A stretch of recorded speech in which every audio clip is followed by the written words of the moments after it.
and welcome to this machine learning using Python course by Simplilearn. In this course, we will start with the basics of machine learning, how it fits under artificial intelligence and how it is different from deep learning.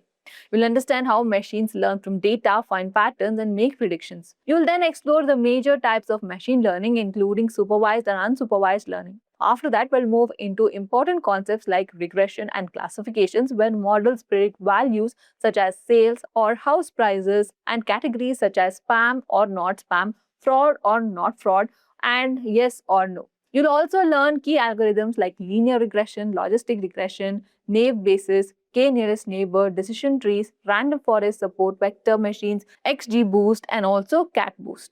Along the way, you'll also cover data preprocessing, feature engineering, model evaluation, cross-validation, regularization, hyperparameter tuning, and ensemble learning. So you can understand how to build better and more reliable machine learning models. By the end of this course, you will know how machine learning models are built, trained, tested, improved, and applied using Python. So let's get started and learn how to turn raw data into smart predictions with machine learning using Python. If you're interested in mastering the future of technology, the professional certificate course in generative AI and machine learning is the perfect opportunity for you. This 11-month live and interactive program provides hands-on expertise in cutting-edge areas like generative AI, machine learning, and tools such as ChatGPT, DALL-E 2, and Hugging Face.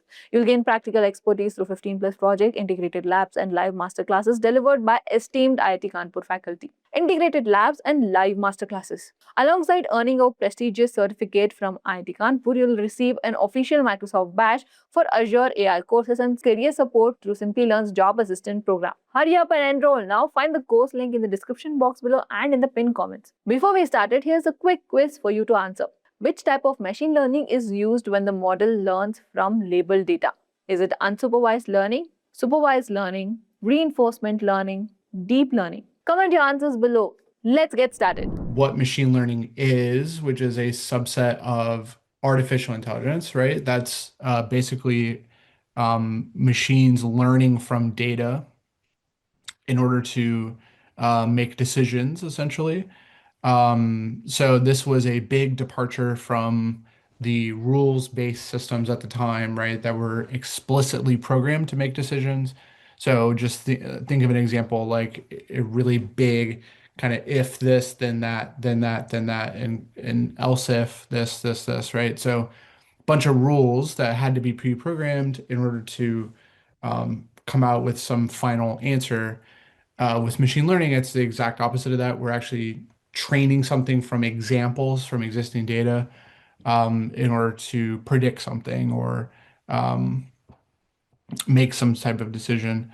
And so we're going to learn about the various ways we can do machine learning. But if you guys remember, we talked about some of this, like the differences in the uh, basically rules-based approaches to learning from data approach. Um, and included in that is going to be complex unstructured data. So things like images, text, audio. What handles those really well is deep learning, which we will get to in the course after this. But those are certainly in there as learning from data, even complex data. So we had this picture, and I think this is kind of around where we left off last time, was just distinguishing between those three terms. We see artificial intelligence, deep learning, and machine learning kind of used interchangeably, but this is really how they fit in. Artificial intelligence is kind of a broad, anything mimicking human intelligence, um, which doesn't have to be learning from data, but machine learning is part of that. And then one way to accomplish machine learning is to use neural nets, which is the focus of deep learning. And so deep learning has found a lot of success, especially recently with those complex data types like images, speech, text, right? So deep learning used all over the place, even in modern like generative AI, we see deep learning used quite a bit. It really anything that's using neural nets is going to be deep learning. Um, And again, we'll focus on that later, but we're going to be mainly focused on machine learning for this course, primarily machine learning that does not use neural networks. Okay, so just models that are not necessarily neural networks. be our focus. So in machine learning, we had an example of a game, essentially learning what decisions to make based on the kind of current state of the board. This could be a machine learning example that learns from many previous examples. So a lot of data around these games are used to train these kind of robots that can play these games and play them at a very high level. So there's been a lot of successes actually in machine learning and deep learning around uh, playing games like chess or Go using machine learning algorithms. So pretty cool. All right, so I think this is where we ended. Last time we said there's a bunch of different use cases for machine learning. So recommendation system is going to be a big one, and we will actually study that in one of our final lessons of this course. Chatbots, like generative AI doing sentiment analysis chatbots, we'll study later, but those are certainly an application of learning from data in order to generate responses to text prompts, right? Spam filtering, that's a good example, like classifying an email as spam or not spam. That gets trained from examples and learning from data, such as previous emails. Social media posts analysis is another kind of text data um, use case, but you can do a lot with that text. Like you can predict the sentiment, you can predict the category of what the post is talking about. Those kind of things all can be done with machine learning. And many other use cases not on this list that we will cover, as we go further.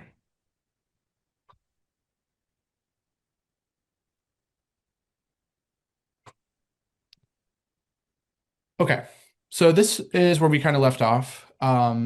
So what's doing all the hard work here is the machine learning algorithms. So these are things that will learn from the data. So they are basically um, algorithms or sets of rules that or mathematical rules, I should say, not formal rules like in the sense of a rule system, but mathematical formulas and mathematical rules essentially that help us learn from the data. So they correlate the data to some type of outcome.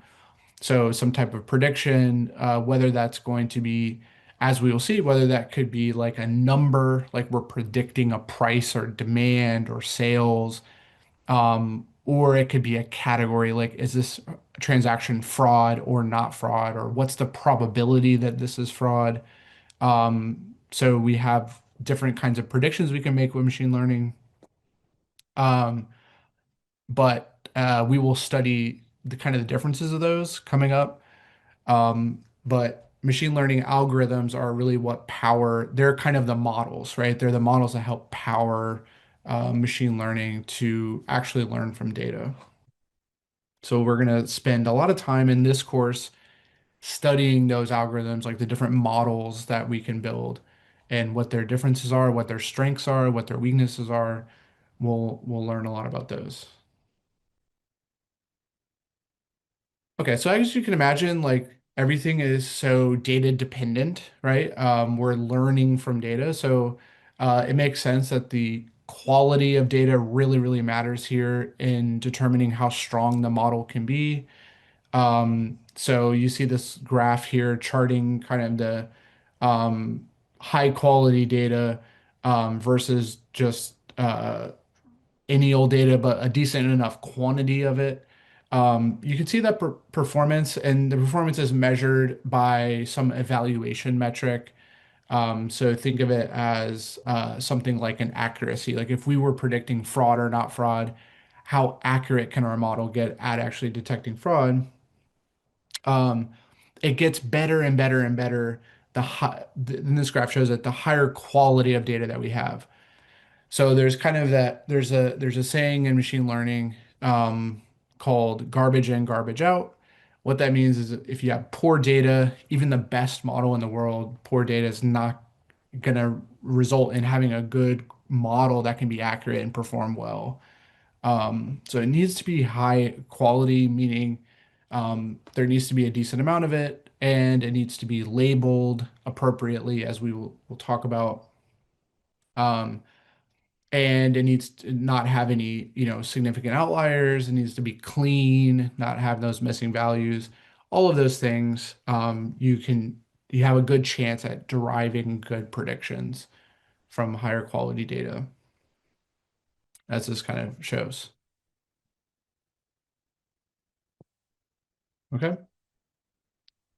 So one thing we're going to learn as we go along is quantity matters as well. So not only quality, but a decent amount of it. And we're going to learn those kind of rules of thumb, like how much data do I need for certain algorithms. Um, One thing that we will see is that the basic machine learning models that we'll study don't need as much as a neural network would.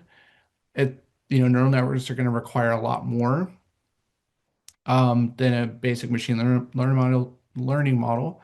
So that's something we will see as we go along. But this is something we'll talk about and discuss with each model that we study is kind of how much data do we actually need to produce a high quality model. Okay. Any questions so far?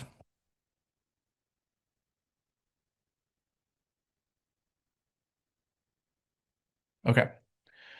Let's talk about the different types of machine learning that we're going to discuss. There's going to be two primary ones that we will study in this course, and then a couple others that'll be a little bit more advanced that we won't get to, but worth knowing about. So there's going to be four total that we'll study or talk about, and they'll be on this list here, which is supervised learning and unsupervised learning. Now, I'd say the majority of our focus will probably be on supervised learning, and we'll talk about what that means. But we'll also cover unsupervised learning as well. And so we'll look at the most popular techniques in each of these types of machine learning. Um, and then we'll talk about these two, but not really study them because they're more advanced topics that will be beyond the scope of what we'll do. But these are going to be different styles of machine learning that are going to be characterized by um, what kinds of predictions they make, what kind of data they need and require, um, and what kind of outcomes they're actually producing. Um, so let's get into each of these. But the one that we'll probably spend the majority of our time on is going to be supervised learning, but we will study unsupervised learning as well. We'll study both, and we're going to define both of those coming up. And again, these will be a little bit more advanced topics that we won't spend too much time on, but we'll discuss their relevancy in machine learning um, and give a good definition to it.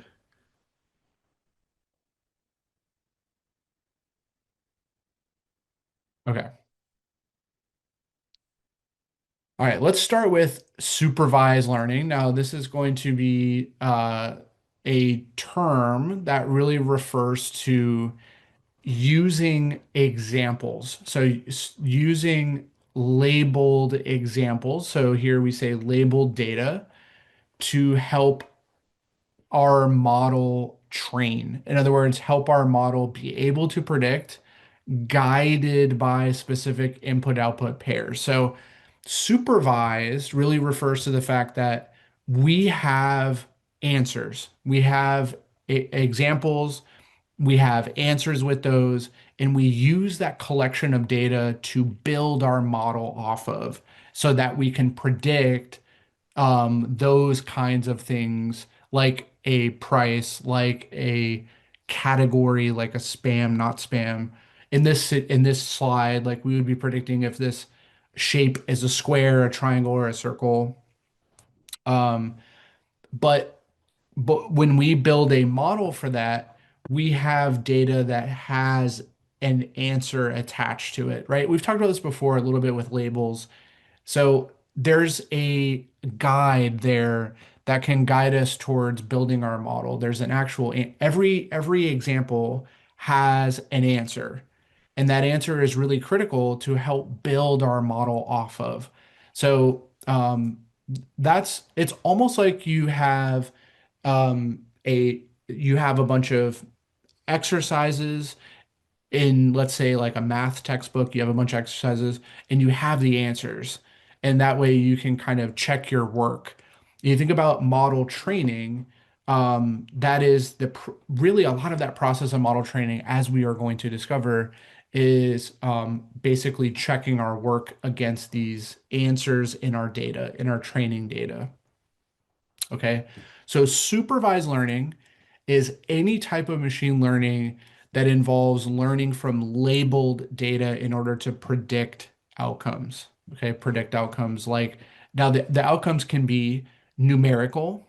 They can be like a price, temperature, demand, sales, revenue. They can be numerical, but they can also be categorical. So they can be like spam, not spam, fraud, not fraud, cancer, not cancer. Um, Dog, cat, giraffe, those kind of categories. We could predict those. It's some type of outcome. Okay, some type of outcome. The key is we're using labeled examples to guide our model building. That's why it's called supervised learning. So we know in our data, we know what the inputs are, of course. Those are going to be, think of the inputs as like all of our columns. And then we have a special label column that represents the output we're trying to predict. So if you think about that housing price data, the label could be the price. And that's something we would build a model to predict. But we have answers for all of our examples in our rows. We have answers to help guide our model building. They help tweak our model because we know the answer ahead of time. So they're really good examples to build our model off of. Okay, so that's supervised learning.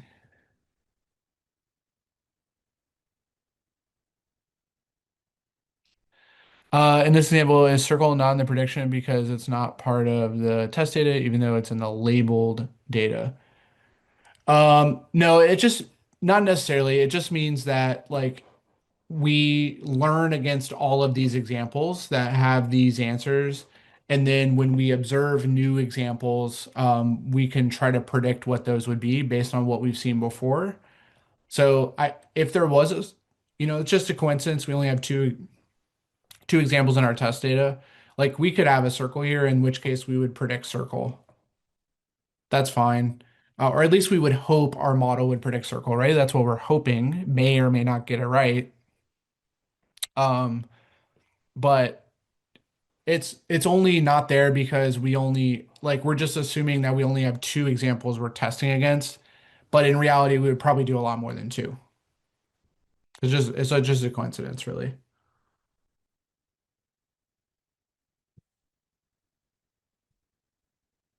In reality, we would test against a lot more data. And we're actually going to see why we would do that. Like, why would we train our model and then kind of use additional data to evaluate it? It's actually really important that we do that step to get a sense of how good our model is before we take it out in the real world. So if we apply our model that we build on our label data to this kind of set of test data that we haven't been exposed to before, it helps give us a sense of how good is our model. So it's test data is usually used for evaluation. So that's something we'll study. How do we train? It depends on the model. So training will be an algorithm that will basically update the model according to the data, these labeled examples. Every model is going to be different in exactly how it trains. So we're gonna talk about that when we get to the individual models that we'll study. But loosely speaking, they're going to use the data to adjust itself. Like imagine adjust like tuning a bunch of knobs. Um, Like the best example I can give you is I think I did this one last week where you have kind of a function that predicts the price. And let's say it has weights like weight one with feature one, weight two with feature two, weight three with feature three. So imagine we had three input features and we built an answer according to that. Essentially, what we would do to train the model is adjust these in order to get this correct based on our labeled examples. Okay. So that's something we're going to learn about coming up shortly when we actually dive into model. Every model is going to be slightly different in how it trains. But at a high level, it's going to use the training data with those examples, right? The labeled examples to help guide the formula essentially to adjust to generate the proper kind of model here. These things are going to be adjusted according to the data in order to produce the correct output. So think about these as knobs that will turn. Okay. Which type of machine learning is used? Probably supervised, which is what we're talking about now. So probably supervised because most people want to um, build some type of model to predict something. So yeah, I'd say supervised.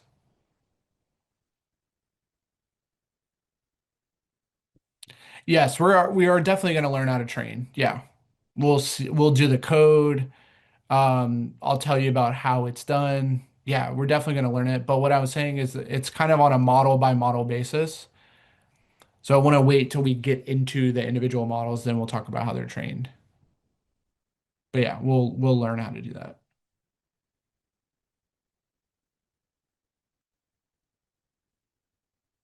But yeah, supervised is used all over the place. Even for generative models, they use supervised learning because like an LLM is going to use labeled examples in order to train, right? In order to train how to generate responses according to prompts.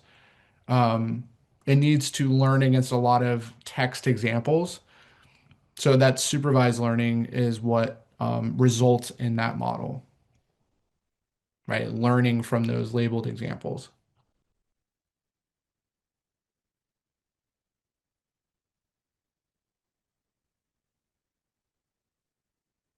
Okay.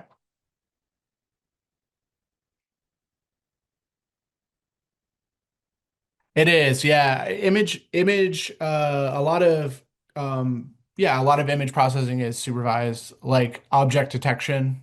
So the YOLO model is an object detection model, yes. Because it has to be trained, right? Uh, it has to be trained on images with labels such as this is what object is in this image, this is the box around the object.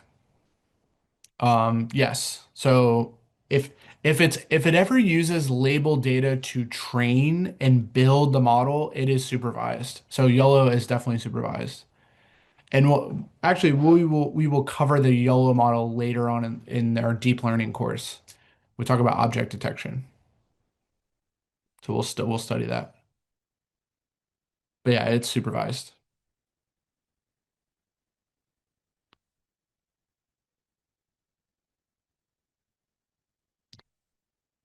Okay, so on the slide, we have some common supervised learning algorithms that we will study. So all of these we will study and understand what they do and how they work, but just giving you some to name them. Linear regression is kind of the one I just drew out, which is this is the prototypical, like easiest to understand model that is kind of the exactly like this, where we have a weight times a feature a weight times a feature, and then a weight times a feature, and on and on and on. You can have as many as you want. Um, that is a linear regression, and so that's a supervised model because we need this value here, and we need all of our inputs in order to actually train this model and generate all those weights. that that uses labeled examples to help tune all those knobs.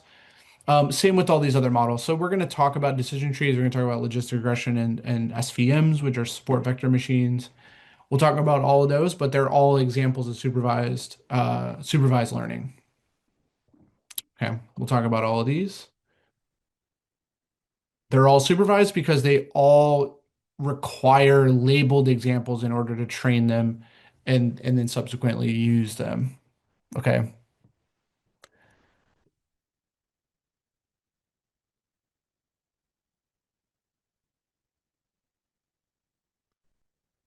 Okay, so what are some use case examples? So for instance, in supervised learning, we may be predicting temperature based on yearly temperature trends. So we would have that yearly data as our labeled examples, and those would supervise the learning of a model that predicts temperature.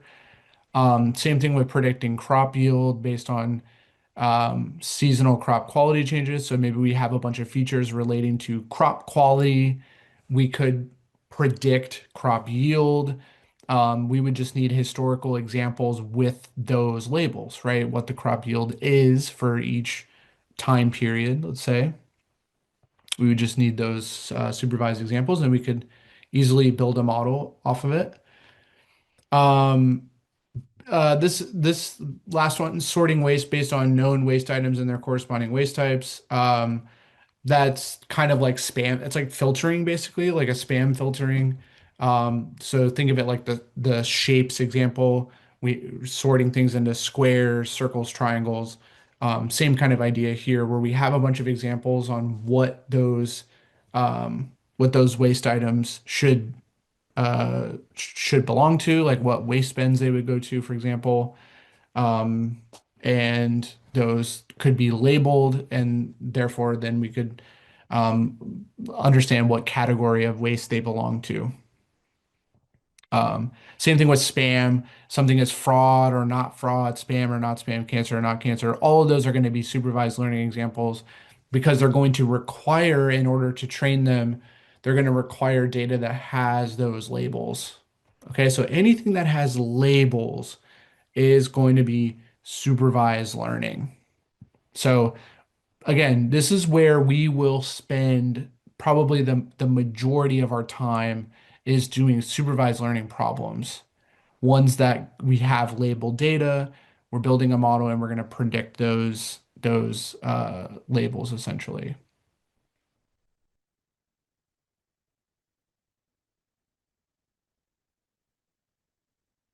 Okay. Before we go to unsupervised, any questions about supervised?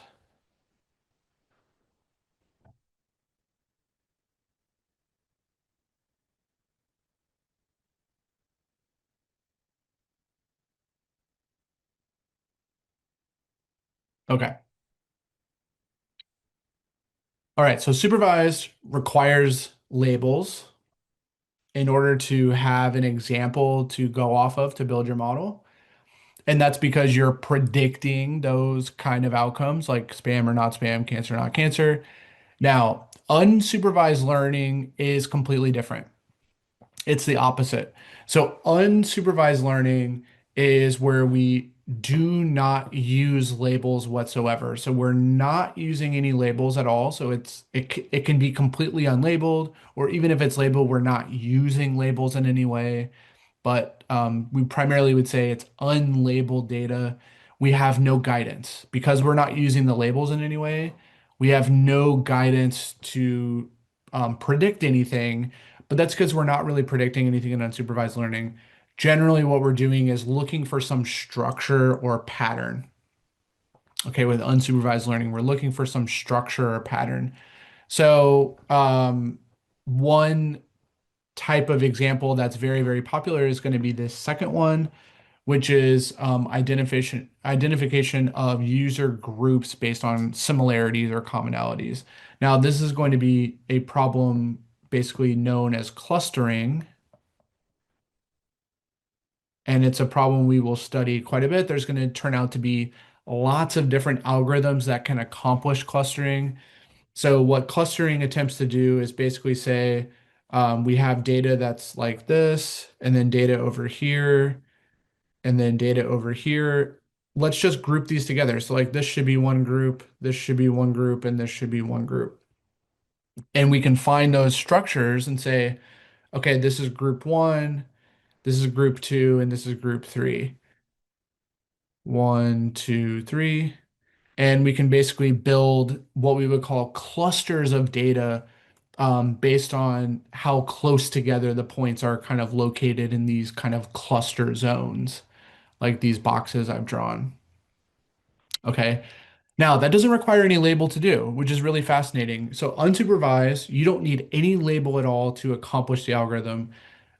So clustering is one good example. Finding outliers or anomalies is another. So we don't necessarily have any label of what is an outlier or what is an anomaly. We are deriving that from the features alone. There's no guidance, there's no label to doing like outlier detection or anomaly detection. Okay, so that's another good example. One that's not listed on here but is also really important that we will study is something known as dimensionality reduction. So dim reduction. And what this focuses on is basically compressing the data set a bit. So we take our data and basically compress it but we do it in such a way that we retain as much information as we can. It's a very like smart compression. And what it does is it lowers the dimension. Think of the dimension as like number of columns. So imagine we had 100 columns in a data frame. What we could do is actually reduce that down to 10. So like 10% of that. So we reduce it down to 10. And but those 10 are, it's not like we chopped out 90 other columns. We smartly kind of compressed all that information into these 10 new columns that are compressed versions of the 100 that we used to have. So dimensionality reduction is another unsupervised technique. It requires no guidance, no label to do, but is a really useful technique to reduce the size of your data if you're doing things with it. So this is another one that we'll study how to do it and basically more details behind it, what the algorithms are. So probably those two in unsupervised, we'll spend the most amount of time on clustering and dimensionality reduction.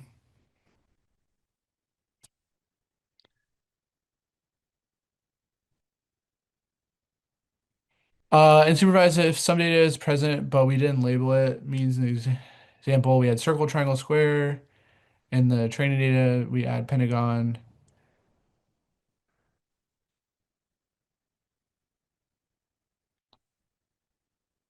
but we didn't label that in that case. Yeah, so every in supervised learning, every row, think about it as like every row in our data frame needs to have a label associated to it. It needs to have a column that represents the label. So if we've never seen pentagon before, I can't use that as a label. So the pentagon has to exist in the data if I'm going to be able to predict it.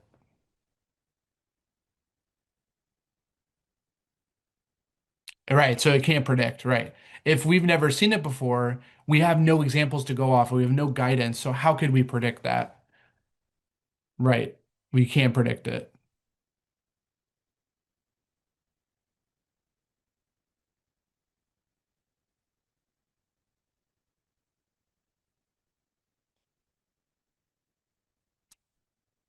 If it's in there, so if we have labels of Pentagon, let's say, then yeah, we could predict Pentagon. We could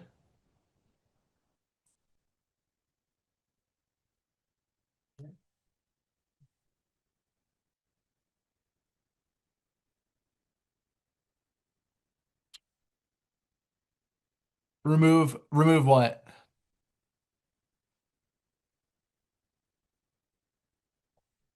We wouldn't, if it was talking about the Pentagon, we wouldn't remove that. No. Let me go back to that page. We wouldn't remove it. It's just if it's not in our labels, we're not going to be able to predict it. So Pentagon's a good example here. Uh, Pentagon is not one of our labels. So it currently is not in our data set as one of the labels. We only have data that's either a triangle, circle, or square. We don't have Pentagon. So I would never be able to predict Pentagon. I'll never be able to do that if I haven't seen examples of it before. Okay. But let's say we had that in there. So we had Pentagon. So if we had Pentagon, we could have an example of it in our labels.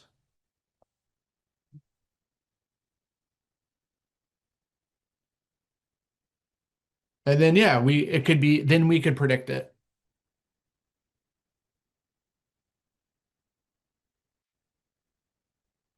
Yeah, yeah. The don't worry about the test data. So the test data is just saying here's a shape. What is it? Okay, that's a square. Here's a shape. What is it? Okay, that's a triangle. And we could have as many of those examples as we want in our test data. So we could have a circle and say, okay, what's this? Should be circle, right? The test data can be whatever it wants. But yeah, if we've never seen Pentagon before, we're never going to be able to predict it.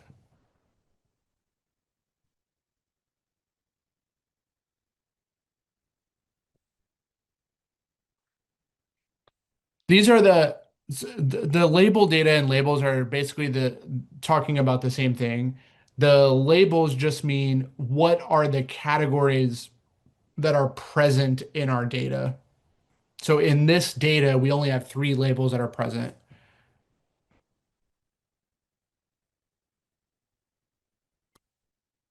So the are relative to our label data, right? It's saying what labels,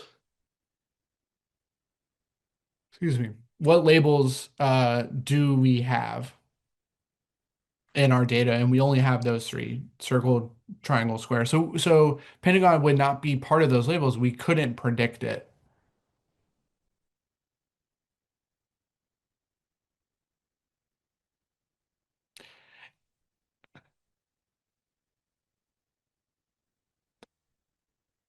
No, so unsupervised is not going to make a prediction. That's the big difference with unsupervised. They're not going to make a prediction like this. So unsupervised is not going to make a prediction. It's going to do something different, like basically say like these guys are similar, these are similar, these are similar. This is a cluster, this is a cluster, this is a cluster. It's not going to make a prediction. That's what supervised learning does. Clustering, yes, which is unsupervised. Yes. Clustering does not require any labels. Unsupervised just means we don't have any labels. We don't require any labels.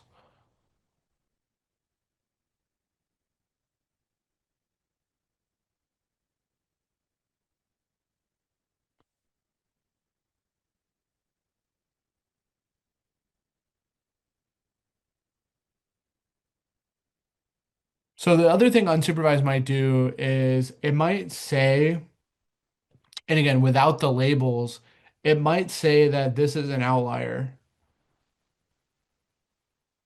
It might say that this guy is an outlier because there's only one of those, and they're not like the other. So that's something that unsupervised could do.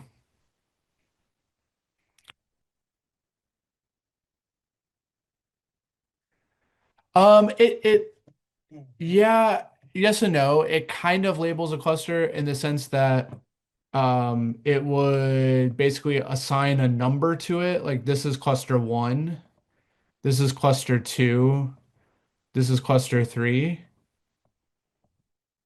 It'll assign a number to it, but it's not a very meaningful. It doesn't assign like a prediction label in the traditional sense of a label. It does provide like a numerical index for the cluster because what we want to know is like, okay, this guy has the cluster one. This guy belongs to cluster one. This guy belongs to cluster one. This guy belongs to cluster two. This guy belongs to cluster two. Does that make sense? So there needs to be some like index of what cluster you belong to. So it's kind of like a label, but not in the traditional like prediction sense.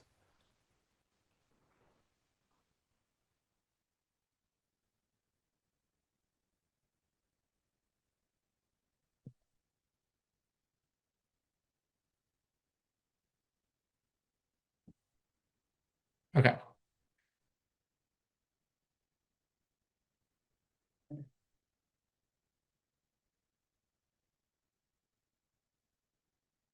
very good. So again, unsupervised, no labels. You're doing things like identifying clusters, identifying outliers, doing dimensionality reduction. These are all like structure and pattern oriented things. They're not predictions of a label. Okay, they're not, which is what we would see in supervised learning.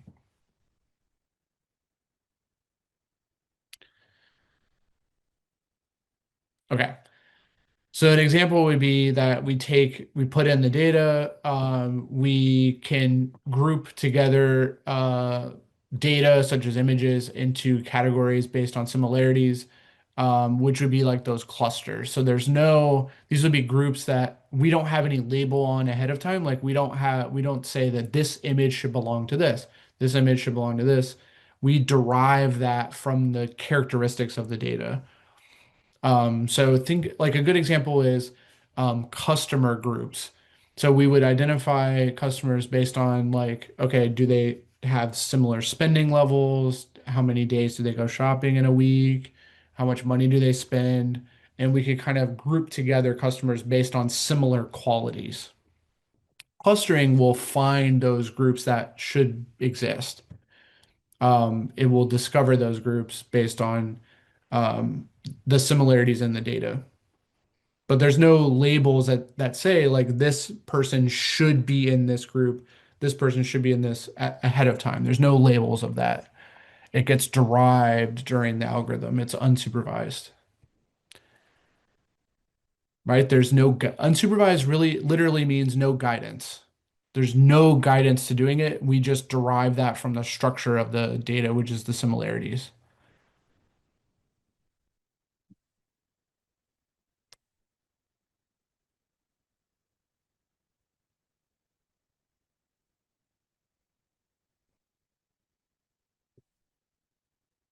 Okay.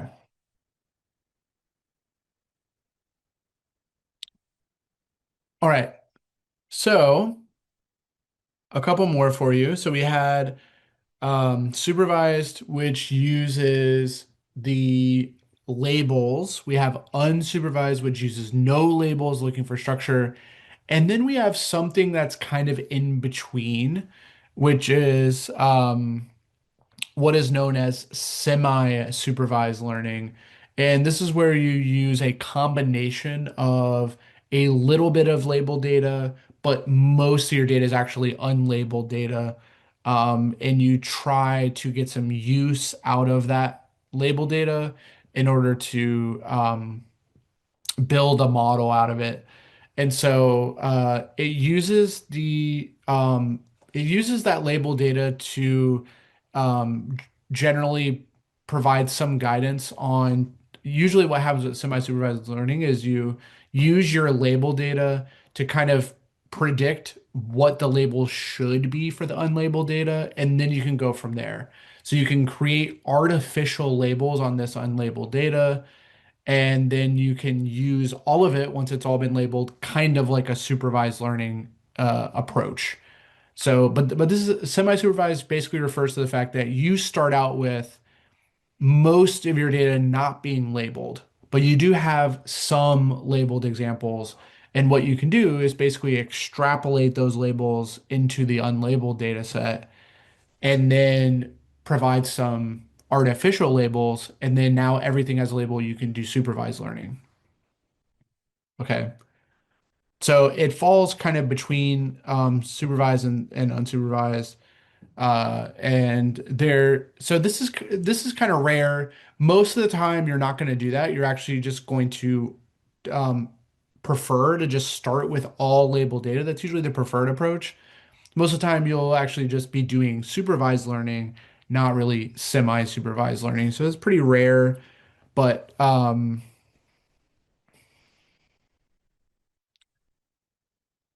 it could like if yeah, it could if we had a lot of examples of Pentagon and we wanted and so they were unlabeled and then we tried to guess what kind of shape they were and provide an artificial label and then use that whole data set to build a model off of then yeah, it could fall into this category.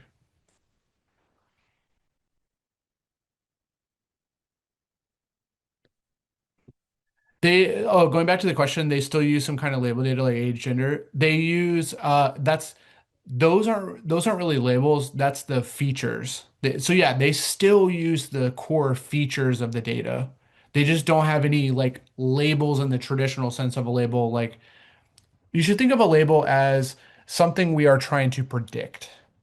So whether that's a price, whether that's like a category like spam, not spam, cancer, not cancer, it's something we'd be interested in kind of predicting. And so in our data, we would have an answer for every row. We'd have one of our columns would be like the result, like the outcome answer that we're trying to predict. That's the label. So in unsupervised, we don't have any of the labels.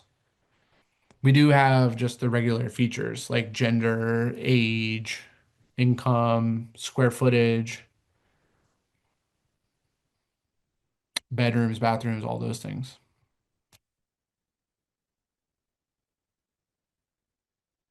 Okay.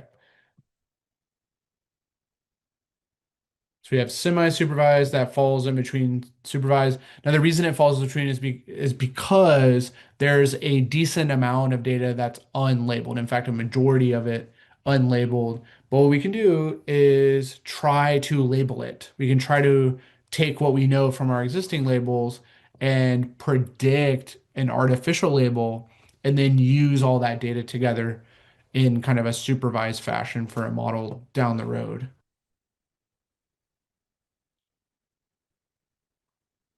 So that's kind of what this picture says is we can try to take, maybe we try to infer some labels based on we have some labeled data here. We have most of our data is unlabeled, and we try to supply some labels to it.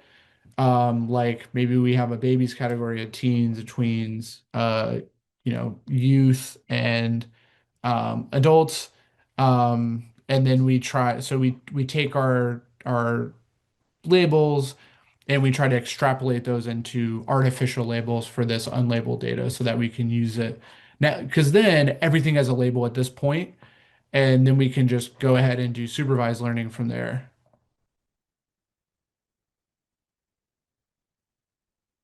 So we can do supervised from there. What we would prefer to do and what we'll do in this course is just start with supervised. We'll just start with the labels. We won't try to derive artificial labels usually. We'll just start with labels.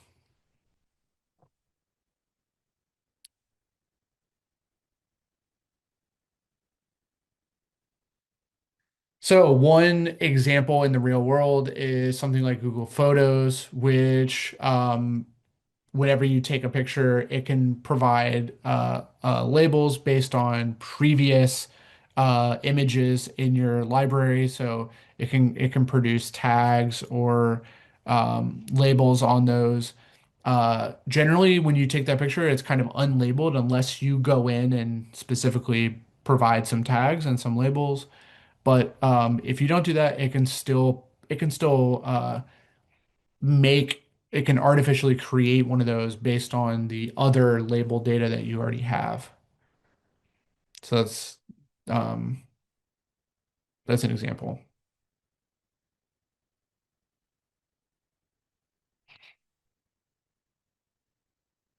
Okay.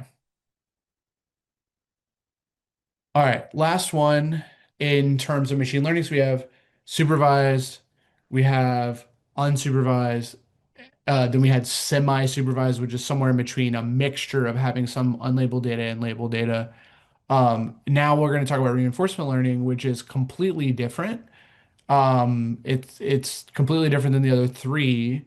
It's a type of machine learning where we basically learn from interaction with the environment. And you might ask, what are we learning? We are learning what actions to take in the environment.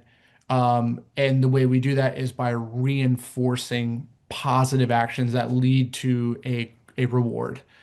So that's where the word reinforcement comes from, is we basically imagine like a child that's, learning from trial and error. Like they're trying to crawl, they're trying to walk, and they keep falling down. Eventually, they learn how to do it through trial and error, and they might get a reward, or they might reinforce some of those positive movements that lead them to walk or crawl.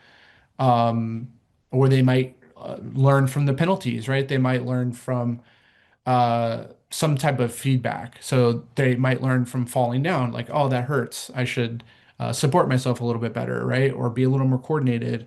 Um, and so they learn from those actions and their interaction with the environment.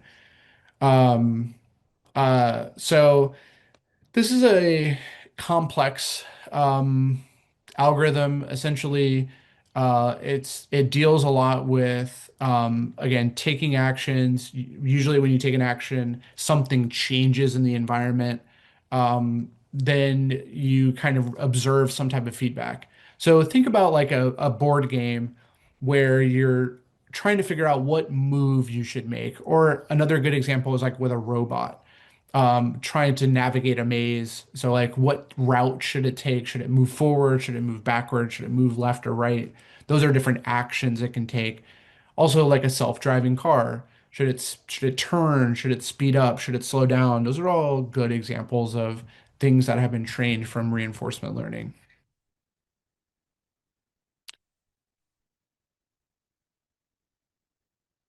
Yeah, so real world examples would be like in a board game, a reward would be like if you win the game. Or if you like capture a piece, like in checkers or chess, that's a reward. A penalty would be like if you lose the game or lose one of your pieces, that could be a penalty. Um, in a board game, or sorry, in like a robot navigation task, it could get rewards for moving in the right direction towards the exit, or like when it like let's say you wanted to train a robot on how to open the door and navigate a room, you would penalize it for bumping into the wall. You would give it a reward for moving.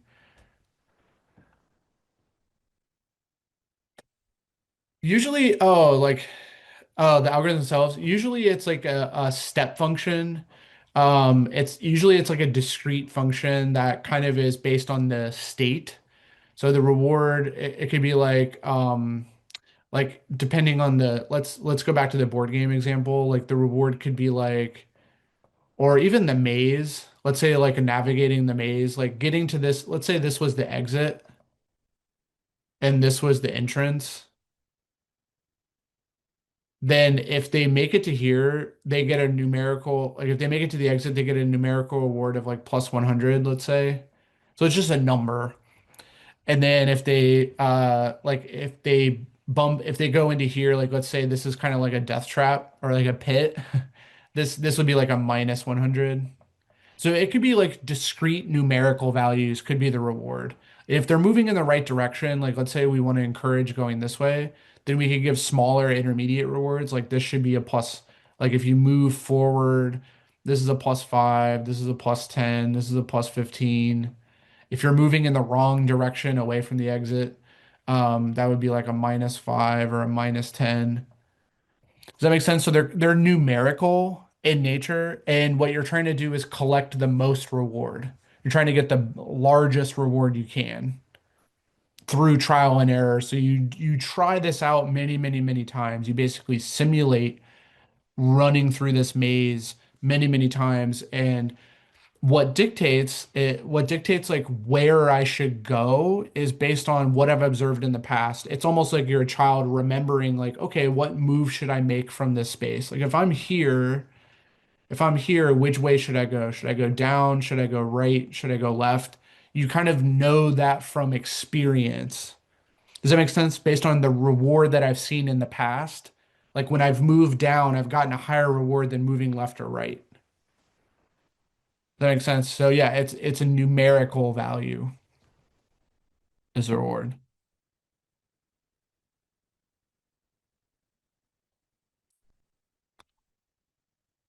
Yeah, that's a great question. How does it differentiate rewards based on gain and loss, i.e. trust? So it's a very complicated answer, but essentially so in the chessboard, you can think of the board as like every space is a state. So I could be in this state, I could be in this state, and then it's not only is every space, but where all the other pieces are. So there's lots of states that are possible. So there's a way to quantify essentially what's the value of taking a certain action, like moving my piece left, moving it right, moving it up or down, given the rest of the state. So you're right. It may be beneficial to sacrifice, but we would learn that through experience. That okay, the best move in this situation is to sacrifice. We would have to learn that through trial and error many, many, many times. Which is to say, like, okay, if I'm in this current state of the world, right, all these pieces are distributed in this way. The best move for me right now in the long run to get the most reward in the long run is to actually sacrifice my piece and move it right, move it into like a bad position theoretically. But we know from experience that's actually the most long-term reward is from that position. Like moving it right may be the best action for me. So what you learn is how to take actions. And actions are usually like move right, move left, move up, move down. You think about like a self-driving car, though, that's going to be like slow down, speed up, turn your wheel 10 degrees, um, those kind of actions. So the short answer is there's a calculation there that you learn what the long-term value of every state is, every unique state. And then you're trying to basically say, what action should I take from that state, given that current state of the world?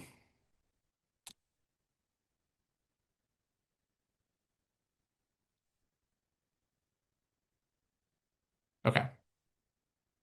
And I really like reinforcement learning. It's actually probably my favorite field of machine learning. Unfortunately, we won't be covering it in our main course. We have offered electives around reinforcement learning in the past, so stay tuned. Maybe when we get to the end of this program, we'll offer an elective on it, and if enough people sign up for it, we'll run it. But um, it's not part of we don't really cover reinforcement learning as part of our main topics. It is an advanced more advanced topic than what we'll cover, but I really enjoy it. I find it very fascinating.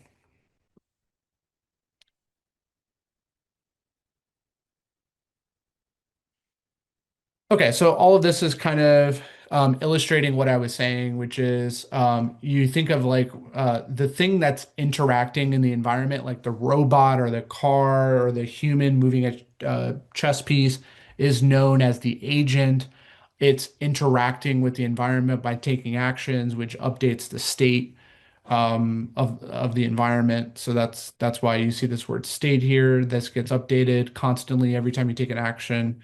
Ultimately, what reinforcement learning is trying to do is learn the best action, like what would be the best action to take. Um, and the best action is the one that leads to the most long-term reward. That's the best action. So you have to learn what leads to a good reward by kind of experiencing this over and over and over through trial and error.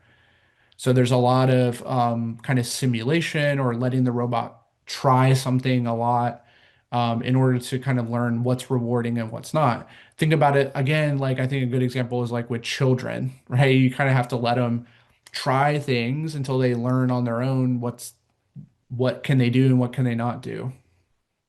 What's the best actions, right?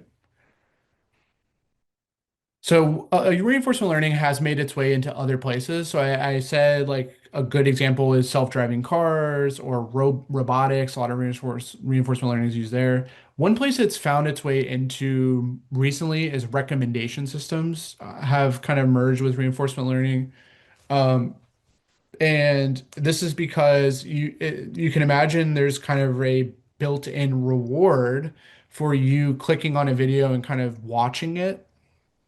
So that kind of reinforces that recommendation.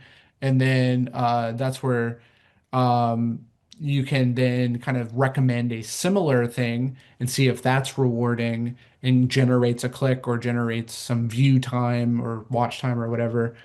So reinforcement learning has found its way into a lot of areas, recommendations being one of them. Because it's just natural for the idea of like, what should I recommend next to generate the most reward? In this case, the reward is kind of correlated to did they click on it or not, or how long did they watch? If they watch for longer, it's more rewarding. Those kind of things. But places where reinforcement learning have been used, I said self-driving cars, games. So one of the most famous examples, if you want to look it up, is the AlphaGo. This was in 2016. The AlphaGo algorithm was a reinforcement learning bot that beat some of the world's best Go players, which, if you're not familiar, Go is a board game that is a little bit more complex than chess. It has it's a larger board, more pieces to it. Um, but there was a reinforcement learning powered bot that actually learned how to play the game so effective it could beat world kind of masters at the games. It was pretty amazing. That's the AlphaGo, and that was by DeepMind, Google and DeepMind in 2016. That was only 10 years ago, not that long. Um, we said recommendation, even autocorrect, learning to predict like what is the best correction to generate a reward, which would be like you accept that correction or you reject it would be a penalty. So reinforcement learning has been adapted to these kind of problems very successfully. Let's take a look at the packages that we will use throughout. So, of course, we will rely on these three, which we've already relied on to do a lot of things like NumPy, to do numerical manipulations and calculations, Matplotlib to do any plotting, and not only Matplotlib, but maybe Seaborn as well, both of those to do plotting. Um, Pandas is a big one because that's where all of our data is going to be manipulated and prepped before it goes into modeling. So all of that stuff we learned from Pandas is definitely going to be applied here in this course as we actually build models.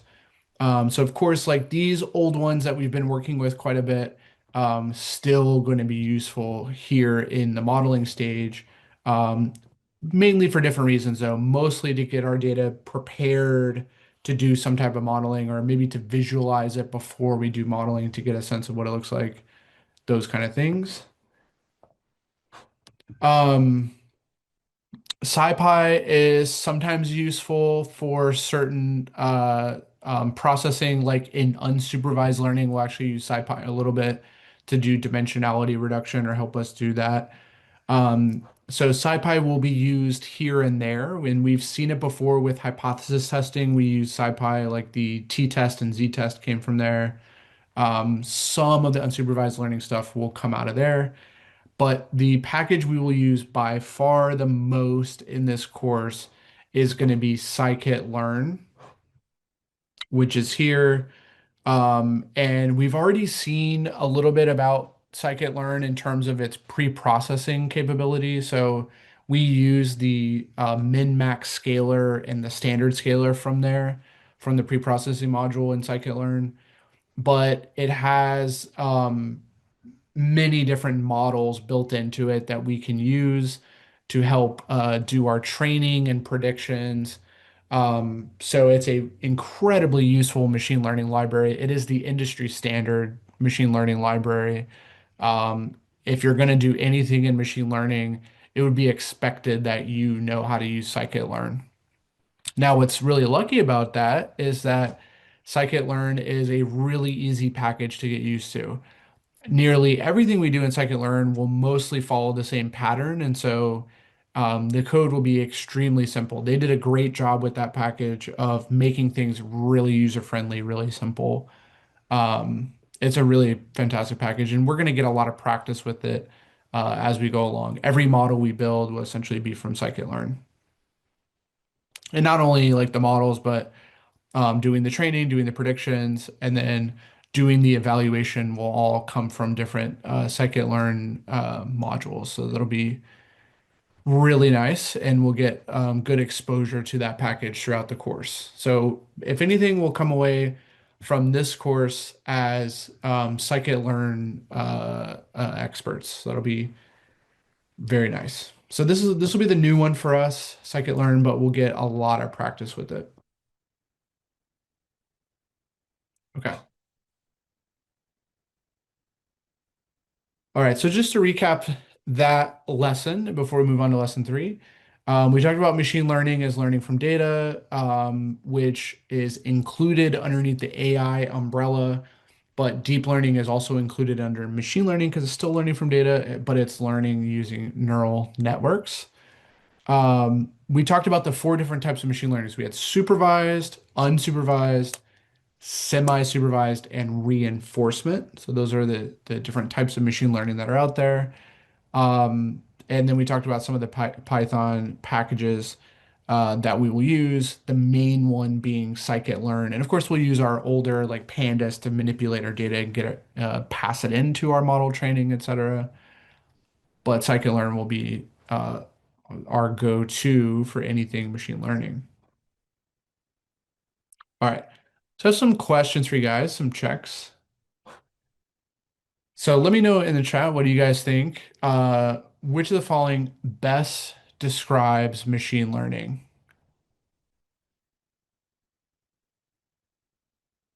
Which choice do you think makes the best is the best for this?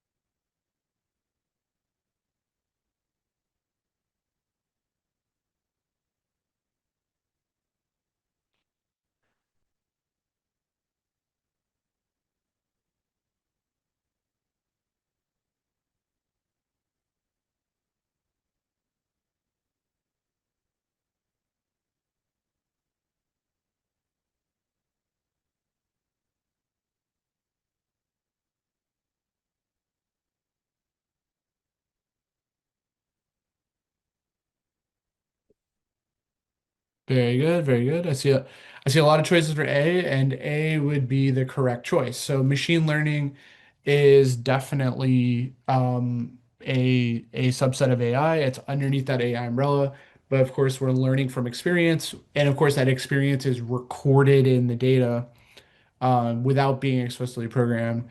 So it's the exact opposite of B and C. We're definitely not learning from rules, and it's definitely not just used for image and speech recognition. It can be used for many other things beyond those. So yeah, A is the best choice there. What do we say here? Okay, what do you guys think about this? Which example illustrates the use of machine learning to enhance customer experience in an e-commerce company?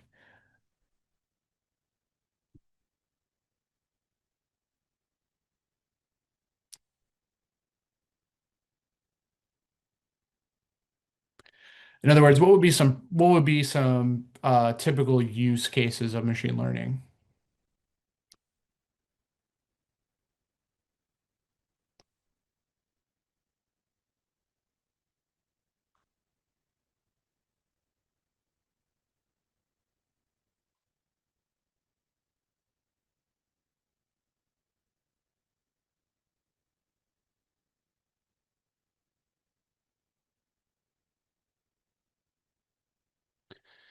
Good. So I think C is going to be the best answer here. Definitely C. So it's using machine learning to do fraud transactions. So that would be a prediction, probably a supervised learning, right? If this is fraud or not fraud. And then maybe some customer behavior that might be unsupervised. So maybe grouping together customers, clustering them based on their data, like their shopping behavior and characteristics. Um, that might be unsupervised, but either way, it's machine learning. Okay.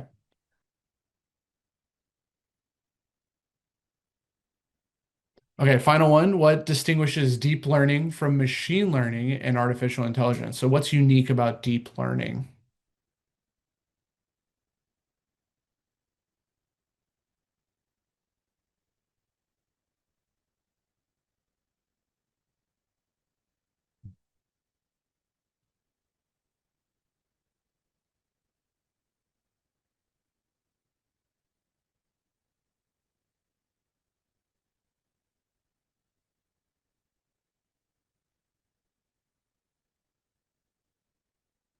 Very good. Yep. So deep learning uses neural networks so you guys are right on top of that.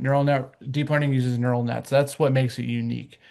So machine learning would be part A. Machine learning is focused on learning from data. Underneath of that is learning from data using neural networks, which is what deep learning is. Very good. All right, let's go to lesson three. And lesson three has two notebooks. We're going to be starting with 3.1. So you'll want to open up that notebook. I'm going to go over to it now. Give you a moment to open that up.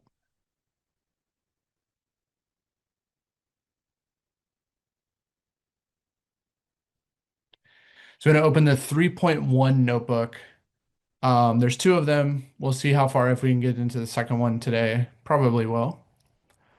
But we're gonna start with 3.1 notebook. Do you guys have this notebook? It should be in your materials for this course. I'll give you a moment to open that one.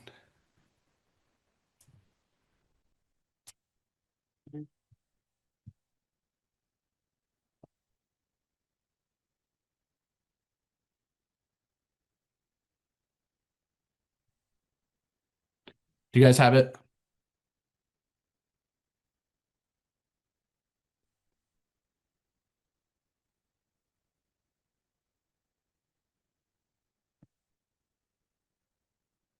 Okay. All right. So we're gonna start by talking about supervised learning. In our machine learning journey. So remember, we're going to talk about supervised and unsupervised after we do supervised.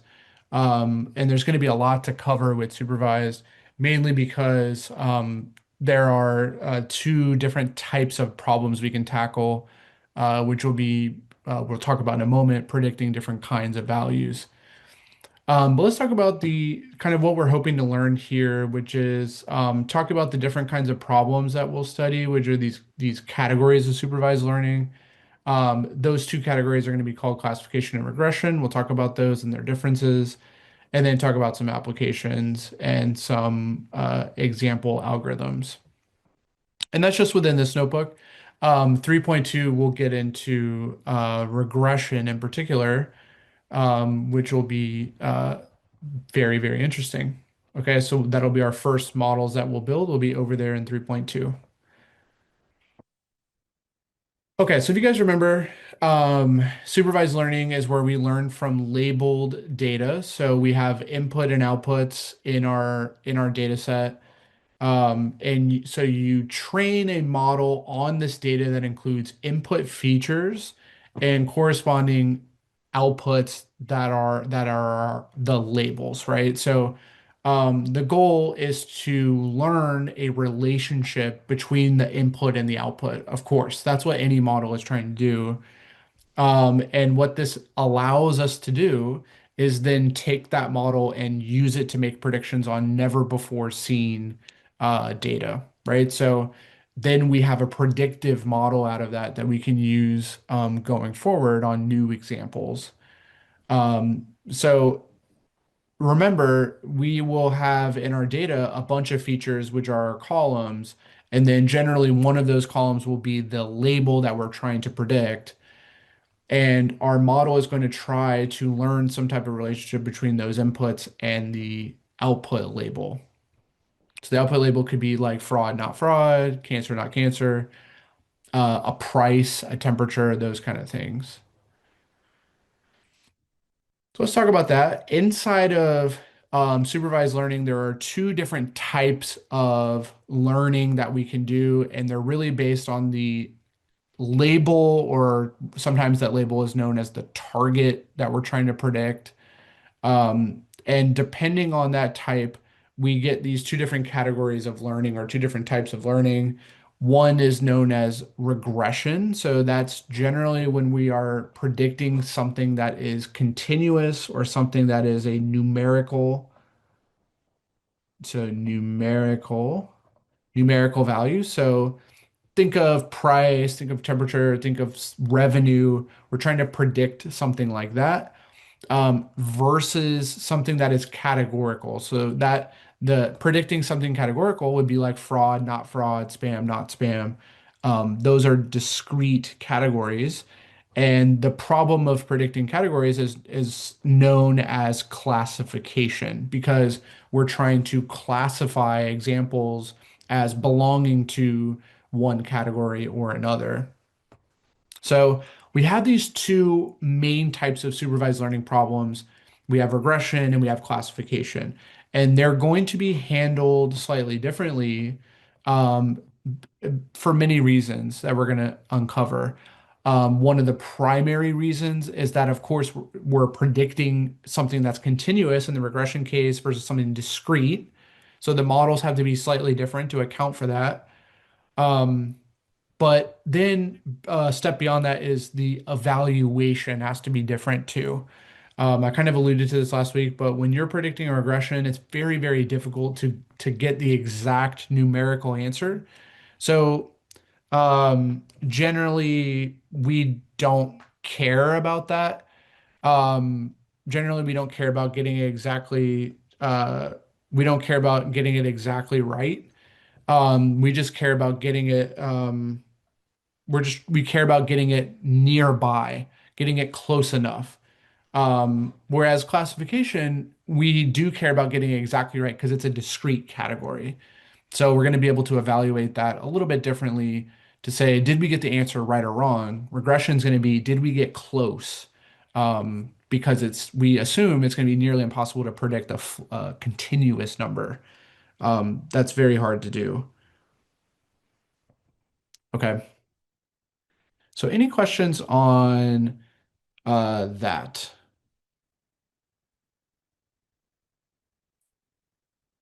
Any questions on those two differences? Let me give you some examples. Maybe it'll help too. So again, the classification is going to be predicting something that's categorical. Regression is going to be predicting something that is continuous.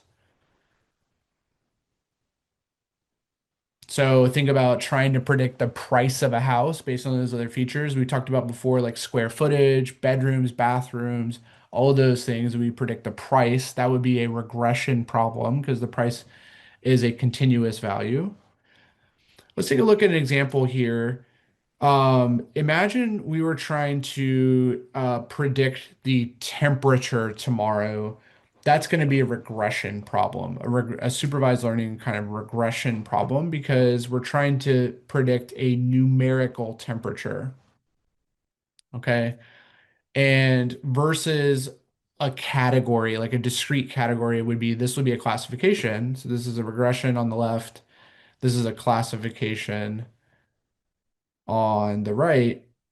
Classification, because we are predicting one of two categories. This is just hot or cold.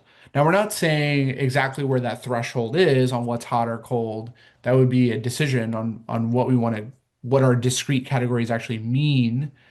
But we only have two choices, hot or cold, versus predicting the entire temperature.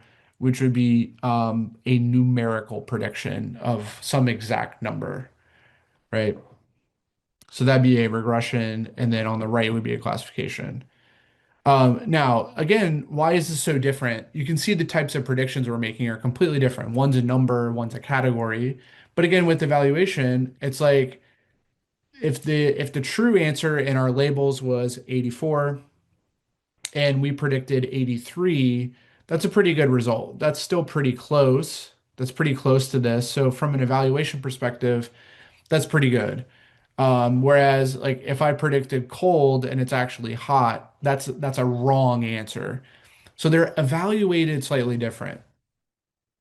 And that's something we're going to see as we talk about evaluation of our models once we build them, is depending on if it's classification or regression, there's going to be different ways of evaluating them. You can kind of see why. It's very difficult to say, okay, we got exactly 84 when it could be any number. Our model is going to be predicting a number that's really hard to pin down an exact floating point number. So the best we can do is kind of say, how close did I get? Like this would be a worse answer if I got something all the way down here. That's a really long distance to here. That's bad. That's a bad prediction. But if I get something really close, that's better, right? That's a decent prediction because it's pretty close, right? Of course, being perfect would be getting it exactly right, but that would be nearly impossible to do.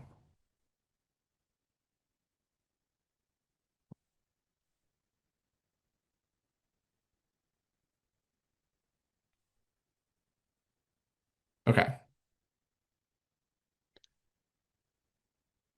All right. Any questions on this? Does it make sense on regression versus classification? We're going to use those words quite a bit as we go along. So regression, predicting that continuous value, classification, predicting a category, and they're going to be different models that do that, different models being used for regression versus different models being used for classification.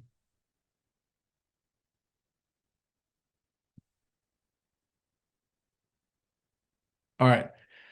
Let's talk about supervised learning applications here. So, just to name a few, we have HR operations. Imagine your recruiter tasked with finding the best candidates. So, supervised learning can help by rejecting or accepting candidates. Now, this is something that happens quite a bit even today. Um, and it's kind of like how recommendations happen. Like this resume should be recommended, this should not from a whole pool of applications. Um, so there's those kind of use cases of predicting a category that would be like a classification. Should we accept or reject the candidate? Um, Finance, you see this all the time with things like risk and loan approvals. You can predict the category of like if the loan if we should accept or reject the loan application. Um, that would be a classification. Um, what's interesting about classifications, by the way, so it says here like we can predict the likelihood of a loan being repaid. Um, is a lot of the classifications we say that they predict a category, but under the hood, they can actually predict a probability, and we turn that probability into a category. So, like we could say the likelihood of a loan being repaid is very low. Let's say it's less than 50% probability. Then we could label this as reject, right? We could label that as a rejection. If it's greater than 50%, then we could label this as accept. So we can set a threshold there and say, okay, truly we're predicting a probability, like our model spits out a probability, but we turn that into a category by saying, should we accept if it's less than 50%, we should reject. If it's greater, then we should accept. Okay, so that's something we will see with some of our classification models is that they actually produce a probability and we turn that probability into a category label by doing something simple like this, putting a threshold on it. for the category. So finances is used all over the place, not only just loans, like fraud. We talk about fraud, not fraud. That would be a classification. Predicting sales revenue, that would be a regression, right? What is the revenue going to be in the next 2 quarters? That's going to be a regression problem. Uh, Emails like spam, not spam, that's going to be a classification. That's going to operate on that's going to take the text input and predict if this email is a spam or a not spam. That's going to be a supervised learning problem, but it's going to be a classification problem, right? Manufacturing, supervised learning is used to inspect and quality and classify products into different grades. For example, a factory might use a model to check for defects. So this is actually something that happens is you look at images of products as they go through the assembly line, and you can take a look at those images and predict if it's a high quality, low quality, medium quality. So they can be, this is a classification, right? They're going into different categories of quality.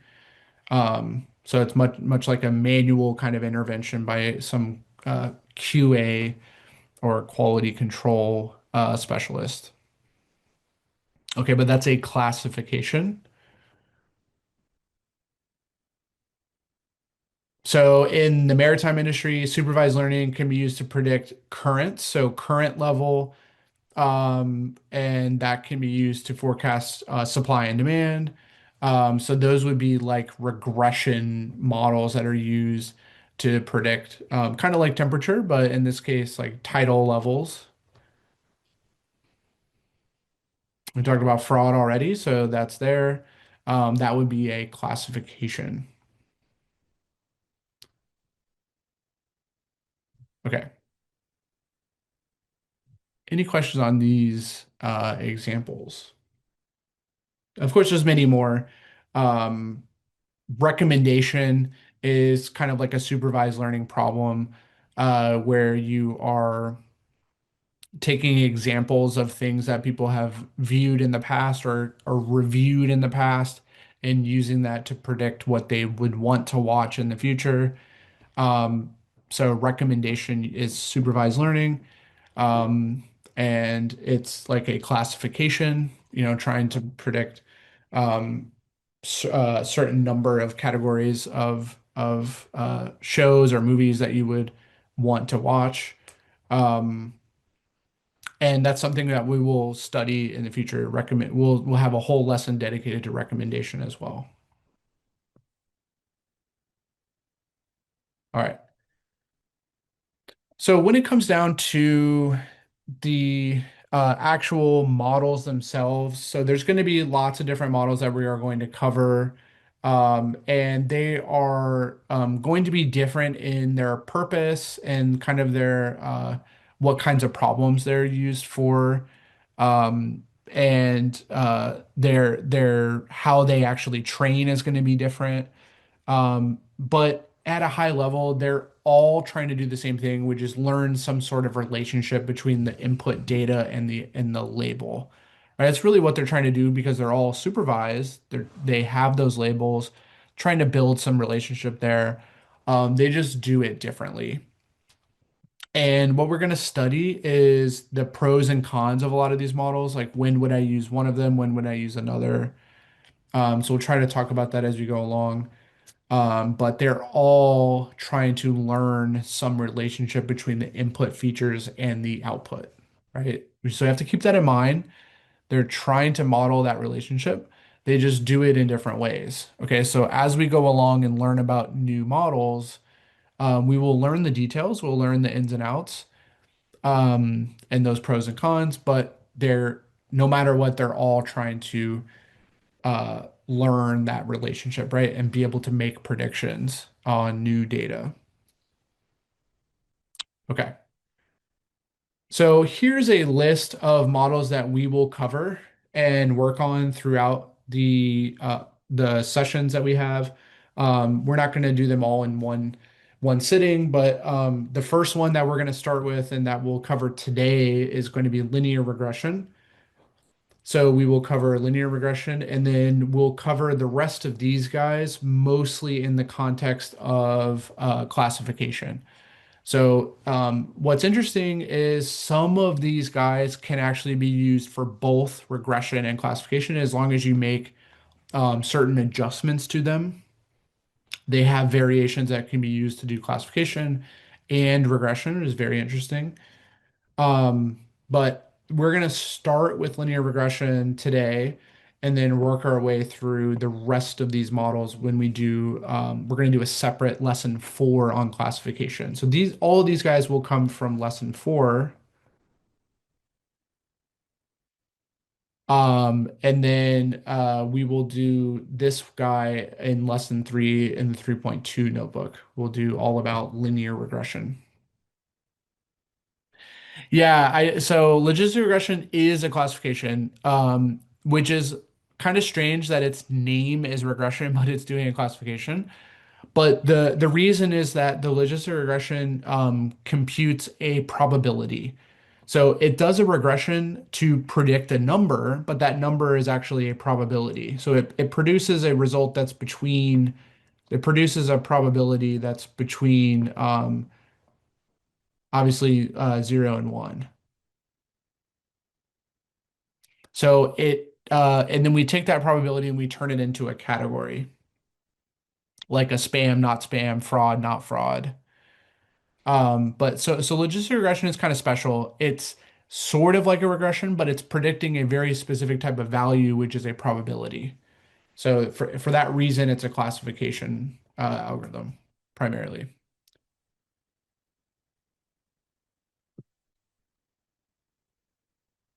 So we'll study that one in lesson 4.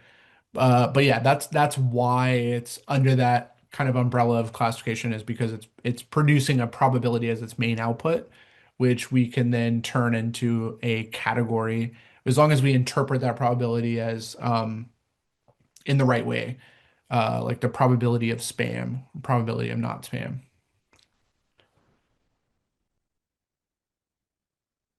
Okay. Okay, so let me focus on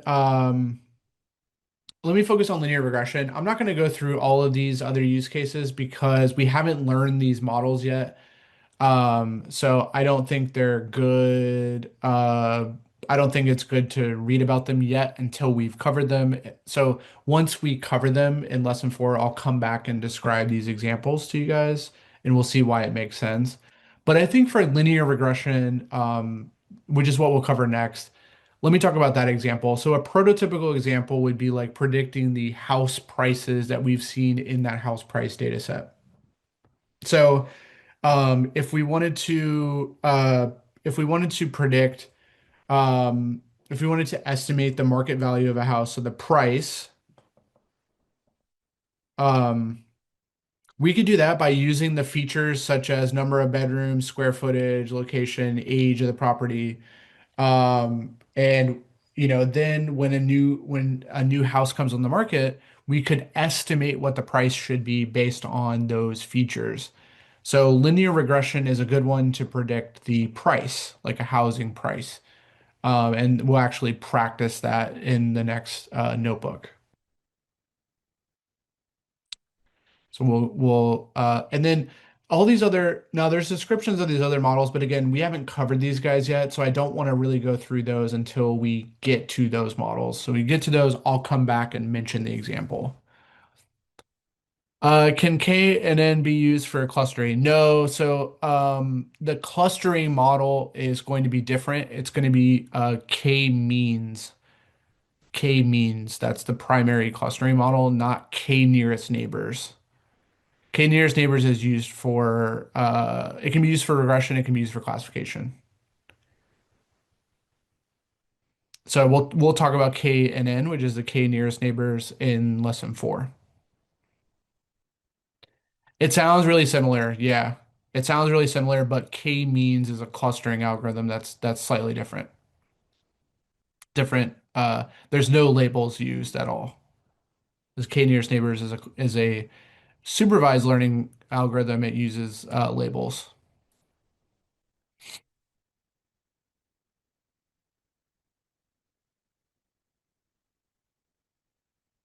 Good. Any other questions so far?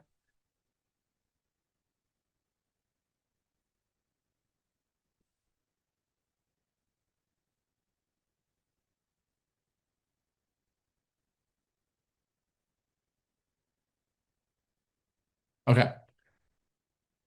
So that being said, let's move on to the 3.2 notebook.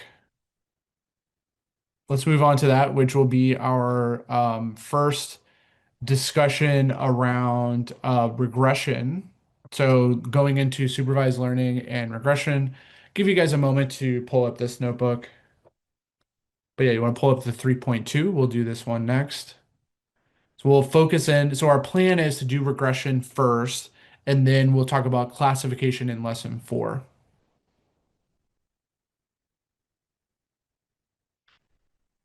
which we will cover all those other models you can use for classification on that list. But then we're going to talk about linear regression first.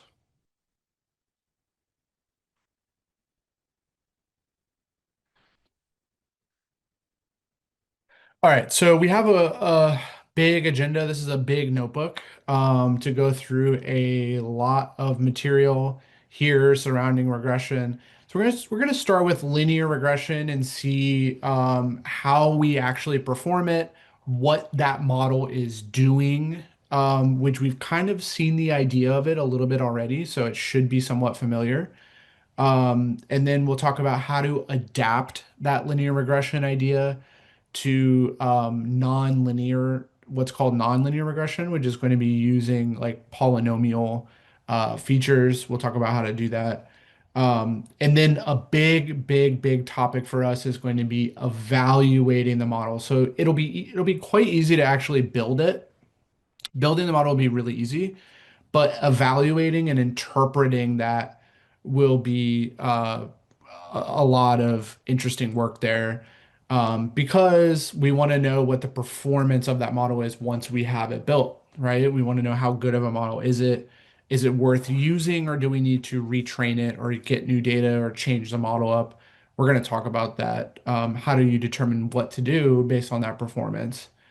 And then we'll talk about here a couple things. We may not get to this today, but regularization, which is used to boost the performance in certain situations. Whenever the model is kind of performing poorly against test data, even though it performs pretty well on training data. In that scenario, you can use offshoots of linear regression that do some what's called regularization. We'll talk about that. And then we'll talk about hyperparameter tuning generally as a strategy, which is something you generally do want to do when you're training machine learning models.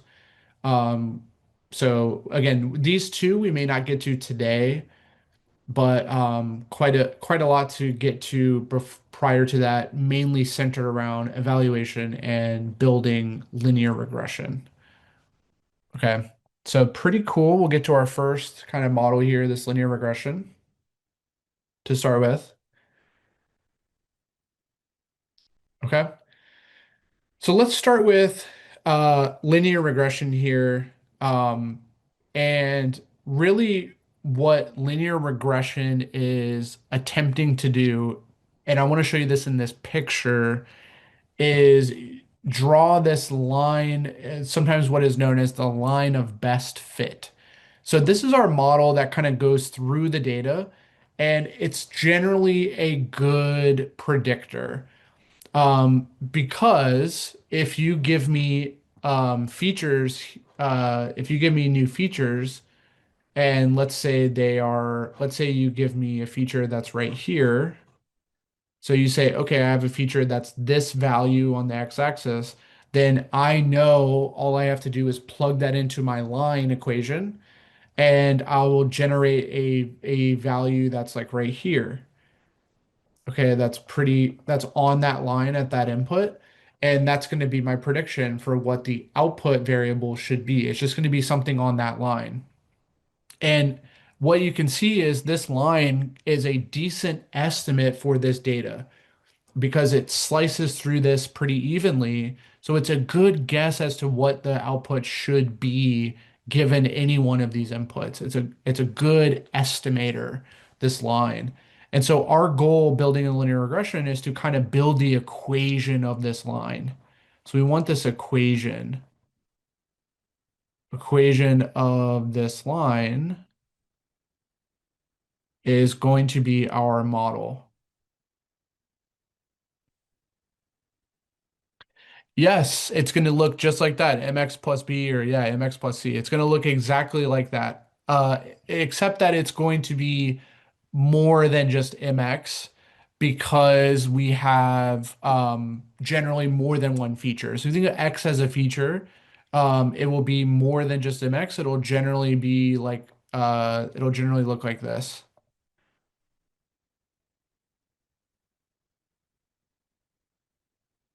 and then plus maybe some bias here, plus an intercept. Yeah, it'll generally look like that. So yeah, you're exactly right. Mx plus b is the right idea. Exactly right. It'll generally look like that.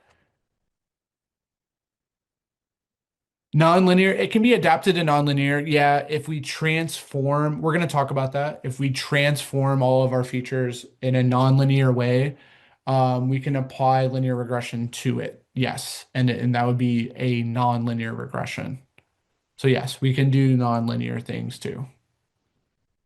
We'll talk about that.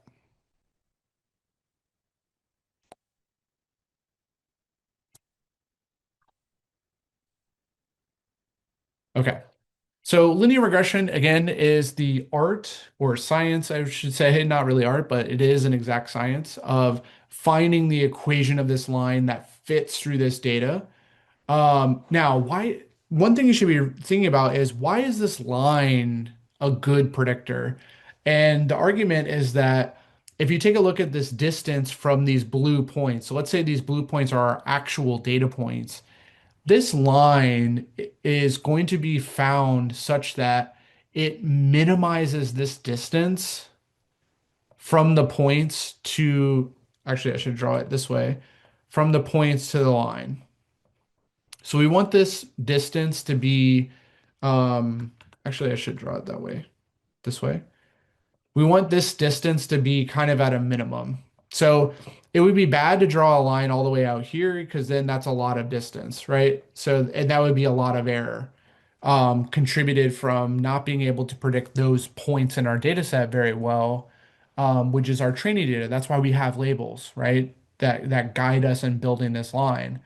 So our goal is to build that line, especially so that this error or this distance can be as minimum as possible, right? Which are all these distances from these points to the line. We want those to be as minimum as possible. So our goal is to find this equation. So we're going to build a model that's going to find this equation of the line, such that our error is minimal. And what is the error? The error is the distance of our data points to the line that we build. So essentially what we'll do in order to train this will be to adjust the parameters in that, like, I think is really good. You brought up the mx plus c. Basically the m and the c will adjust. So we adjust those accordingly to make this distance as small as possible. Okay, to minimize that distance as much as possible.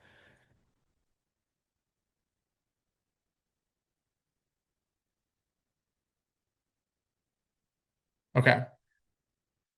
So, where is regression used? We've already seen some examples. Here's some more advertising, like predicting sales, predicting oil production and demand. Those are like forecasts. Those are regression problems. Retail, like demand forecasting for inventory. Healthcare, predicting the levels of certain blood markers or something like that. real estate, predicting prices based on those, talked about like square footage, bedrooms, bathrooms, those things. So regression is used again whenever we want to predict a number, a numerical output. That's a regression problem.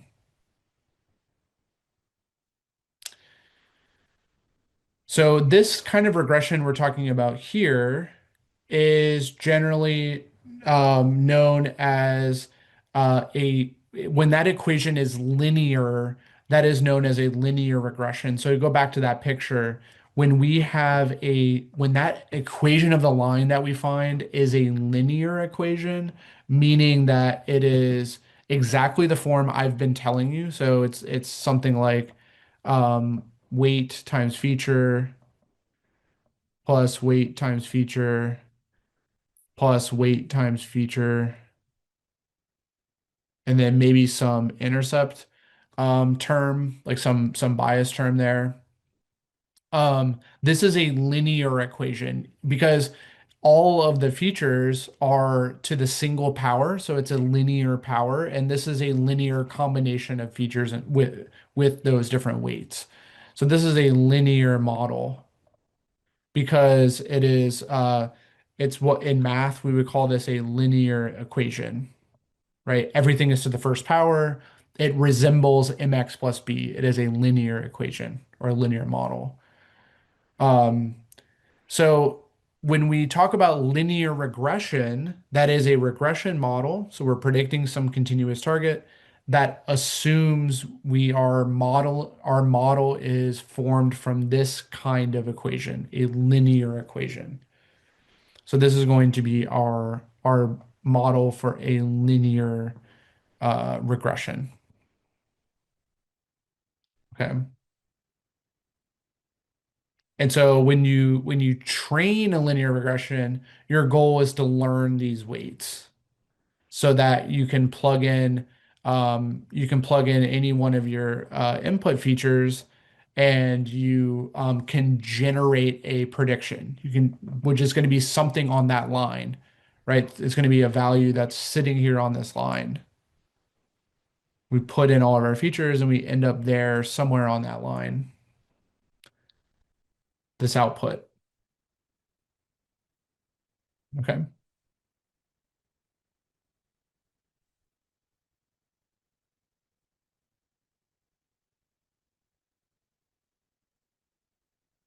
Okay, let me pause there. Any questions on the linear model here or why it's called linear regression?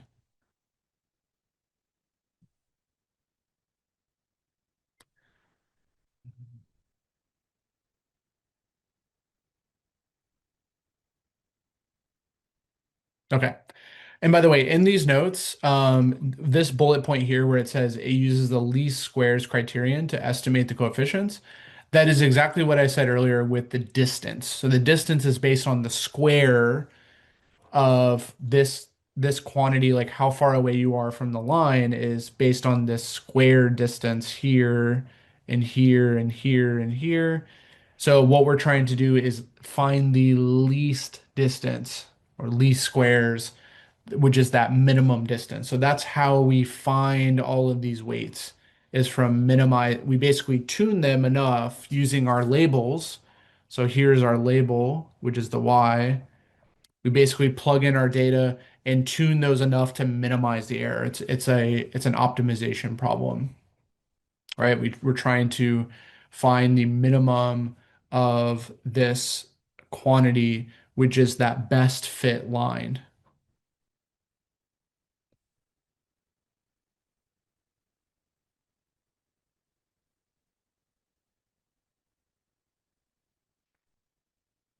Okay. So we have linear regression.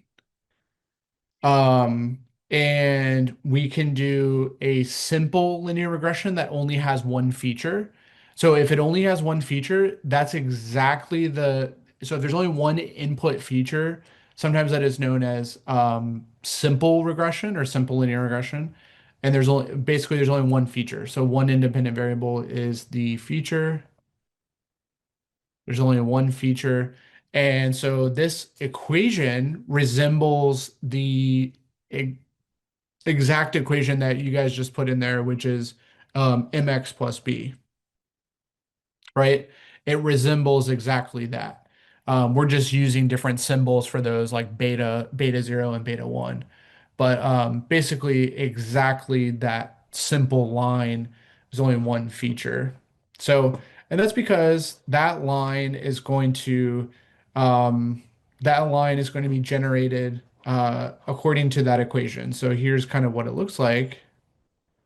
This is the best fit line through all of these blue dots. This is something we're going to be able to build. We're going to be able to build that equation pretty easily in scikit-learn. So we'll be able to find that and it won't be too hard. So this line will be y equals beta 0 plus beta 1. So some weight, beta 1 times the only feature we have, x1. Okay, so in this case, we would be predicting sales. So sales would be the value, basically the label that we're trying to predict. And the feature that we're putting in is, I think it's the number of TV expenses. Yep, TV expenses, which is on the x-axis. So there's one feature, which is TV expense. So on this graph, this would be our model. Okay, that would be our model. We only have one feature, and we have these two weights. We have an intercept B0 and or beta 0, and then a one weight which gets applied to that one feature, beta 1.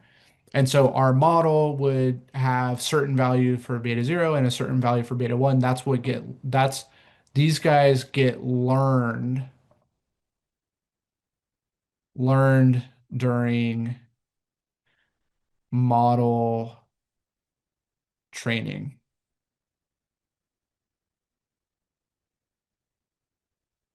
Okay. So those are what get learned during our model training. And they get learned by a least, what's called a least squares algorithm that is trying to minimize that distance. It tries to tweak beta 0, beta 1 to minimize this distance of this line to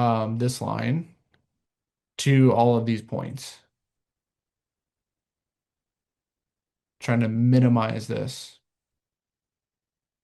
So imagine taking a line and kind of moving it around and turning its slope, its angle, to try to find that best fit, which reduces that error the most, right? That's kind of what we're doing.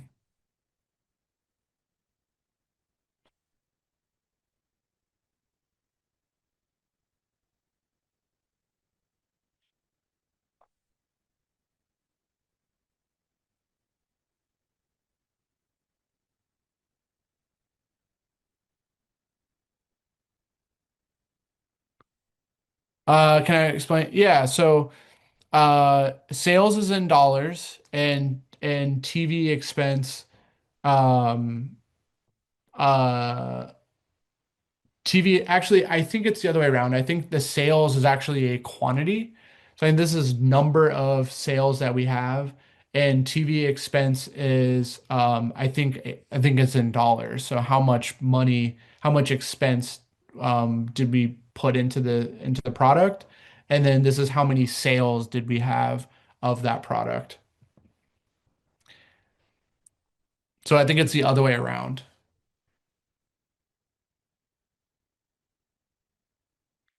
But what this graph is showing is the blue points are our actual data points. Okay, so we have a collection, like we have a data frame that has, so imagine we had a data frame that has the true values. So it has the TV expenses. It has points that are like one, so it has points that are like 120, and then the sales could be like 700 units, let's say. And then it has, so this is just our data set, right? This would be like in a data frame that we have. And then we had ones that were 50, and then um, this could be 400, let's say, and on and on and on, right? So this is our data. and this data is plotted in the blue. So these are these blue points here, right? So these are the blue points here, and the red points are is our model. So we built a linear regression model where we are putting in some values. We're putting in some fake X values here and generating some predictions, which is this line, this linear regression line, right? And that line is derived from this data, right? It gets learned from this supervised examples. Does that make sense? That line is derived from the data. It's actually learned from, like, the line of best fit is learned from that data. And the actual data is in the blue. So you can see we're trying to build this such that this distance is kind of a minimum. So it's an optimal fit to balance out these distances.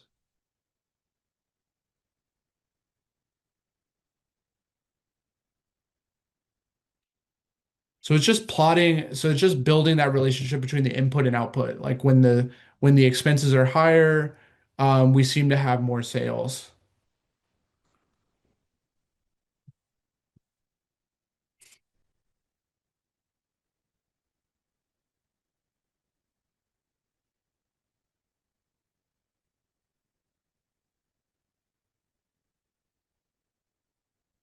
Okay.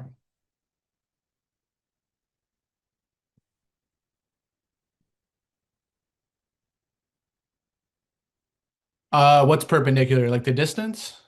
This should be perpendicular because it's a distance here. Is that what you mean? Like the distance from the real points to the line? Yeah, that should be perpendicular because it's a distance formula.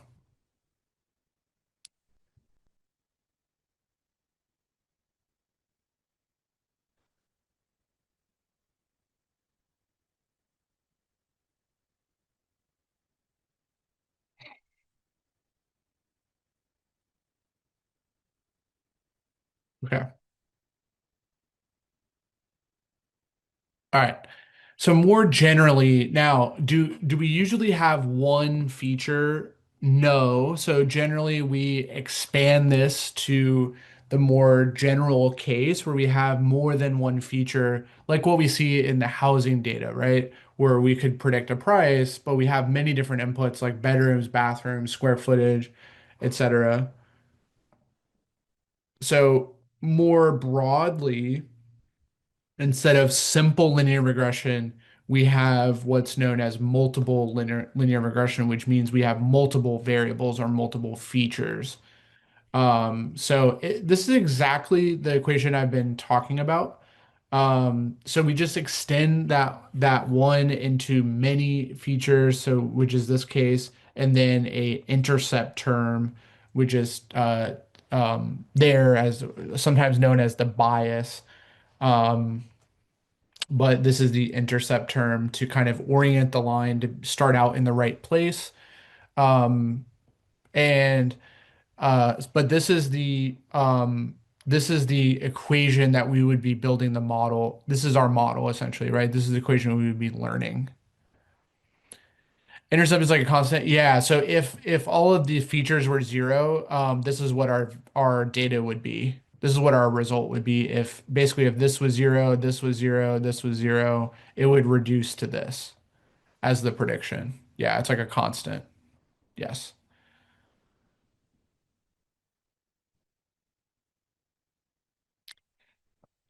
So in geometry, the intercept's actually really important because it orients where your line should start. So it orients like so these values are kind of like the slope. They orient the tilt of it. Like should it be tilted like this or should it be more sloped? But the intercept orients where it should start like vertically. Like should it start all the way up here? Should it start more down here? That's what the intercept kind of tells us.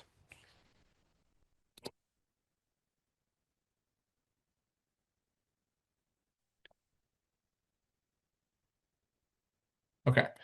So this is the situation. This is going to be our linear regression model that we will be building most of the time because we will have, again, these are all going to be features. So this is some feature, the X, this is some feature, this is some feature, X1, etc. These are all features. And what gets learned during the training are these coefficients. So all of these coefficients, including the beta zero, um, will get learned. So these will get learned from our data, right? They get learned, they will be trained from our data in order and how do they get trained? It's from reducing that distance. We try to get that line of best fit by tweaking those betas enough until we reach a minimum distance. But there's an algorithm behind that that scikit-learn will run for us to find that best fit. So we don't need to do that manually, but that's the process is basically tweaking those weights to end up with that line of best fit. So in higher dimensions, instead of a line, you get more of what's called a plane here, which kind of looks like this. So the best fit is actually this plane where it kind of dissects all of these points just like that in higher dimensions. So this is instead of a line, you get this in 3 dimensions, you get this plane like this. But it's like a line of best, it's just a more general line of best fit. It's still the same idea. We're still trying to come up with the best coefficients to minimize that distance from our points to the line. Although in higher dimensions, it's no longer a line, it's more like a plane like this. So you're trying to minimize this distance from here down to the plane, here up to the plane in higher dimensions. So I want you to keep in mind what we're trying to do before we go into the code, because the code is going to make it seem really, really simple. And that's because scikit-learn is great and that's what it does. But we should realize that there's something really complex going on, which is, again, finding the best value of these weights that minimizes the distance of this line to the data points that we have. So there's an algorithm there that will keep trying to make adjustments to this based on those distances. So it's going to use those distances as a guide to kind of tweak them to find the one that results in the lowest amount of distance. So we keep making tweaks, keep making tweaks, keep making tweaks, and eventually we converge to the set of weights that gives us that best fitting line. And there's an algorithm there that occurs. Now, luckily, that gets abstracted for us a bit behind scikit-learn um, finding that best fit. So there'll be a function that we use in scikit-learn when we build the model that will go ahead and find the best weights for us, and that's then we now have our optimal model, right? That then we can just plug in different values of these features and generate a prediction, which is going to be this result, right? So that's what we're ultimately trying to do is train the model, which will find all those optimal weights, and then we can predict with it, which would be plugging in different feature values to generate a prediction. Okay, so let's see how that happens. It's actually going to be super easy with scikit-learn. So in this scenario, we're going to import our pandas because we're going to load our data from that. So of course we need some data to work with. So we're going to load this CSV. Um, I so I was not actually able to find this CSV for this example, but I mean that's okay because we'll do other examples where we'll work with the data. If you happen to have it, great. I didn't see it in my files, so just have to take the word for it that this is that TV and sales columns here from this data set. Okay. As an example. So um, just to see how it's fit, what we're going to do, and this is going to be a very standard process for us for building a model. These steps are going to be very, very standard for us, which is going to be first of all, splitting the features away from the label. That's the first step that we always will take. So if you take a look at this code, it's taking all rows, but only the first column. Okay, so it's extracting all the features from the data frame, which happen to be, which is just the first column, which is the TV column, right? Just that column there. And our target variable, which is our label, so our target variable, aka the label, is the second column, right? It's that sales column. Um, and so our first step here, let me call that out here. First step is to always split apart features from labels. Okay. So we put all those features into a data frame called X, and we have all of our labels into technically a series, but sort of like a data frame, right? Called Y, which is just the uh, labels. So that's just the TV values. Now you're going to see why we do that. It's because we need our features and labels split apart to put them into the model building function. It expects our independent variables or our features to be separated from our answers or our labels that guide the model building. That's the first thing you got to do is separate those. Okay, so this code will separate those out into a capital X and a lowercase y. And that's actually pretty industry standard notation. Whenever you split apart all your features, usually you put them into a data frame called capital X, and then you have a lowercase y to represent your labels. That's actually pretty standard. So it's pretty standard that X represents features and Y represents labels, label column, whatever our label column is. In this case, it is the sales because we're going to be predicting sales using the TV column, the TV expense quantity.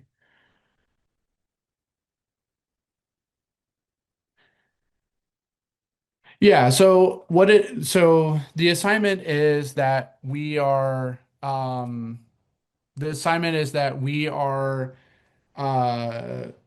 are splitting apart our data so that when we first read in the data, it is a data frame, right? That has two columns, TV and sales. Oh, perfect. Thank you, Tim. I will I will go ahead and so if we look at this data, it only has those two columns, right? It only has those two columns. Okay. So what we're doing with this is we are splitting apart our our independent variable, our features. So this X will contain our features and Y will contain our label.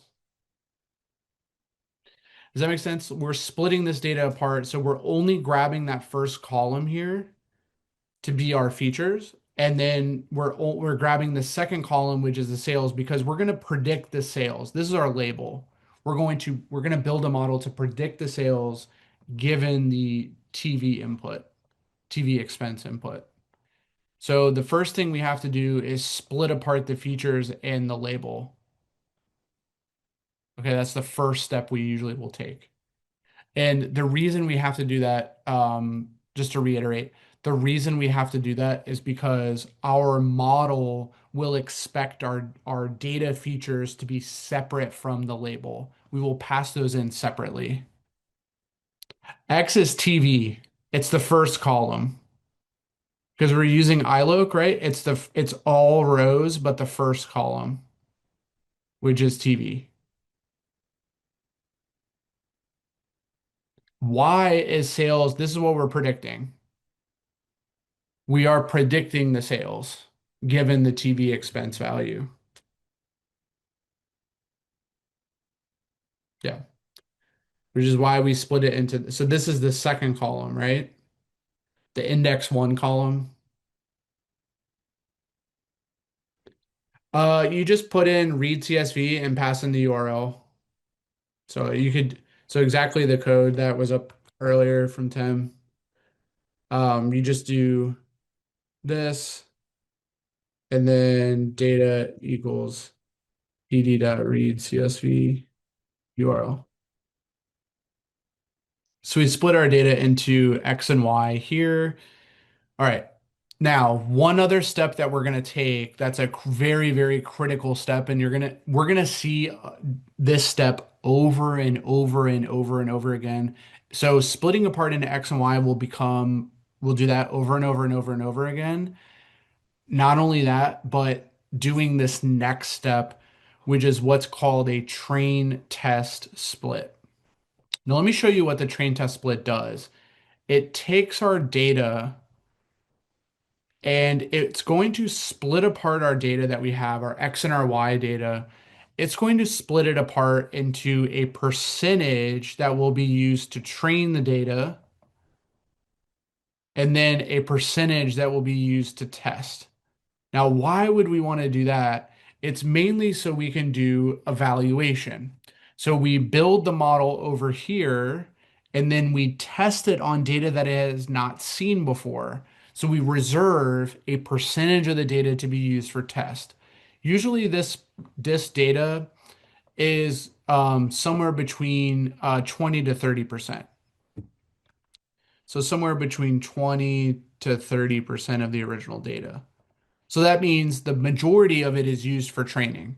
So the majority of that X and Y over here is going to be between 70 to 80% will generally be used for training. Okay. So somewhere between 20 to 30. The industry standard is anywhere in between there. A lot of people like to use 30%. Some people like to use 20%. Anything in that range is acceptable. I think we generally will favor like 30% um, to be used for testing. But the point is we don't want to mix those together. We want those to be separated out so that we can have a fair evaluation, right? We want to train our model on this data, and then see how well it performs on this data that it has never seen before, right? So in order to have data it's never seen before, we're going to take our X and our Y and we're going to split it using this function called train test split that will do this kind of splitting for us. Okay, so scikit-learn has a function called train test split that will go ahead and we're going to pass our X and our Y and we'll pass in a percentage, like 30%, that we want to split out into a test set. And then the remainder of that, the 70%, will be used for training the model. Okay. So what we're going to get, let me redraw that. So what we're going to get out of this for the train test split is we're going to have an X and a Y per training and test. So we're going to get an X train and a Y train. So we're going to get training features and training labels, and then we're going to get test features to plug into our model and test answers or test labels to do evaluation. Because what we should be able to do is build the model over here and then apply the model on this data, meaning we can take these features and plug it into our model and then see what answers we get and compare those answers to this testing data. Right? We should be able to do that to generate an evaluation. Okay. Now you may be wondering, why do we do any of that? What's the purpose of that? Evaluating it on this test data gives us a good sense of will our model generalize to new examples, right? If it performs pretty well on this data, that's a good signal. Like when it's performing pretty well on data it's never seen before, that's a good indicator that it's going to perform pretty well when we use it on brand new examples in the future, right? So that's why we do this evaluation on this data that it has not seen before. It's going to see this training data, right? We're going to train the model on that data, but that model will never be exposed to this test data until we do the evaluation and generate some metrics to see how good is this performing and does it have a good chance of generalizing to never before seen examples, which is what we want, right? Because we're going to use this model in the real world. It's going to be being used on new examples that it hasn't seen before. We want it to perform well. So this is kind of our test, our evaluation. Okay. Any questions on we're going to do this in a moment. I'll show you what it looks like in the code, but conceptually, any questions on the train test split idea? It's a very, very important idea that we basically use part of the data to train it and then another part of it to evaluate. It's very important we do that. By the way, this has a term. This in machine learning, this is called cross validation, because we are using one data set to train the model and then we're crossing that over into another data set to validate it, which is the testing set. So this is called cross validation. There's actually many ways to do cross validation. That's something we'll study. This is a very simple way of doing cross validation. There's more complex ways. You can take your data and you can actually divide it into many sections and basically train it against most of these and evaluate it against one at a time and then rotate. So that's another way to do cross-validation. We're going to study that. But this is the simplest way to do it here.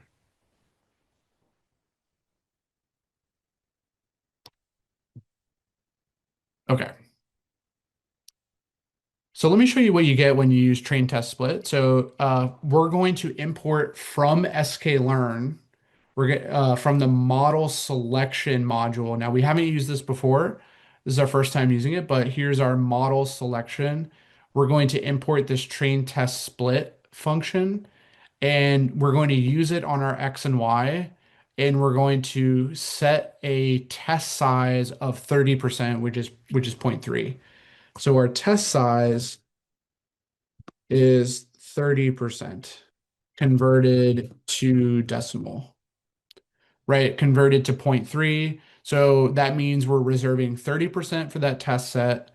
You can set a random state. Now that's completely optional. The random state is for reproducibility, because what the train test split is going to do is it's actually going to shuffle the data and then split it apart into the 70/30. So, yes, the seed, exactly, it's like a seed. So it's saying like when you do that shuffling, every time I run this notebook, I'm going to get the same result.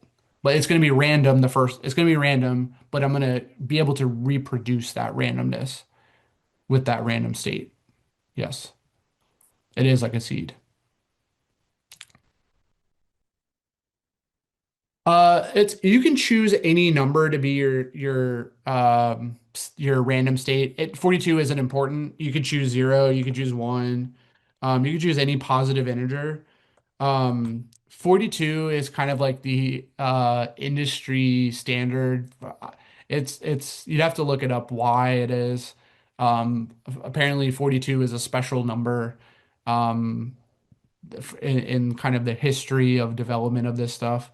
There's nothing really special about 42. You could choose a random seed to be 0. That's fine. It doesn't really matter. You just want, you could choose it to be 1, 2, 3. You can choose it to be 15. You can choose it to be anything you want it to be.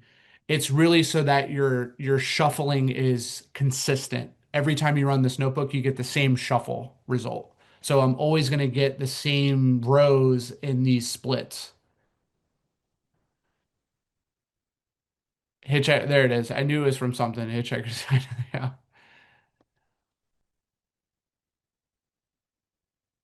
Yeah. So 42 is kind of like a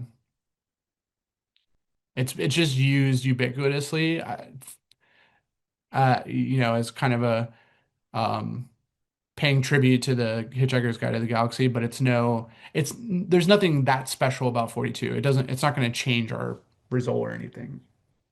It's just so that this train set split is going to shuffle our data and split it apart into 70/30.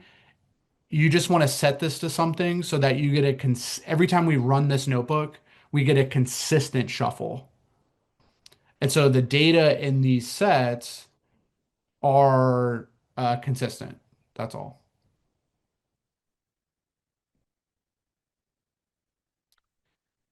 Okay, but do you guys see how we pass in our X and our Y and we generate four different data quantities here, which is we generate training features, test features, training labels, and test labels.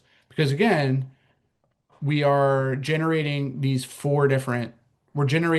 on these two different sets, a training set and a test set. So we have training features, training label, and then test features, test label. Okay. That's why it's so important to split apart our data into the X and the Y. We need those split apart in order for this part to work. So, by the way, these two steps we will always do for any model we build. We'll generally do X and Y and then train test split in order to generate the data that we will use for building our model.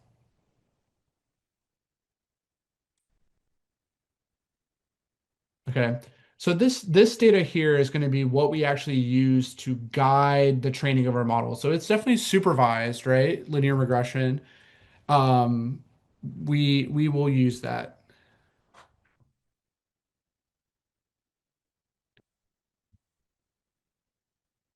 Okay. So we haven't built the model yet. We're just getting our data split apart and ready for the training. We haven't actually built our model yet, right? That'll be coming up in a moment. But this is getting our data ready. We started with our data frame. We split it apart into an X and a Y, and we split that into train test split. And um, then we can go ahead and pass in to our model training, which we'll do in a moment.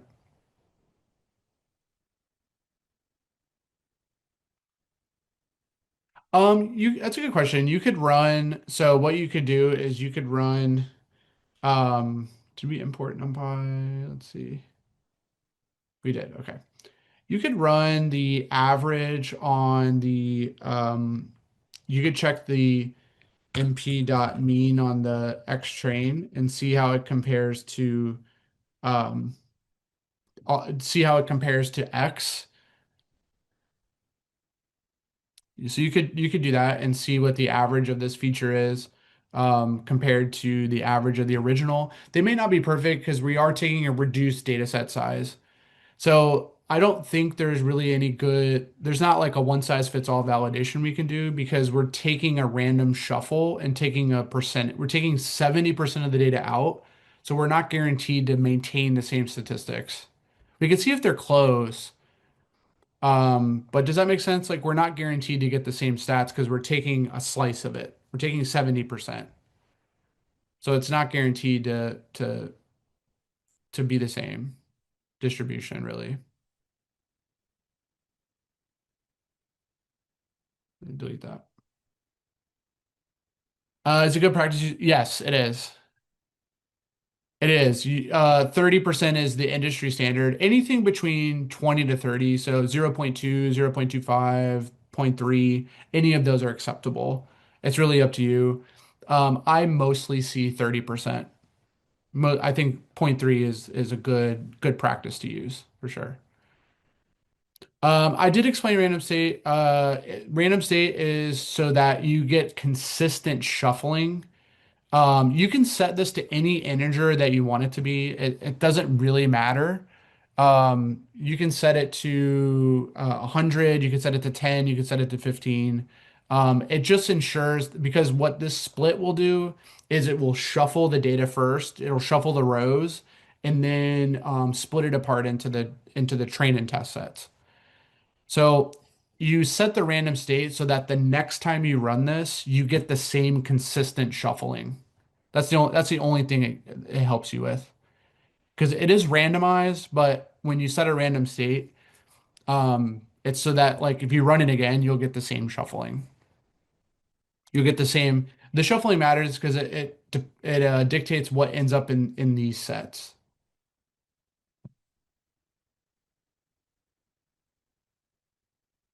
Okay. All right. So let's see. Let's build the model.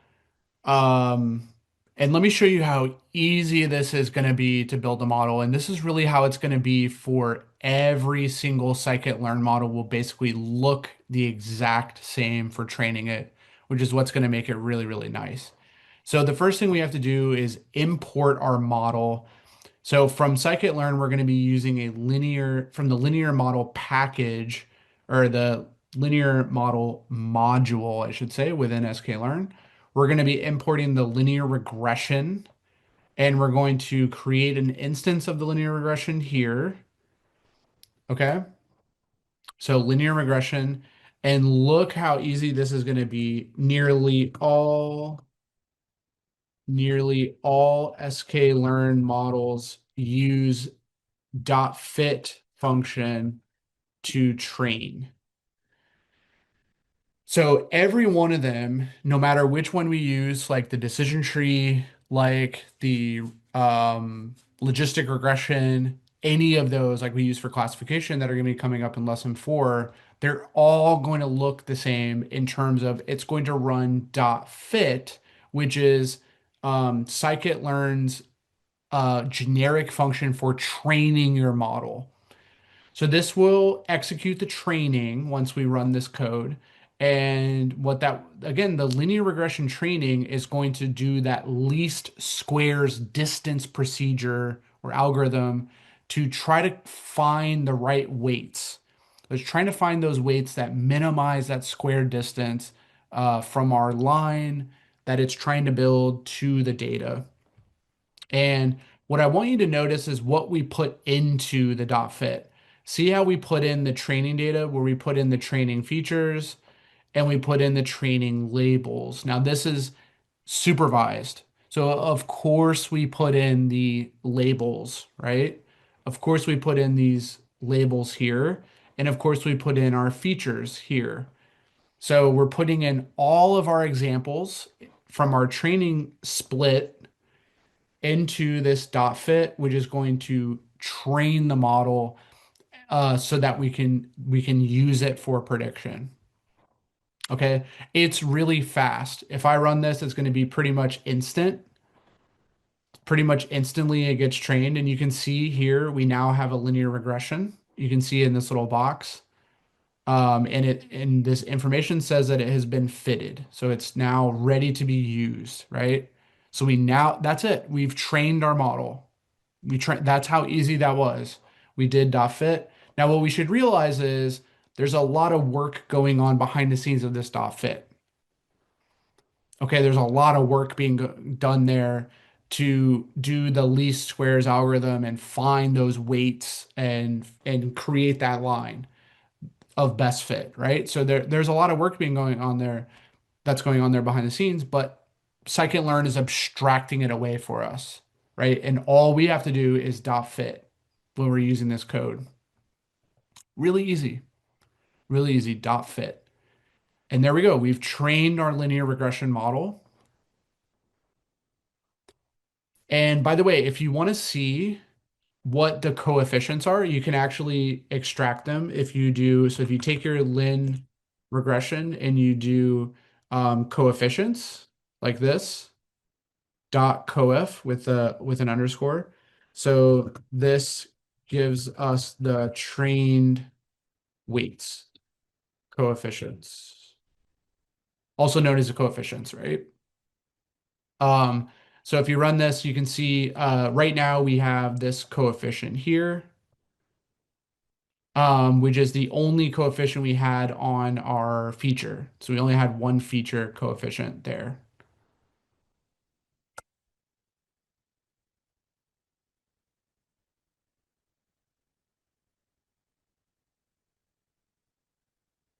And we can take a look at our intercept,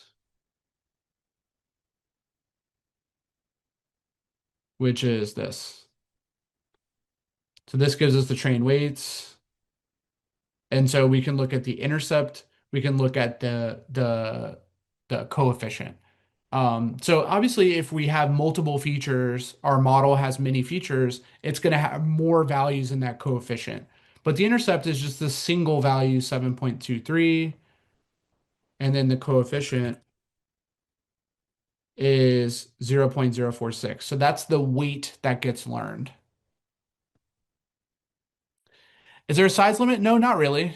There's no size limit. No, you can use as much data as you want. There's really no size limit other than what you can fit in memory. I'd say that's the only limit is basically what the amount of data that can fit in memory.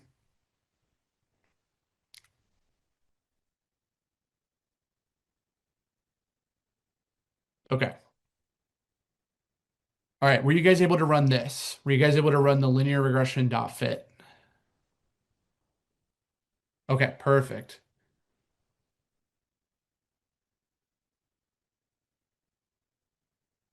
Perfect. You were? Okay, great. Great. So we have a model and we can use it to predict. And so that's actually what we're going to do next. If we go down here, we're going to have a function that's going to build a scatter plot of our original test data. Um, so we're going to have our test data here. Um, and we're going to then take our training data and plot. We're going to use this data versus our sales predictions. So you can see we're going to use this is how, by the way, this is how you use the scikit-learn model to predict. You have a fit to train it and look at the function you use to predict. It's literally just called predict. That's how easy it is. And you pass in your data, all your features into this predict, and it generates a prediction for every row.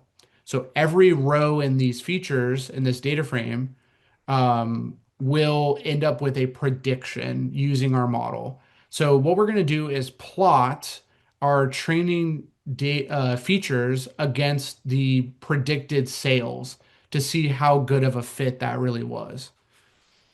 Okay, to see the regression fit. Okay. And so there's the regression fit. We have all of our test data here plotted in the green. We have our blue, which is our blue, which is our training data line that we built our model on. So that's a pretty decent fit. And then our test data is here, which is plotted in the green scatter.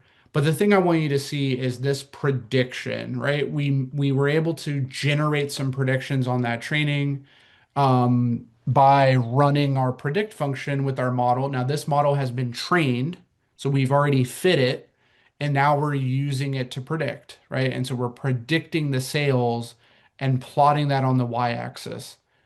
So the sales we're using the predicted sales there, which is our blue line. So this is our line of best fit. So this is our model prediction.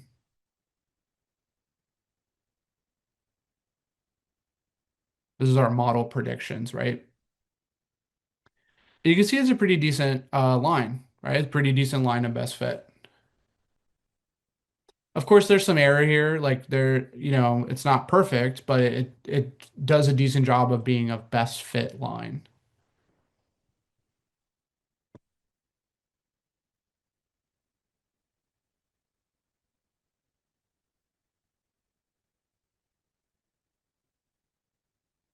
Okay. So look how easy that was to just to recap this. To fit our model was a linear regression dot fit.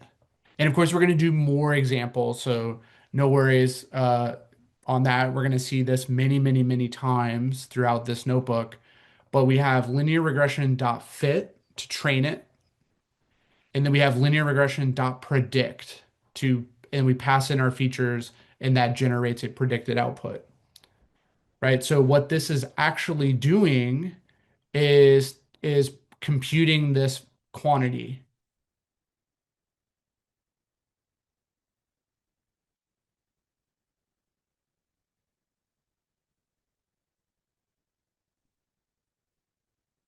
We could do either.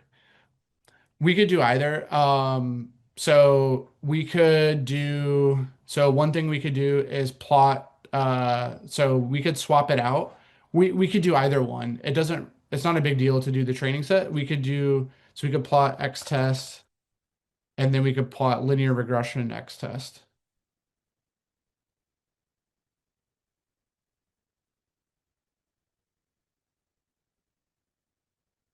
So it's a similar line. Um, it's just different input features, but the line is going to be the same. Just different inputs, but the coefficients are the same, right? It's the same line. It's just we generate different outputs. So yeah, you could do either one. This is honestly this is probably better. I see what you're saying. This is probably better because this is the line of best fit through this data. So that probably makes sense to do predict on the test set. Agreed on that. Probably makes about most sense.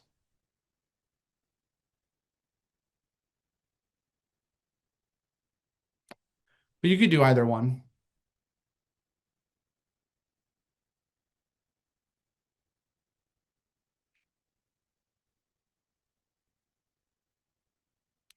Yeah, I think that what makes the most sense is for it to be on the same one, just to validate. So like we could do training here and then train and train just to see how that data lines up. Really what we're trying to do is have our scattered data and then our line of best fit on the same plot. That's all we're trying to do, right? So yeah, I think they should be the same. I think that makes sense. These values, or which values do you want to see?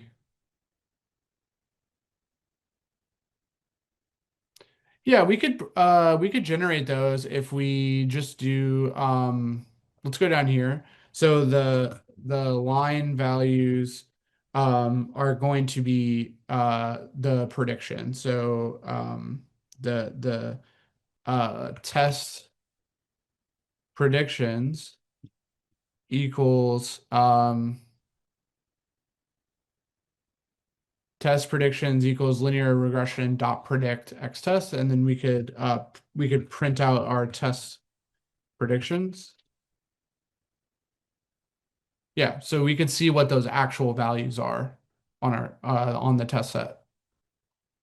Yeah.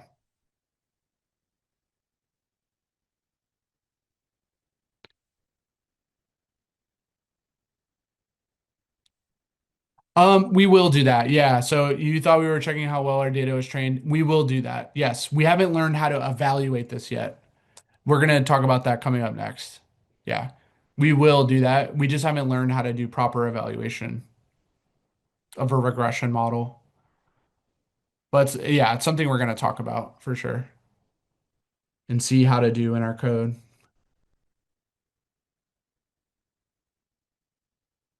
Okay. All right. Any other questions on this example?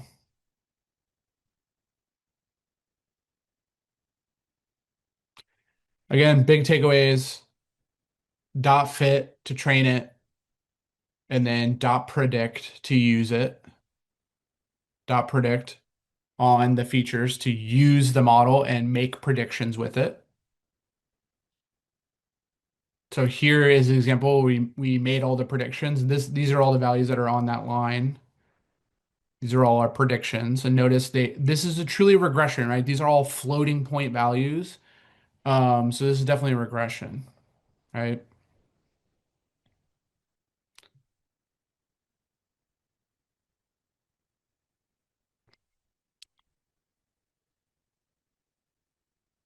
Okay.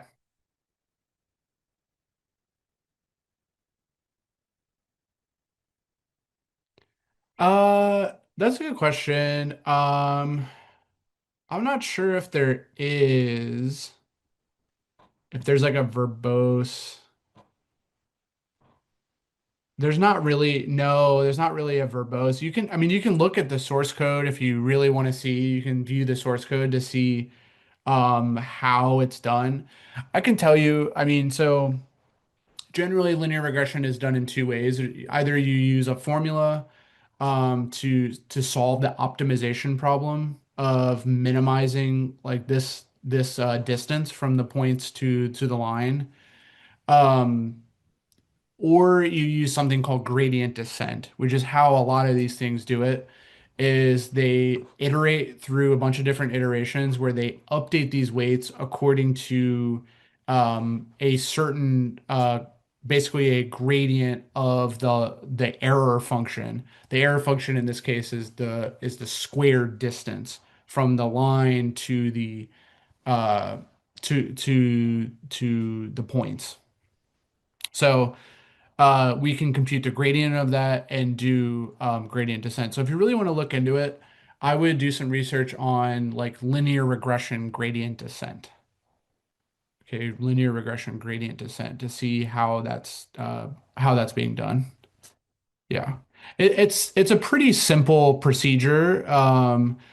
Again, you have the notion is that you want to minimize the loss or the error. In this case, the loss is the square distance. So it's like there's like it's a formula. It's like a sum of a square distance from your prediction um, or your label, sorry, to your model, which is the beta zero plus beta one x1 plus beta two x2 etc., like your model, and then squared. So this is the square distance here, and you're minimizing this guy, which is like a calculus problem. You basically find I'm getting so far into the weeds of this, but this is like a parabola, and you work your way. No, you're good. It's a good question. Um, you work your way down to the minimum of it. Does that make sense? Like you're working your way down here, and you do that through a descent process, like a descent iteration. Um, so that's how these are found. Um, but you don't see that happening in the background. But if you look at the source code, I guarantee you it's either going to be this or they're going to use a matrix formula to basically solve an equation that involves this. Basically the derivative of this set equal to zero and you find the minimum. Either way, you're finding the minimum of this. Okay. But yeah, I don't think scikit-learn has like a maybe there's some type of verbose flag you can look for. I don't think they have that though. Not that I've seen.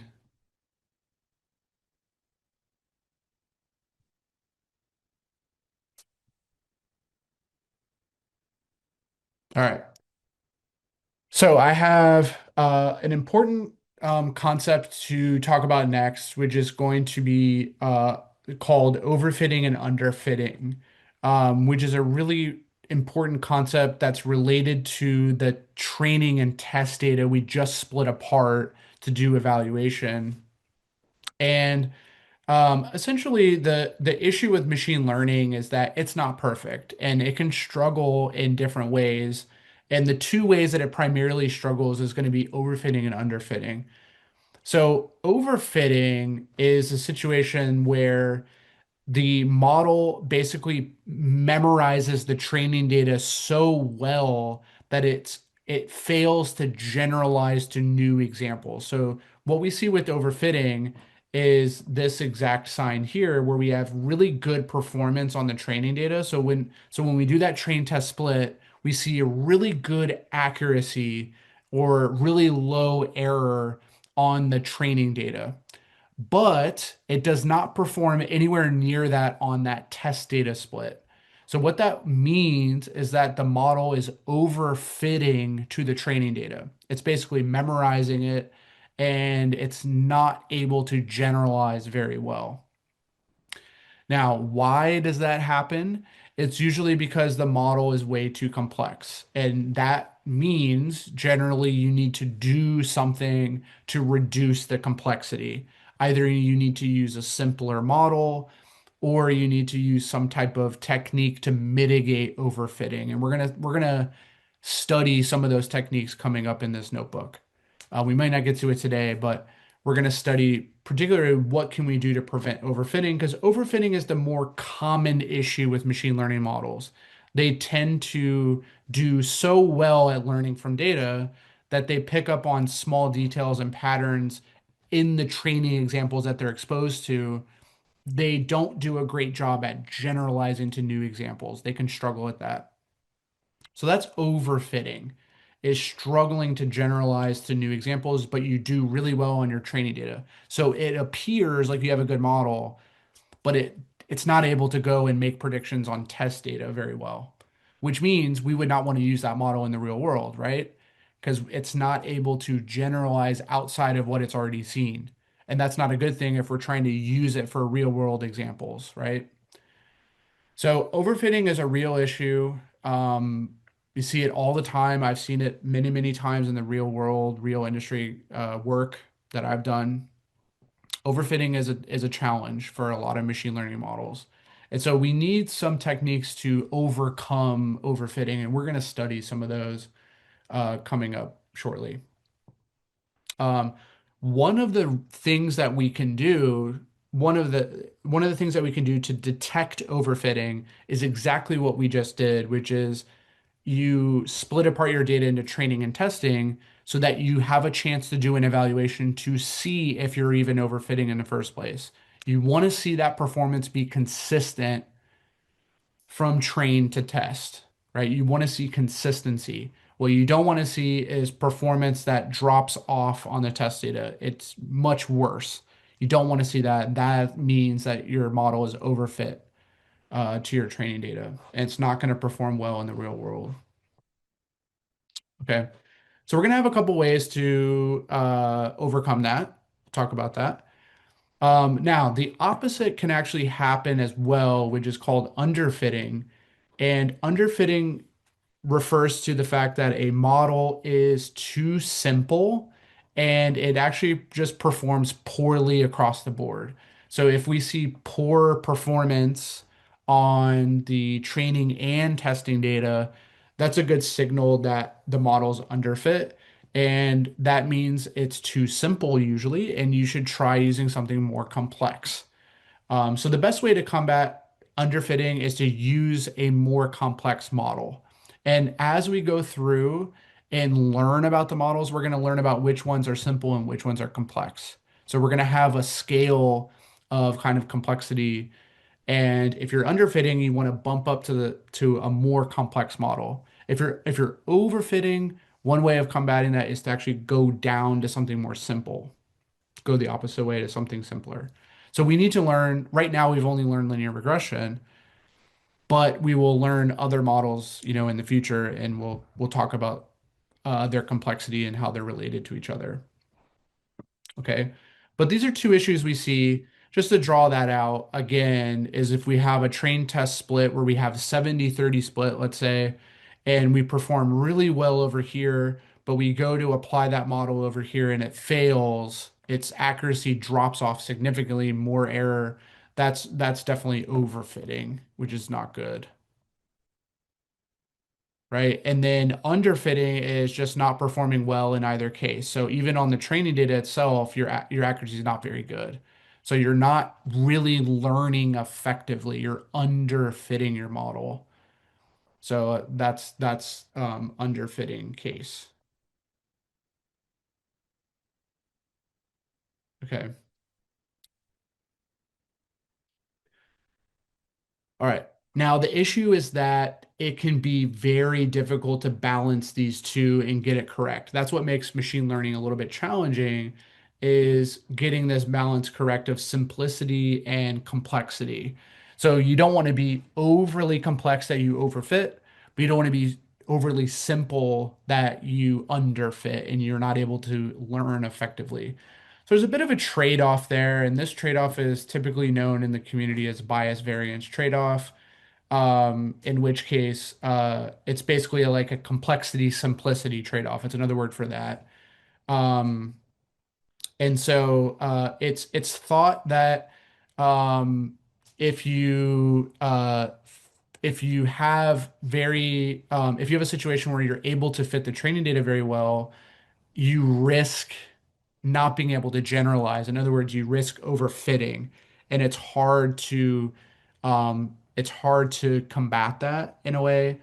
Um, and on the reverse side, if you have something really simple, you risk not learning enough. Even if you're trying to combat that overfitting, you risk not learning enough, and your model just doesn't perform as well as it could. So it's a bit of a trade-off there of trying to find the right balance between something complex enough to learn, but something not overly complex that it's going to not generalize to new data. That's the challenge. Um, like I said, we are going to have techniques to overcome this. So luckily, there are things to basically overcome this trade-off and and help us along the way so that we don't overfit. They basically prevent overfitting and allow us to use complex enough models that won't be overfit. This is in the this was in our lesson 3.2 notebook. So you want to pull that one back up. We were working on Monday. And just to recap this a little bit, remember we were building a linear regression. I wanted to recap some of the steps we took there, um, that we will be doing over and over again, and really the same kind of steps that we do here, we'll do in a lot of our model building, pretty much all of our model building that we do, whether it's regression or classification, doesn't really matter. We'll still be doing a lot of these steps, which are um, remember, first we split apart our data into kind of a features and a label, X and Y. And the reason that's important is because the model training uses the features and the label to help train the model, right? They use those separately. So we want to split those apart whenever we can. And so we have usually it's a good practice to call your features capital X and your labels lowercase y. And what we do with that is, remember, we immediately split that into what we call the training and a test set. And the picture we had for that was something like this, where we had about 70% of the data we used to train the model against, and then the other 30% of the data we use to test the model against, meaning that we build a model over here and we apply it to this set over here to make predictions. And then that's where the supervised learning really comes into play, right? Is on this test set, we already have the answers. We already have the label. And so we can apply our model to the features over here, predict what the label should be, and compare that. We can get a metric, right, that compares how close we are in our prediction to the actual values. And that was some of our performance metrics. I'll recap some of those that kind of measure that distance away from our predictions to what the actual label is. Um, but remember, we had this train test split function which helps us split apart our features and our labels. into these four sets of data. So we have our training features, our testing features, and then our training labels and our testing labels. So we have all of those. And really, these two guys are going to be used to train the model. That's why they're called underscore train. You're going to use to train that model. And then we're going to predict on these set of features and then use those predictions to compare to this set of labels, right? That's on the test set. And you notice here our test size is set to 30%. That's a pretty standard number. Anywhere between like 20 to 30% is pretty standard. Um, we'll typically use zero point 0.3, but it could be zero point 0.2, anywhere in between is fine. Okay, so we had that. Hopefully that we remember that from Monday. So we had a train and a test set. And then building the model was actually really, really easy. Once you have those train and test sets, we just import our model object. So from scikit-learn, sklearn, um, linear model module from that package, we import the linear regression model, and then we do linear regression dot fit, and we pass in our features and our labels. And this is, again, this is where that supervised learning is really coming into play because we're passing in these labels. That's really what makes this work, right? We need those labels to help guide the model to make those updates. If you guys remember, the model is something that looks like this. So this was a bunch of different coefficients times the features, however many we have. And so these labels are really taking the place of this, and they're helping us make the correct updates to these coefficients, or sometimes we call them weights. These B0, B1, B2. Um, we find out what the optimal one is to get the best fit, right? To get the line of best fit. Um, that's what the model training, when we call this dot fit, that's really what it's doing in the background is finding all those coefficients, right? To end up with the line of best fit that has the lowest amount of error. Okay, so hopefully that makes sense. That's just a dot fit to train our models, and that's really going to be the case for uh, pretty much every single model that we train with scikit-learn. It's pretty much going to be a dot fit. We pass in our training features and our training labels. Okay, so we had that, and this was the visualization of that where we had our test points kind of scattered, and we see our line of best fit is the one that goes through there with that minimal error. That's the whole goal. Pretty decent predictor. Okay. And then we talked about overfitting, underfitting. So just to recap this, overfitting is the concept of our model basically memorizing our training data. It performs really well on that training set, but it is not able to generalize outside of that. So it performs poorly on the test set or data that it's never seen before. Um, and that's overfitting. So the reason that it overfits is generally the model is too complex and it needs to be simplified a bit. And one of the things we're going to do today is see a couple of ways we can alter the linear regression model if we are overfitting to prevent overfitting. Um, so there's going to be ways to handle this. And so we're going to explore some of those today. Underfitting is kind of the reverse of that. Remember, it's where the model is not learning enough, so the performance is poor even on the training data. It's not good on the test data either. That is a sign that the model is probably too simple, and maybe we should use something more complex, like go from a linear regression, maybe to use a polynomial regression, or maybe use an entirely different model altogether. If we're underfitting, our performance is poor, it's a good signal we should try something else. Um, okay, so we talked about those. And one of the things we also talked about was evaluation. So if you guys remember, we had different metrics that we could compute to get a gauge of how good our model is actually performing. One of those was MSE, which is this mean squared error function. So we did this example during class last time on Monday, where we were able to generate the mean squared error. That's one of our metrics, and we can see what the mean squared error is on the training set and see what it is on the test set by just passing in our training predictions and our training labels, our test predictions and our test labels.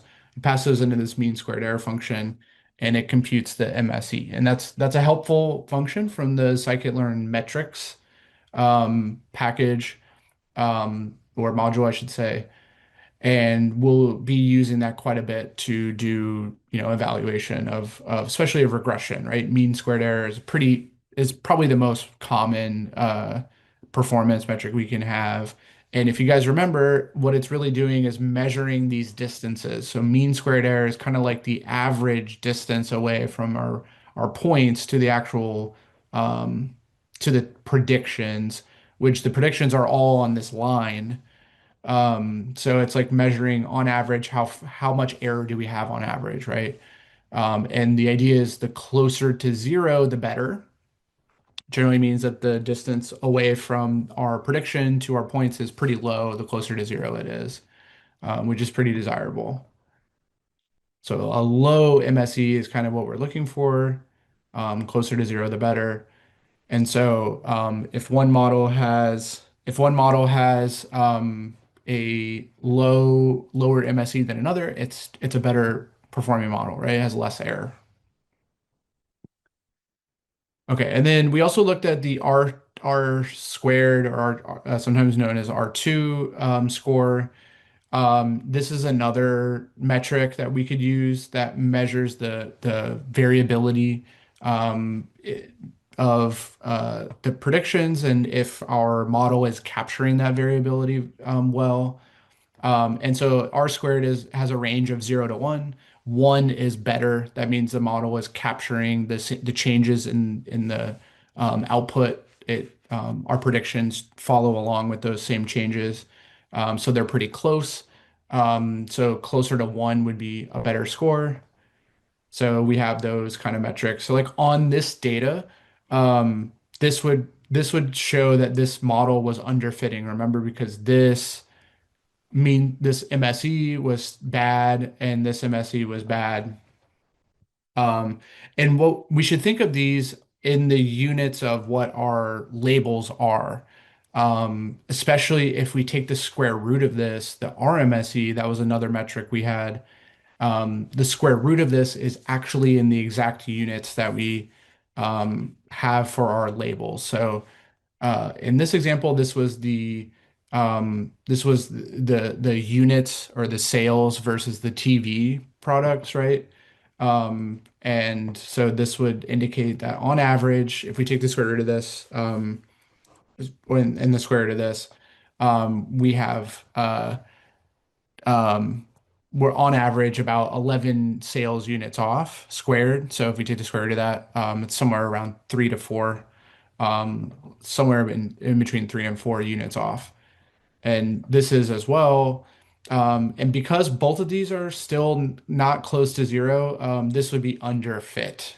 And this shows that as well. This isn't that close to 1. It's decent, but it's not that close to 1. So we would say, and performance is poor on both training and test sets. That's the key indicator of underfitting.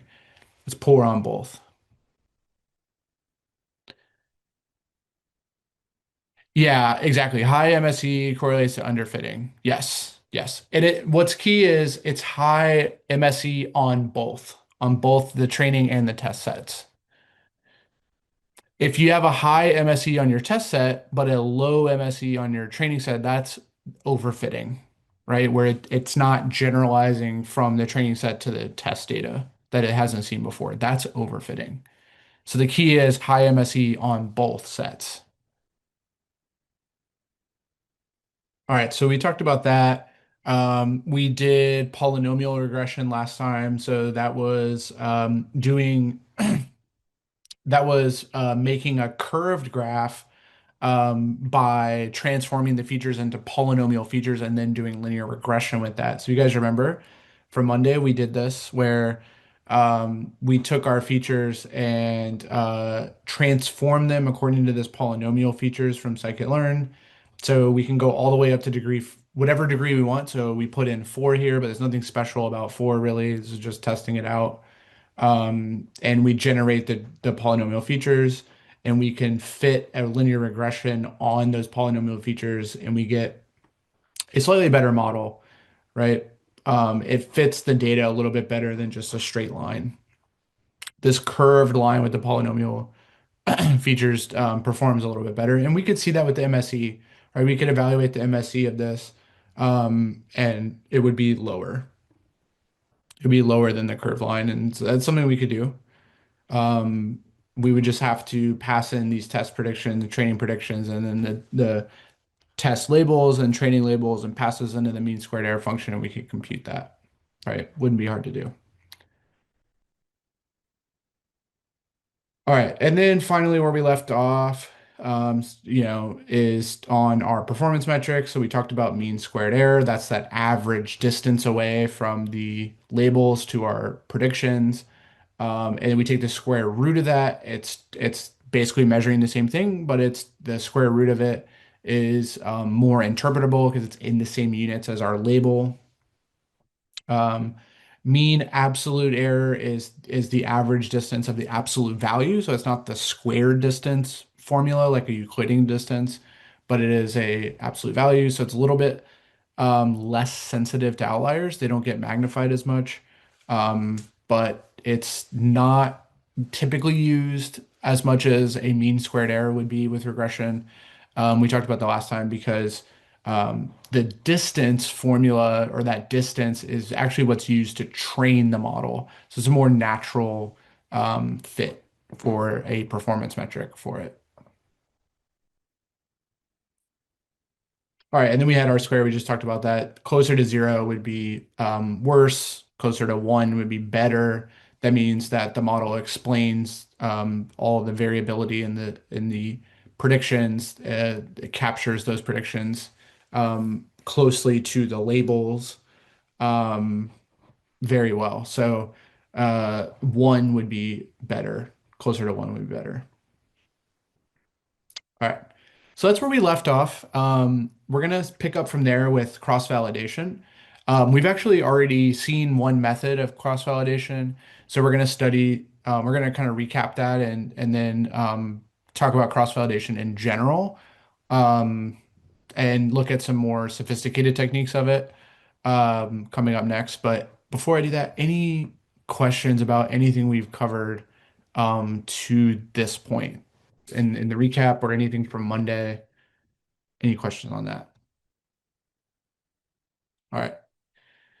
So let's talk about cross-validation. Um, Now, this term, cross-validation, refers to a technique that evaluates performance. And what it does is it divides our data into essentially training and test sets, which we've kind of already seen. And then we are able to train a model on the training set, evaluate it on the test set, and that's where we get the name cross-validation because we're crossing over our model from one batch of data used to train it over to another set of data used to validate those predictions.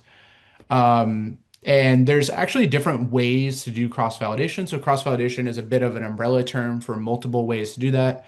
We've already seen one way of doing that, which I'm going to scroll down to is known as holdout cross-validation. So that's what we've been doing so far. So this is just generating a train and a test set. Train tests split. Um, that's what's known as the holdout cross-validation method. And this is exactly what we've been doing so far, which is you split your data into some type of split, usually 70-30, of a train and test. And then you train your model on this section of data and then apply it to this to evaluate performance. Right, so that's what's known as the holdout method. It is relatively simple. It's pretty fast to do. But there are more robust ways to try to divide up our data a little bit more evenly. Instead of just having one split, we can actually do many splits, which is the idea of the next kind of cross-validation I'll cover. But holdout method is one that we've already studied. It's the most basic type of cross-validation you can have. Um, so holdout, this is the most basic. And we've already been working with this type. Okay. So we've already seen holdout method. Let me explain to you a more sophisticated method, a little bit more advanced of a cross-validation, which is known as k-fold cross-validation. So this is going to be a little bit more advanced of a technique, but this is the idea of k-fold is that you take your data set and you split it into k number of what are called splits or folds. So you take your data and let's say k equals 5. So we have 5 splits here. Okay. So let's say k equals 5. We have 5 splits. So what we're going to do is we're going to train our model on k minus 1 of those folds. So if k was 5, we had 5 splits. We're going to take our model and train it on 4 out of 5 of those splits. So let's say it's these 4. We'll train it on these 4. Okay. And then what we do is the one split that's left over, we will test our model against that split. So we'll test here. Okay.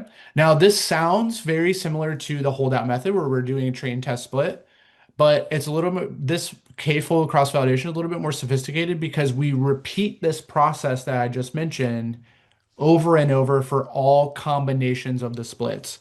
So then what we'll do, this is just one trial that we'll do it again, but this time we will pick 4 different splits. So this time we might pick, let me do blue. This time we might pick this one, um, this one, and this one. And then those 4 we will train our data on, and then we will test against this one. Okay? And we'll repeat this. Repeat for all combos of the folds.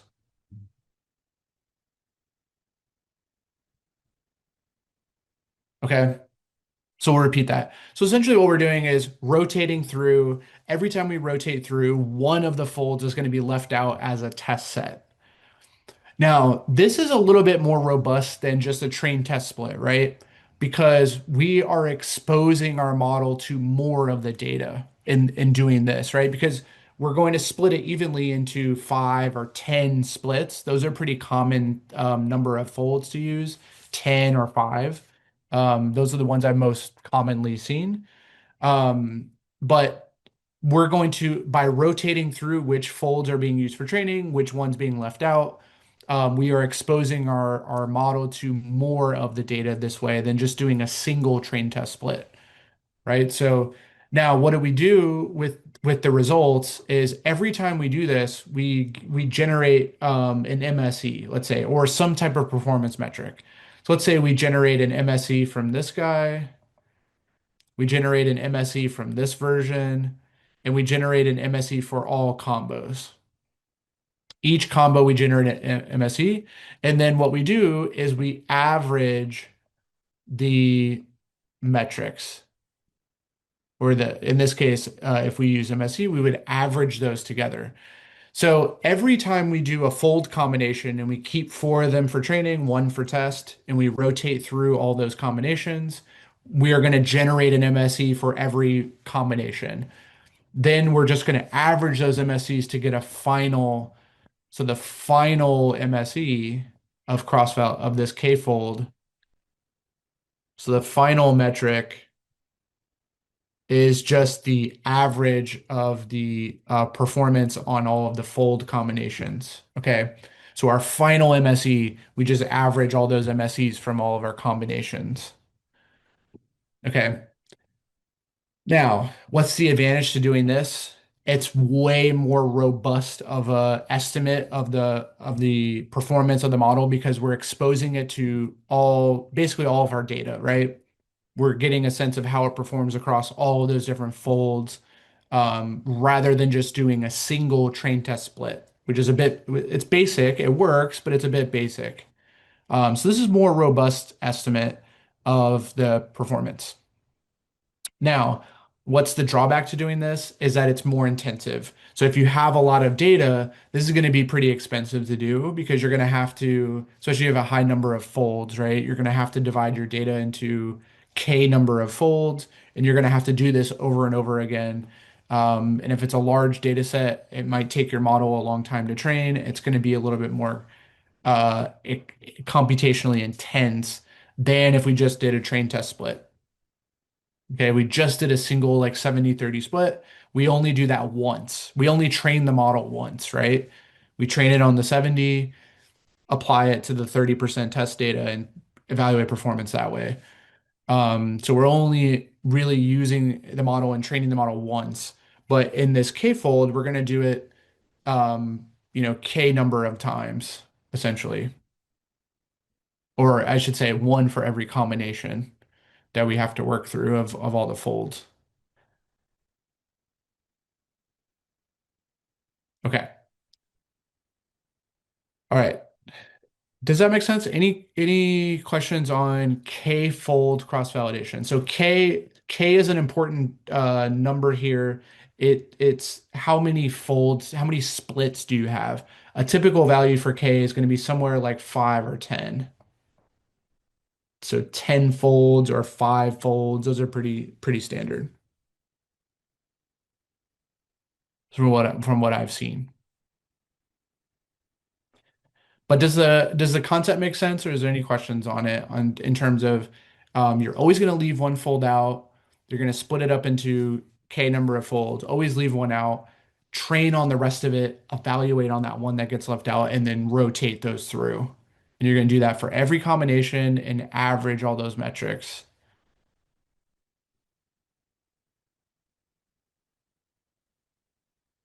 And by the way, there's going to be an easy function in scikit-learn that will do this for us. So managing all these combinations will be really easy. It's actually just built into scikit-learn. So we don't have to do this all by hand. Okay, this will be in scikit-learn, it'll handle doing all these combinations of folds for us, and computing the average metric will be really easy. So um, we don't have to worry about that. We're going to see an example of this coming up shortly.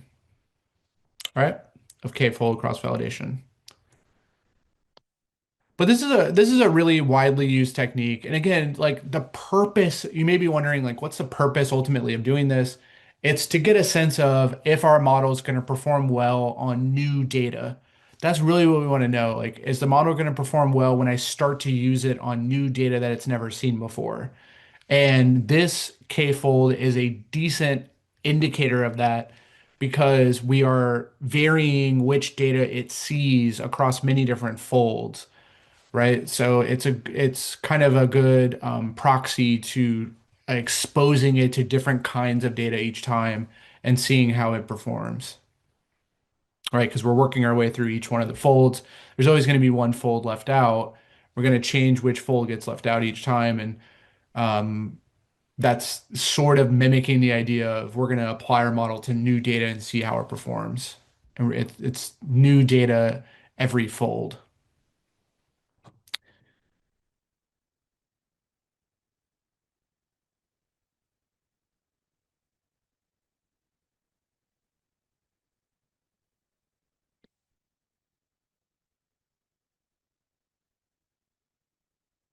How we know which model is best suits for which scenario because yeah, that's a good question. So we're gonna learn this as we go along because we haven't covered all the models yet, but Generally, the best advice I can give on that is you generally want to start as simple as you can get, and then if it's not performing well, then work your way up to something more complex. So we are going to have models that are simpler, we're going to have models that are more complex. The rule of thumb is to start with the most simple model that works. So you're usually going to have the same ones that you're going to try in the beginning. And linear regression is a very simple model. It's usually the first one you want to try for regression because it's the simplest. And for classification, we're going to have a similar, like logistic regression is the simplest kind of classification model we could have. So usually want to start with that. And then if it underfits, like if we see it's producing a lot of error, then we work our way up to a more sophisticated model. So, um, that's the way it should usually go, is simple to complex based on their performance. So we evaluate it and then we can repeat the process. If it's not performing well, we can try something different. That's more complex if it's underfitting.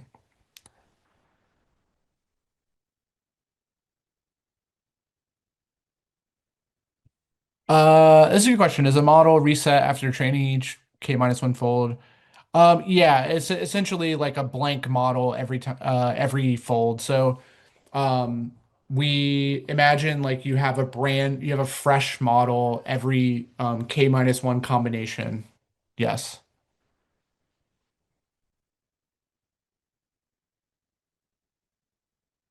And the reason it has to be that way is because you don't want the other folds influencing the model that like on the next combination, you don't want the previous combination to influence the results on the next one, right?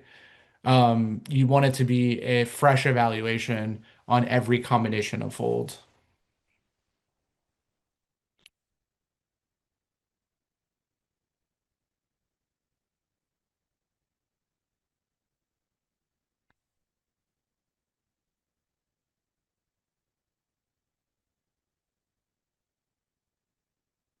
Okay.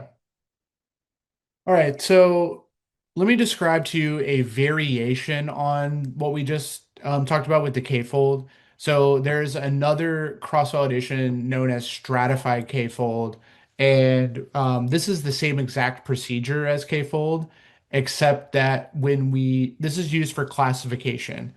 So when we do classification, we want to make sure that the different categories are going to be split amongst those folds in a proportional way. So what we don't want to happen is when we split apart the data. So let's say we're predicting spam, not spam. What we don't want to have happen when we do our splits is we don't want to have all of the spams end up in one fold and then every other fold has no spam, no spam, no spam, no spam, right?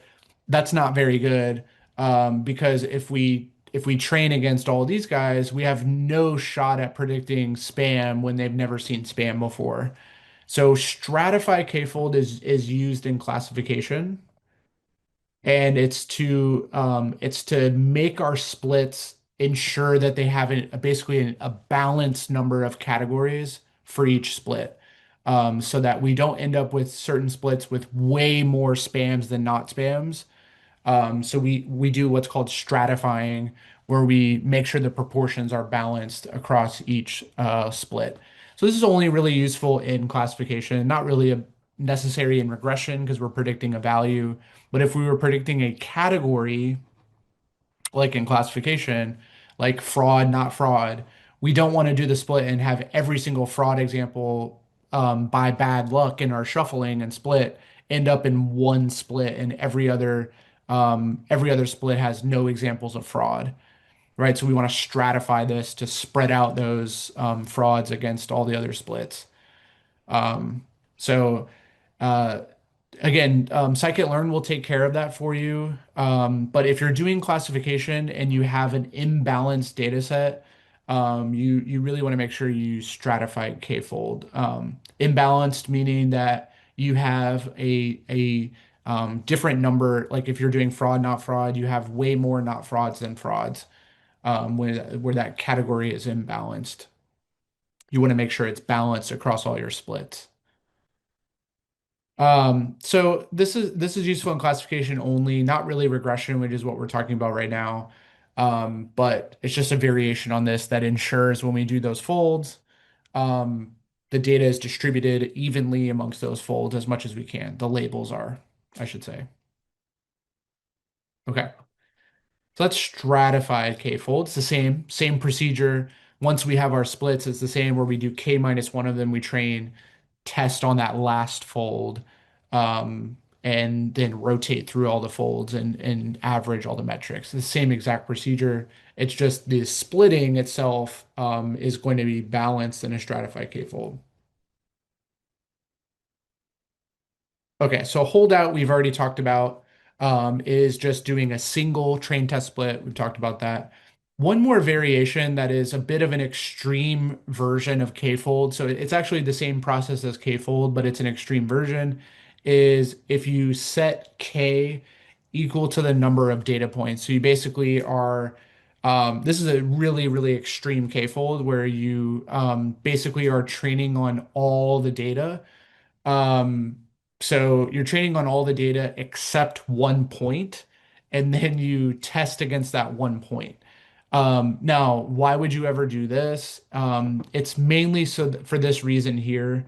It's to maximize the amount of training data that your model gets exposed to. Because instead of just doing five splits, which would be like, these four folds are going to be used, and then we test against one fold. We're essentially going to use 99% of the data, right? One point is going to be left out. 99% of the data gets used to train. And then we're always going to leave out one point. And the issue is we're actually going to do that over and over and over again and rotate that one point to cover the whole data set. So we're going to train on 99%, leave that one point out, and then rotate through every combination of points until we've left out every single point, and then average all those together. So this is an extreme k-fold. Again, the number of folds is actually equal to the number of data points in this case. So we have every point is its own fold, and we train on everything but one, test on that one. This gets you the maximum size of your training data because you're basically going to have every point but one used in the training. This gets you the maximum size. However, it gets you the maximum expense, especially for large data sets. This is going to be, usually you're not going to use this, especially for large data sets, because it's just too extreme. It's going to take you a really long time to work through every single point being left out. It's just going to take a while to do. So for that reason, the leave one out, that's why it's called leave one out, because you're leaving one out every single time, is rarely used. Don't really see it used that often, but it is an extreme version of k-fold cross-validation. Okay, but rarely ever actually used. I think the ones that get used the most are definitely the holdout method with just a regular train test split. And then the other one that gets used quite a bit is k-fold, or stratified k-fold if you're doing classification, but certainly k-fold in a regression case. Okay. All right. We're gonna do an example with these guys. So we'll do that next, with the different cross-validation techniques. But any questions on what they are doing conceptually before we actually do the code example?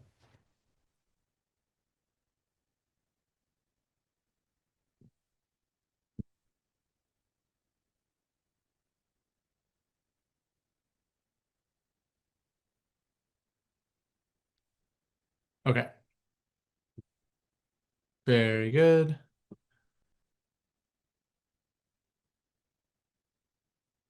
All right. So let's see some examples. Let's go into our code and build a model and do the different cross-validation techniques on it. You're gonna see it's actually gonna be really easy to do, and it sounds complex, like doing the k-fold and leaving one out and testing. It sounds kind of complex, but I promise you, Scikit-learn makes it really easy to do. Um, and so we won't need to do too much besides just use the right tools from Scikit-learn. So we're gonna see that. So here we have some imports. The primary thing that's a little bit new for us is going to be these different kinds of cross-validation techniques. So we have our K-fold, we have our stratified K-fold, leave one out, which are those different cross-validation techniques. These are going to be used in combination with this cross-val score, which is going to keep track of the different metrics and then average them uh, while we do one of these cross-validation techniques. So this guy gets used in combination with one of these to, as we're going to see in the code, to average those metrics, doing the different folds, right? Doing performance against the different folds. Okay, and then of course we need a model. We're using linear regression. That's the one we've studied so far. And then we have just our regular metrics if we want to compute those um, using maybe just holdout, right? And holdout, which is just a regular train test split, we could use these guys to evaluate performance. But in a more sophisticated K-fold style of cross-validation, we're going to use this to evaluate the performance. Okay, let's see. So we're going to be working with this housing with ocean proximity data. You guys should have this one. Uh, so you guys should have this one. So if you want to follow along and run it yourself, you can load that one in. I want to make sure that I have it. Let me pull that one in. So it should be this guy.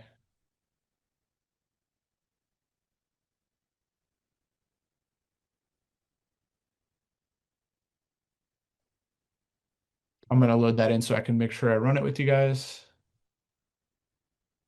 Um,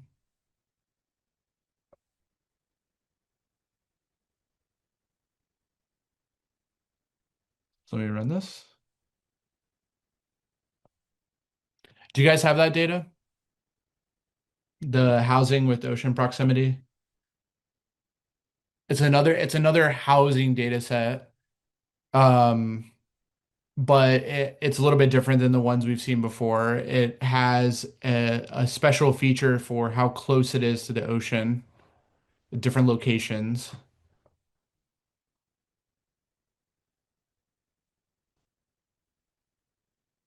So it looks kind of like this. If we load it in and do our dot head, which is usually what we do, right? We can see that it's got these features. So it's got bedrooms, total rooms. Um, it's got median age. Now looks a little strange for total rooms and um, bedrooms and population, etc. But it's got those because it's representing an entire neighborhood. So it's an entire neighborhood, and we're looking at this. This is actually going to be our label is this median house value for the entire neighborhood. So what's that median value in the neighborhood? And this is the total number of bedrooms, total number of rooms, population, households. So how many houses are there? Median income, and of course these are scaled.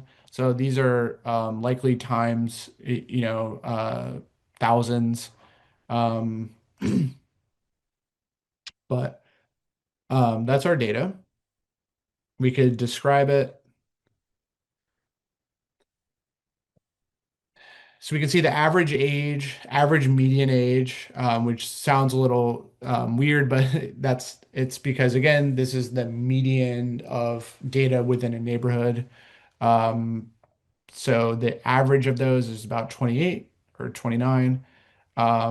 We have um, total bedrooms. We can look at the min.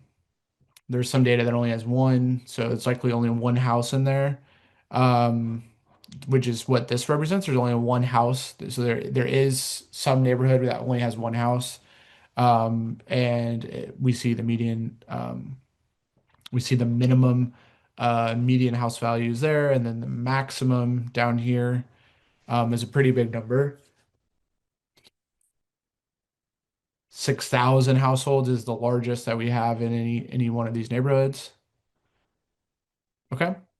So just a little bit of description of the data.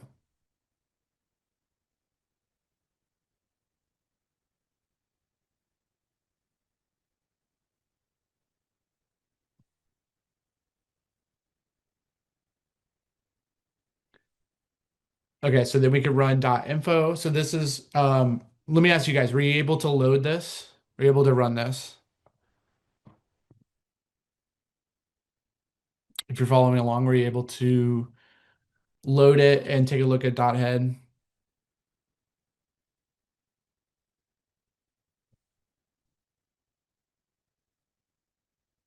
Okay, great, great. Okay. So we were able to load that and then look at head. Perfect. Um, okay. Um, and then we run describe, which gives us that usual kind of statistical description, so we can see some interesting stats about those.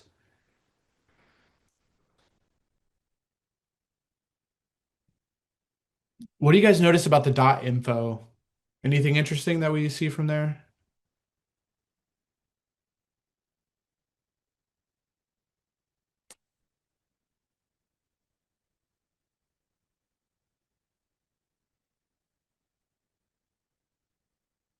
Is there any missing data? Any features that have missing data? Can we see? Object, yeah, object type usually is string. If it's an object type, that usually means string. Python, when we read it into pandas, it usually is just a string. So that makes sense. Like we have mostly numerical features, but then we have a this ocean proximity, which is a string.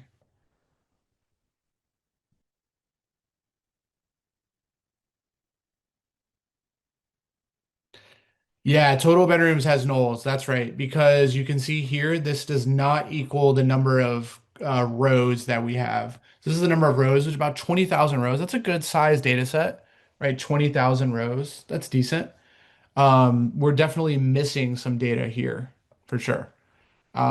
We could count how much we're missing exactly by running this is na.sum. Um, and so we see that total bedrooms is missing about 200, 200 rows are missing total bedroom value.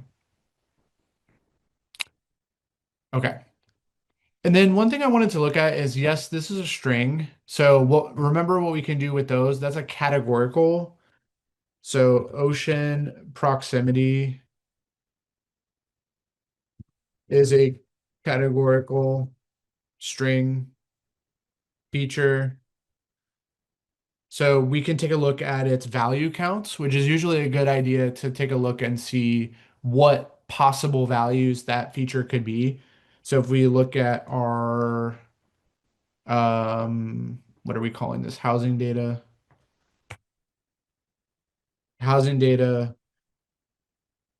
ocean proximity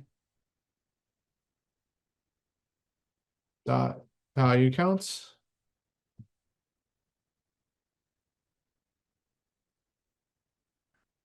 So here's the different types that that one can be. So there's some neighborhoods that are less than 1 hour from the ocean. There's some that are inland. There's some that are near the ocean. There's some that are near a bay. There's even 5 of them that are on an island. So these are the different values of the ocean proximity. So remember, you can always do that. If you see a string feature, you can always take a look at what its categories are. And it looks like most things are less than 1 hour from the ocean, but it's kind of evenly distributed here. Um, otherwise, very few islands.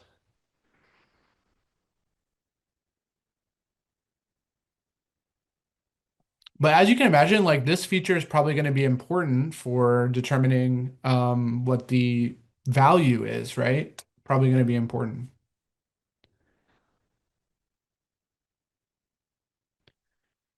Okay. So we need to deal with these nulls if we're going to build a model, right? So this is all of our typical data prep. If we want to build a model, we're going to have to deal with these nulls. What do you guys think we should do with the nulls? What do you think for total bedrooms? What do you think is a good strategy to do? Keep in mind we have 20,000 points, 20,000 rows, I should say, and about 200 of them are null,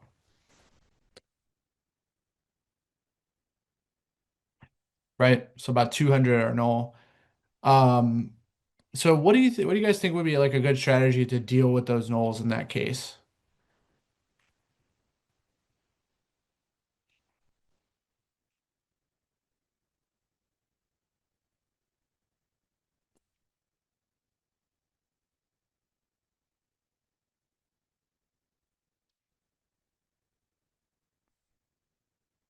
Average, we can't ignore it because we can't ignore that column. We can't ignore the whole column. So something needs to go there.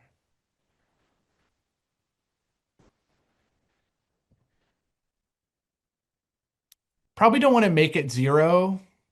I think average is a decent idea. Probably don't want to make it zero because that would indicate that there's no bedrooms and yet we still have a bunch of total rooms. So it probably doesn't make sense to do zero. Average, I think average could be a decent one. Now, in this example, what we're actually going to do is rows. We're actually going to drop the rows altogether. Now, why are we doing that? It's because we have so much data and only 200 of them are null. Okay, only 200 of them are null. So we're actually just going to drop the rows. Now, that's a choice. Um, that's a choice, right? Is that we could fill in with the average like you guys are suggesting. What we're actually going to do is just drop the rows. It makes up it makes up about 1% of the whole data. So it's not that much of it is missing. We can drop those rows. So that's actually what we're going to do here is we remove all the rows with the nulls by doing drop NA. So this just drops them. So those rows are cut out. It's arguable that we could replace. It's arguable that we could just replace it with something. And I think you guys have good thoughts, which is the average, a default, assume total bedrooms. We could try that, yeah. Assign a value based on comparable home value. Yes, you could do that too. That's a good strategy, is to look at the other rows that are similar to it and fill in a value. That's absolutely fair. In this example, we're actually just going to drop those rows. But I think that's totally valid. This is a choice.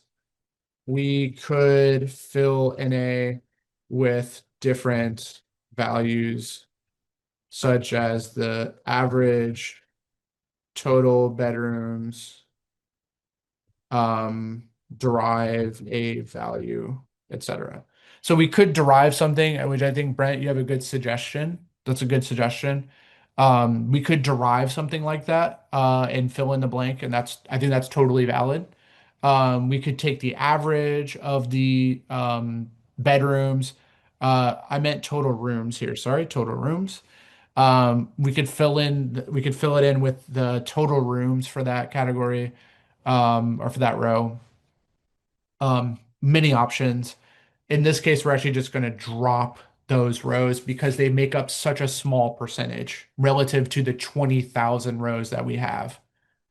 It's about 1%, right? 200 rows is about 1% of 20,000. So we're just going to drop them. But that's a choice. We don't have to drop them. We could fill in with something. Um, and if we did that, we would use fill NA rather than drop NA, right?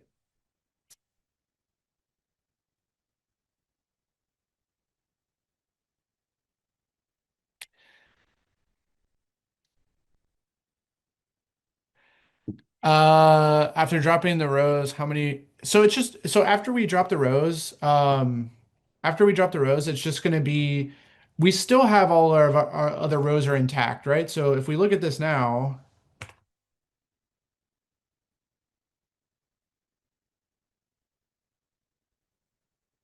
we now have slightly less entries. So now we have this many rather than this many,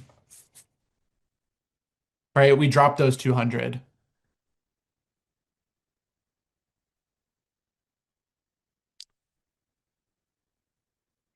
But they're all filled in. Yeah, they're so all the other columns are still filled in. We're cutting out the whole row. So if you think about our data set, we have all these rows and all these columns. What we're doing is like if there's a null here, we're just getting rid of that whole row, right? And so we still have all the other rows intact.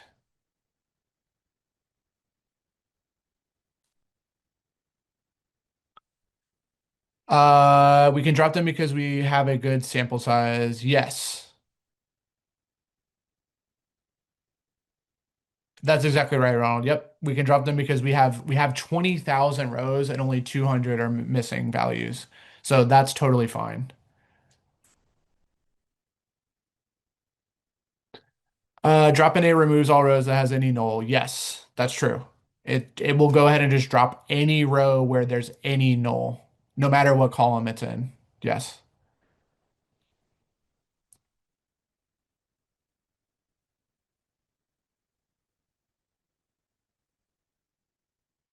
Index, yeah, the index is not getting reset. That's true. So what you can always do is you can reset the index. So if you want to, it's optional. We're not really going to use the index for anything that important, right? But what we could do is reset index. Uh, we could do that, right? Which will reset it.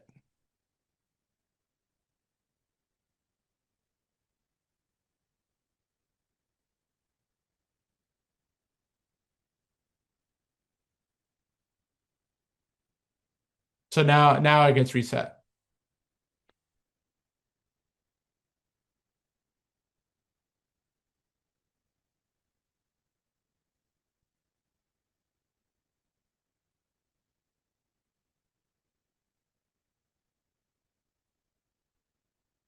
But let me actually, I don't really want to do that. I'm gonna reset this.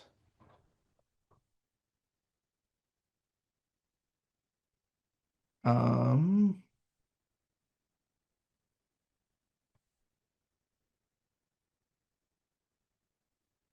but yeah, we could do that.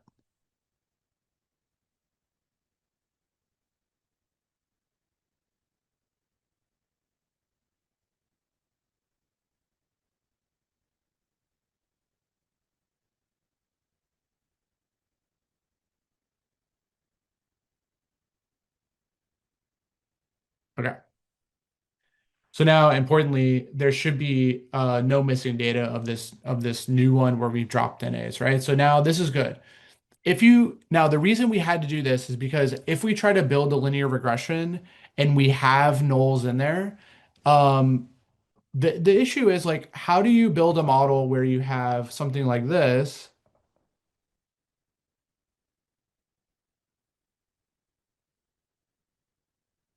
and these are null? Like how do you multiply a number by a null? Um, we can't really do that, right? We can't really do that. Um,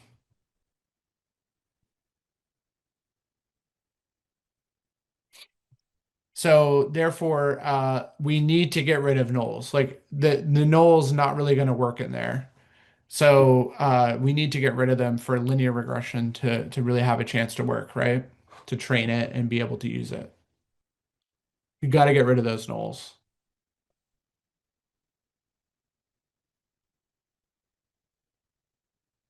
All right. Any questions so far? So we haven't done any modeling yet. We're doing some data preparation before we get to the modeling. And we haven't done any cross-validation yet. We haven't set that up. We're just doing our data preparation before we get to the modeling, right? So we've dropped some NAs, we've checked it. Um, we're gonna do one more prep step, which is to um, change that ocean proximity feature into something numerical because again, how do you build a model where you're inserting a string into those like beta 1, beta 2, beta 3 times the features? You can't really do that when it's a string. So what we're gonna do, and I'm gonna get rid of this because I don't think we really need that, is we are going to run this get dummies function, which is um, our get dummies function is our usual one to uh, our get dummies one is our usual one to get our one hot encoding. So this is our one hot encoding here.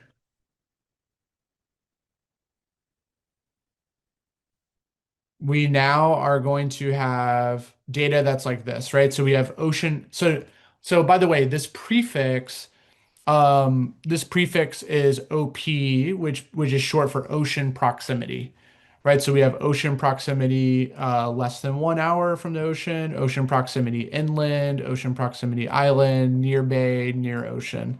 So these first five rows are near the bay. So they have a one there and a zero in the other spots.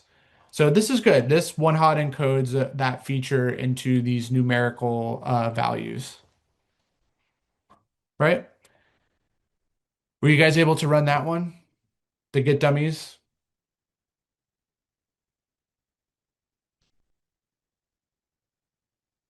So the reason that, yeah, that's a great question. How did it go ocean proximity? It's because that is the only string feature we have. That's the only one we have. So it's going to look for any non-numericals and one hot encode those, however many there are. So whatever objects we have, which are strings, it's going to automatically one hot encode those.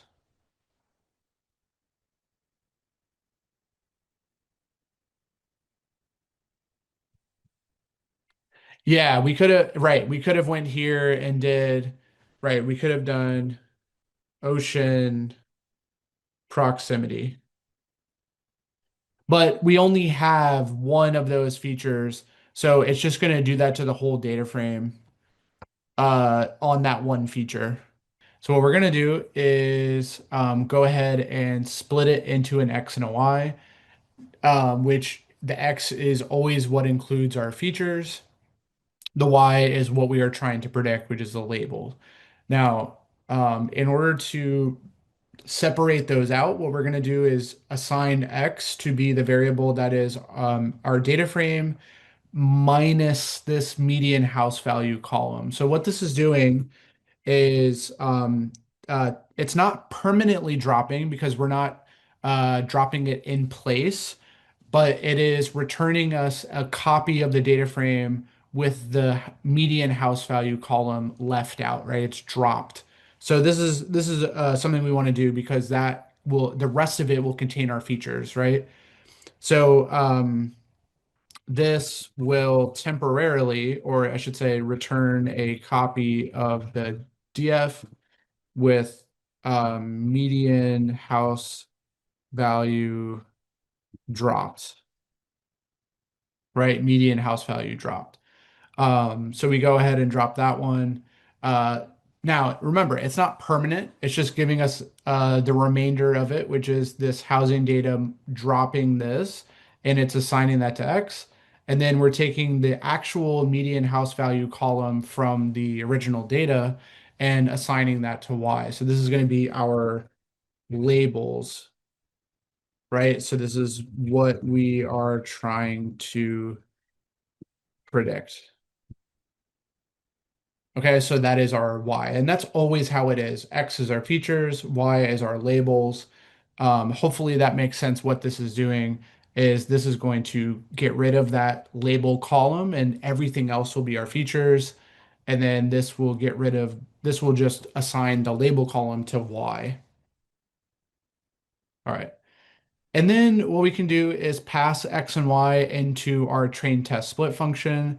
and this will generate the holdout set. So if we want to do the holdout cross-validation, this is how we would do it, is we would split the data into X train, X test, Y train, Y test, using train test split.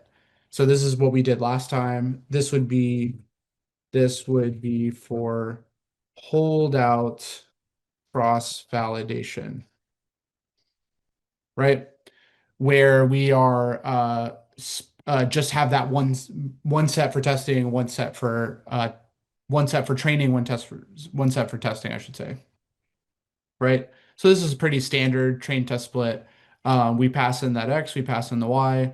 We use a 30% test size, which is pretty standard, and random state so that we get the consistent shuffling if we were to run this multiple times. We get that consistent randomization. Okay. So we have that. And so now our X train is a percentage of the data frame of the 20,000 rows. And the X test is 30% of that. So it's only about 6,000 rows, which is what the shape of that is. Yeah, X is our features. So we're putting all of our data in that is our features into X. And so the most efficient way of doing that is to just take our data and drop the median house value column because that's our label column. So we just remove that. The rest of the data is our features. So that's what this X is, right? It's all of our feature data, all of our columns that is not the label column, essentially, is what that's doing. And then Y is our label column from our original data, right? Y is our label column. And so this will contain all of our labels, which is the median house value. X contains every column but the one we're gonna. So we ultimately decide that, but X is everything that is not our dependent variable, which is what we're predicting. So we're removing what we are trying to predict from X. X should be everything else. That's always how it's going to be. X is always going to be all of those independent variables that we're using to predict the median house value. So we are going to predict the median house value. We need to remove it from X. So we're taking everything but that column. So it's the whole data frame. It's the whole data frame minus this one column, which is the dependent variable, right? Exactly right. Removing the dependent variable and keeping all the independents. That's exactly right. Exactly right. So think about it in terms of the model. Let's go back to the features, right? Think about it in terms of the model. We are trying to predict this value. We're building a model to try to predict this. So we are going to make sure X is everything but this, right? So this is actually just Y. That's our label. That's our dependent variable, right? That's Y. Everything else is belongs to X. Everything else belongs to X, including all of these. Right. We choose this one to be Y because we're building a model to predict that. That's our label. All right. So we use X and Y to do our train test split. So we have our training features and our test features and then our training label and test labels here. Pretty standard there. Okay, so this is what's new is if we want to do k-fold validation, what we're going to do is create a k-fold object. So we have this k-fold from scikit-learn that we already imported. We are going to create a k-fold where we are going to specify how many folds we want. So that is the in splits parameter, as this says.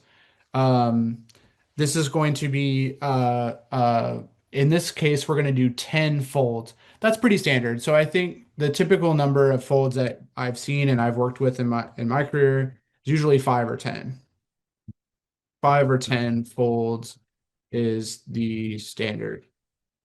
Okay, so we're doing 10 folds in this case. and we're setting a random state because we're going to do shuffling. So in order to produce those folds, we're going to shuffle the data first and then split it into five folds, right? So this k-fold object is going to manage creating these splits for us, right? These even splits. I know I didn't draw it even, but it's going to manage these five folds for us, and it's going to shuffle the data and assign them to these different folds. And then what we're going to do is use those to do our training. We're going to execute the cross-validation using this k-fold object. Okay, so we create the k-fold. We initialize our model as well. So of course, in order to train something in the k-folds, we're going to need a model. In this case, we're using linear regression, right? Which is the model we've been studying so far. So you have a linear regression. Now, look how easy it's going to be. In order to execute cross-validation, is all we need to do is create a cross-val score function, or I should say, use the cross-val score function from scikit-learn. So we use that with the model we want to train. So our model goes first. So that's the linear regression object. Then our data, so our features and our label for our training. And then let me skip over this for a second. I'll explain what this is in a second. Um, but then we are using the cross-validation technique is our k-fold. So this is where our k-fold object goes in the CV parameter, which is cross-validation.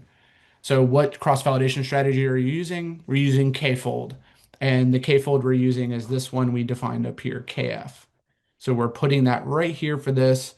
And then in jobs allows us to parallelize this. So if we set it to -1, that's the default. It will actually train across the different combinations in parallel, which speeds it up. So you want to keep this to -1 if you can.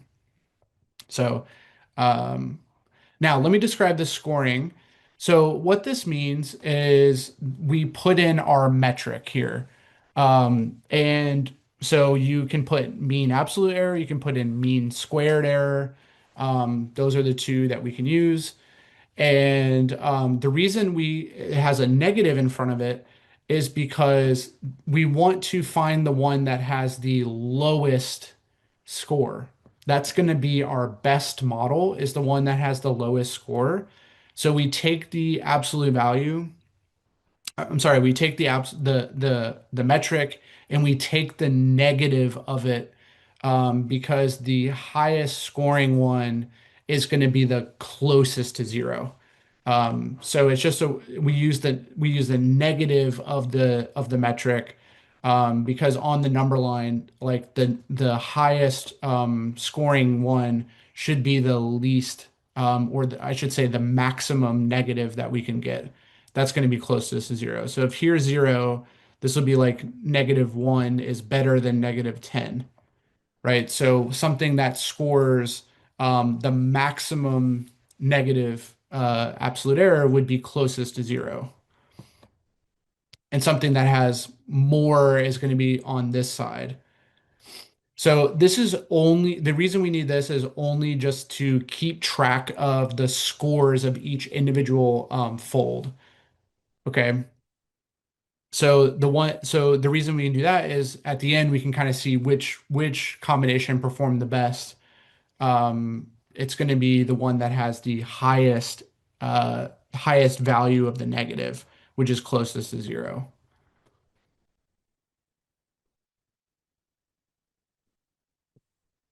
That's just a convention.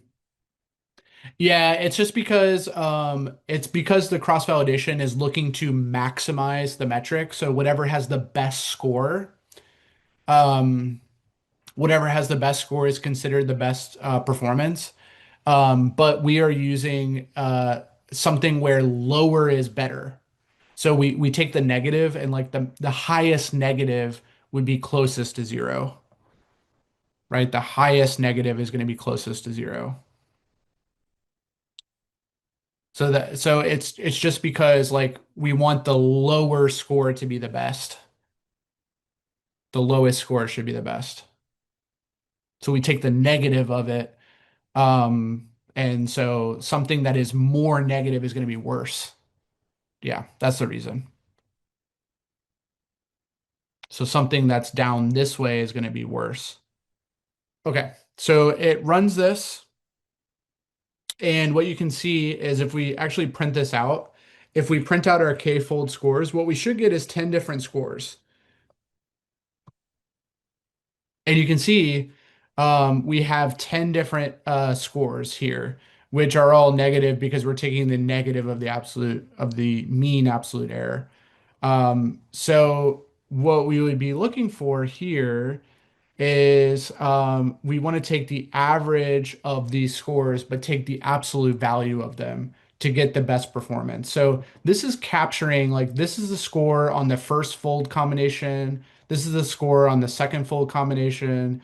This is the score on the third fold combination, and on and on and on. And these are the absolute errors. Okay. These are the absolute errors. So if we take a look at computing the average, which by the way, we don't need this import because we're using the NumPy average, so that's fine. We can take the absolute value of those and take a look at the average MSE, or sorry, MAE. Now, I want you to think about this average performance. So this is our performance right here on the cross-validation.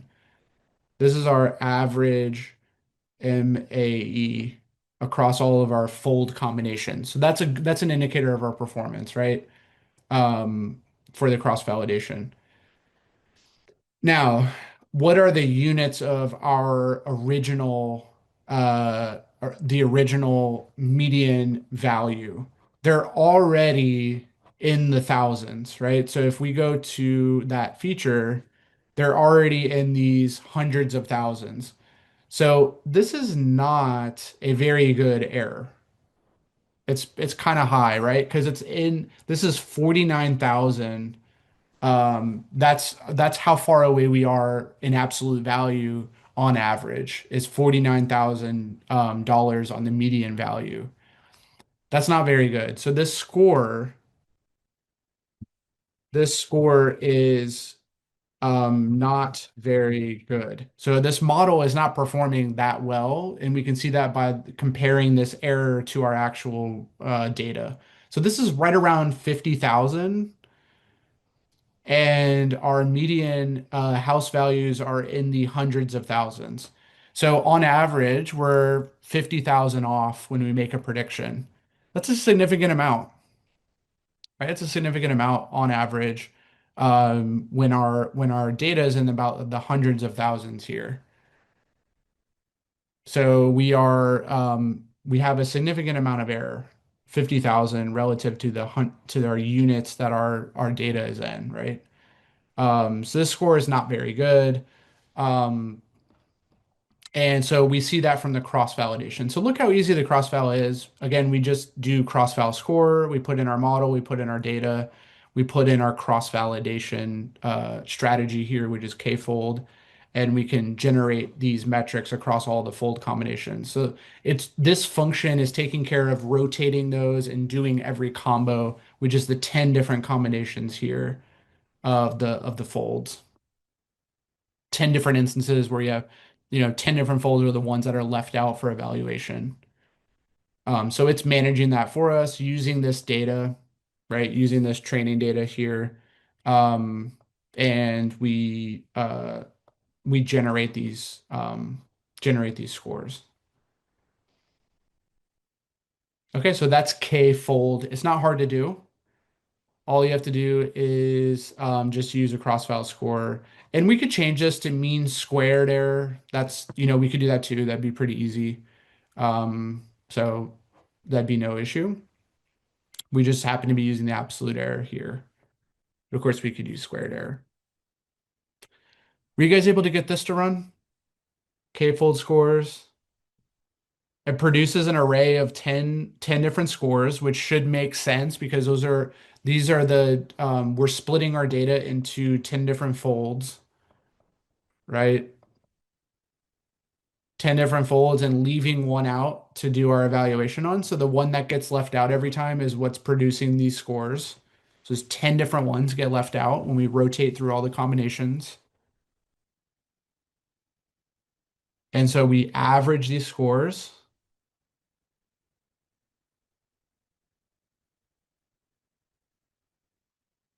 and we get this amount of, we get about 50,000 in error on average.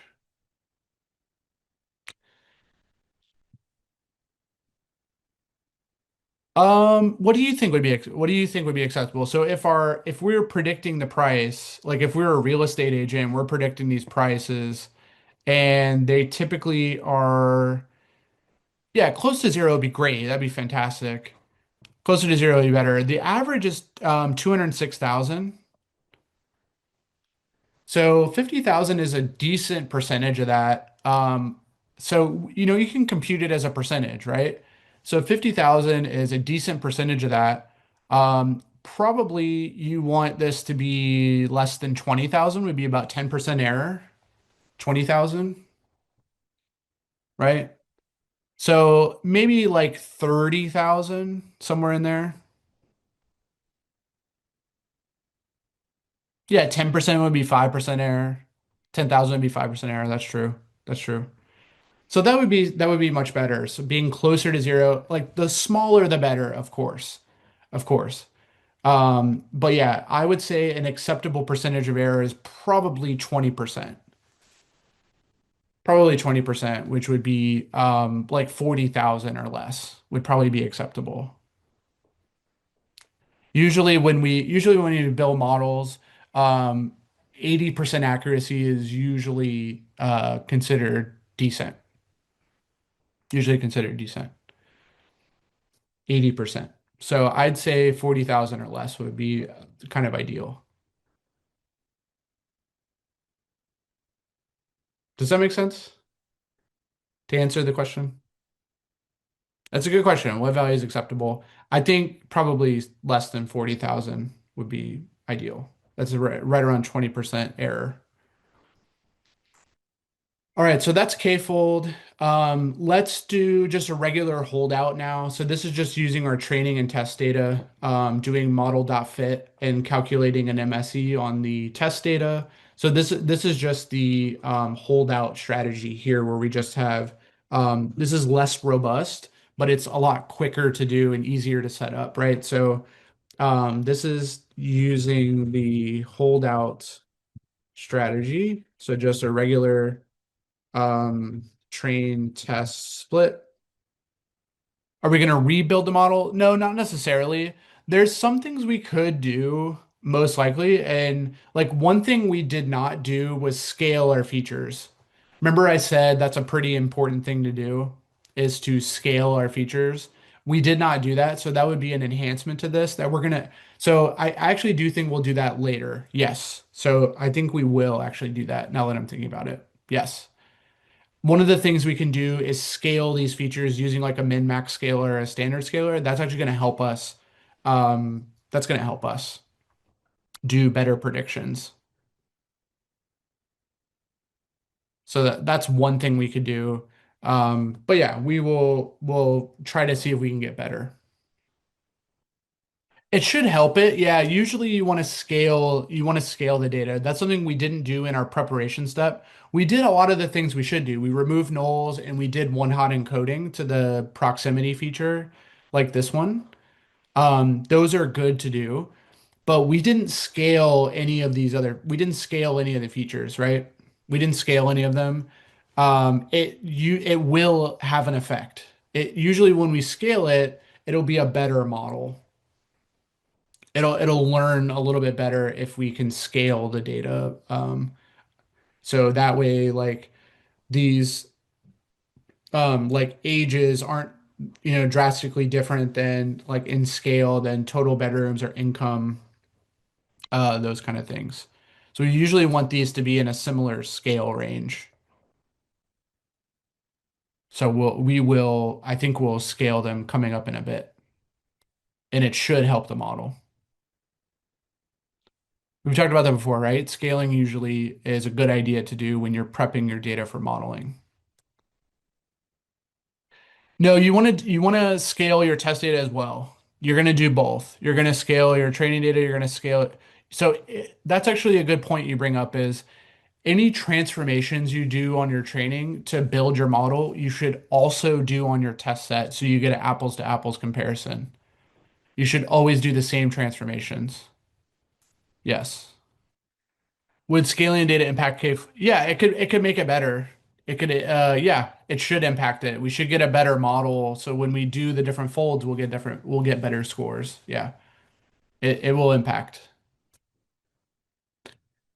Uh yeah, if they're so that's a good point. If they're going to use our model, then yes, they have to scale the data as well. If we build the model on the assumption that the input is scaled, then yes, they have to also scale their data when they're using it with our model. That's true. I mean, not really. I'll show you why. There's something that's actually going to make it easier, that will automate doing the scaling for them, so they don't have to do the scaling manually. It'll happen automatically when they use the model. I'm going to show you something that's going to automate that, which is going to be called a pipeline. So that part will be automated and they won't have to do that. So it won't be heavy on the user. No. In theory, it is, but Scikit-learn has a really helpful tool to make it easy to do that. So I'm gonna show us that later on in the notebook. No, the data is not for a single house. It's for like a neighborhood. So there's a certain number of households in the neighborhood, and we're predicting the median house value of that neighborhood. Yeah. So there's a certain number of households. There's like a median income, a population, certain number of people that live there. Proximity generally of where that location is. It also has a latitude and longitude. So, and a median age in that neighborhood. So yeah, it's not just a single house.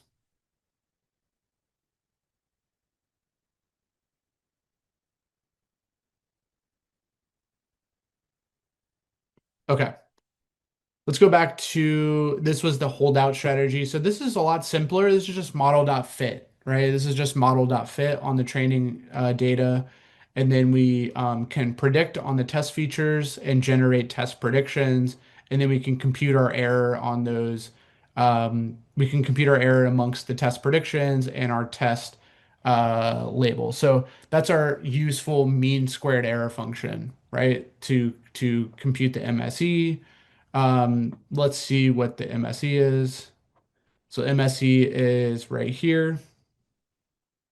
Um, Now what we can do is we can take the MSE and we can take the square root of it. So let's actually do that. Let's do MP dot square root of the test MSE, and we get 67,000. So that's pretty high on this. So when we just now look at the difference of that, right? When we just do a train test split, um, when we just do a train test split, we get a worse score because it's not as robust, right? We're not showing that to many of the other folds. So we get a lot more error this way on the test data. So this is actually worse performance just doing the train test split. This is a really high error.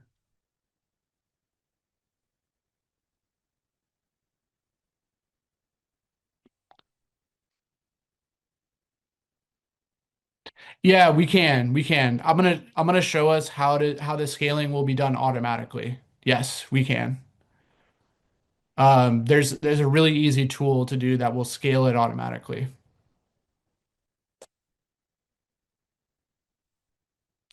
It's going to be later in this notebook. I'll show us it.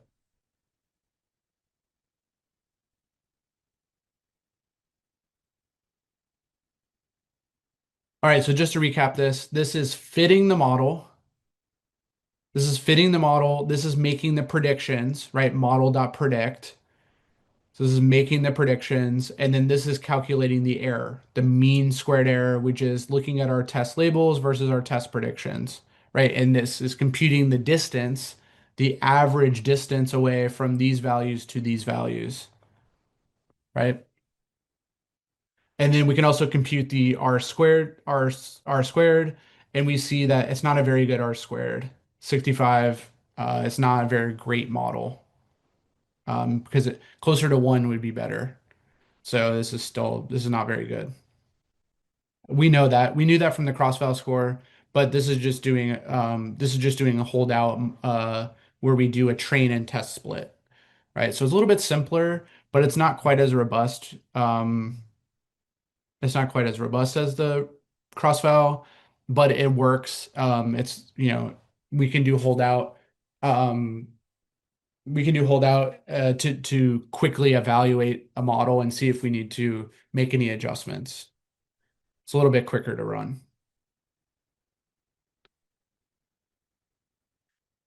Okay, and any questions on it? Does it make sense what we're doing here? Model.fit to train it, predict to get our predictions. This is pretty standard, right? To train is the model.fit, and then to use the model to predict, we predict on the test features. So this is passing on all of our features into this model to generate predictions for every row. That's something I also want to point out that may be a little bit confusing, is this is a data frame. So we're passing in a bunch of rows of features with columns, right? So we're passing in a bunch of data that looks like this. And what we're doing is essentially making a prediction for every row. So this will generate a prediction. This row will generate a prediction. This row will generate a prediction, and on and on and on. So this predict will predict for every row. And so we end up with this collection of predictions here for each row. And we're comparing those to the labels that we have for those rows from our supervised learning, right? From our data set. So that's truly supervised learning, right? We have the examples and we're comparing those to what our model is predicting to get our performance.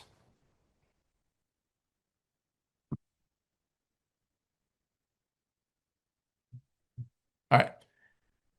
So let's try the other, just so you can see it, the leave one out. Now the leave one out cross validation is going to actually work the same way, where we put in the leave one out strategy inside of the cross val score. Now here we don't need to specify how many folds there are because we know how many they're going to be. It's going to be the number of data points, right? So which is actually going to be quite large because there's 20,000 rows. So this is going to be extremely intensive because we are doing 20,000 examples and leaving one example out to be our validation, and then doing that across every 20,000 examples. So we could do it though, just to see how it works. We have this again, leave one out. We generate our cross-val score from our model, our data, and then same scoring that we had before. But this time we change our cross-val to be, instead of our k-fold object, we have our leave one out object, which is this. Um, and then we could run this. We can compute our average across the all of the folds. Now, this is going to be a lot bigger of an array. It's going to be a 20,000 size array, and we're going to compute the average across it. So let's do that. It's going to take a moment because there's lots. So if you notice it when you run, it's going to take a little bit of time to run because it's running across all 20,000 examples and leaving one out. So you have 20,000 and then one left out to test against. So it's quite intensive. You can see it's taking a lot more time.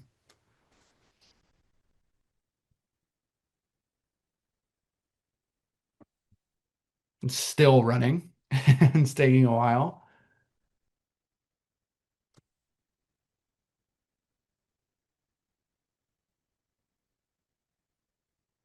Okay, just let that run. Still running.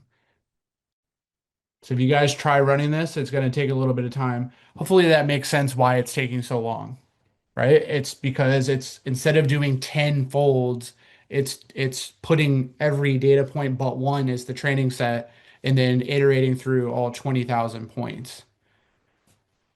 because it takes a while to do.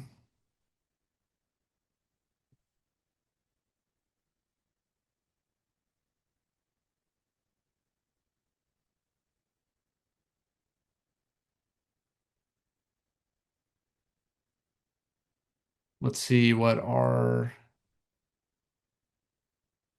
RAM, our memory is a little increased.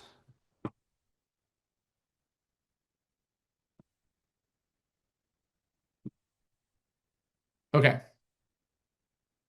still running. That's okay. I'll let it run. Come back when it's finished.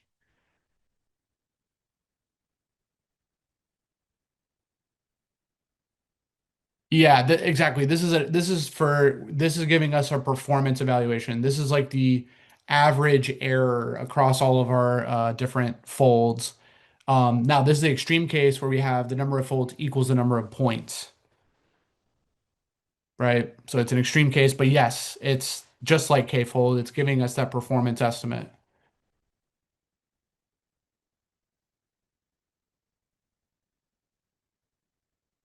Okay, I finished.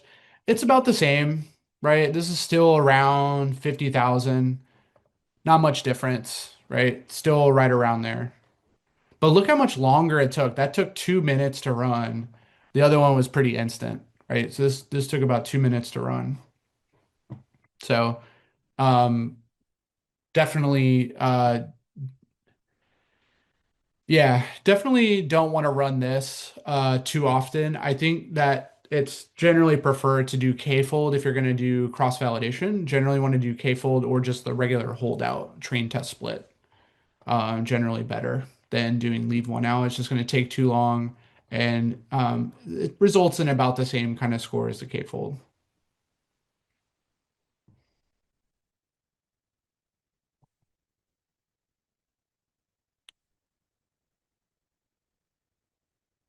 Okay. Any questions about the cross-validation that we just did?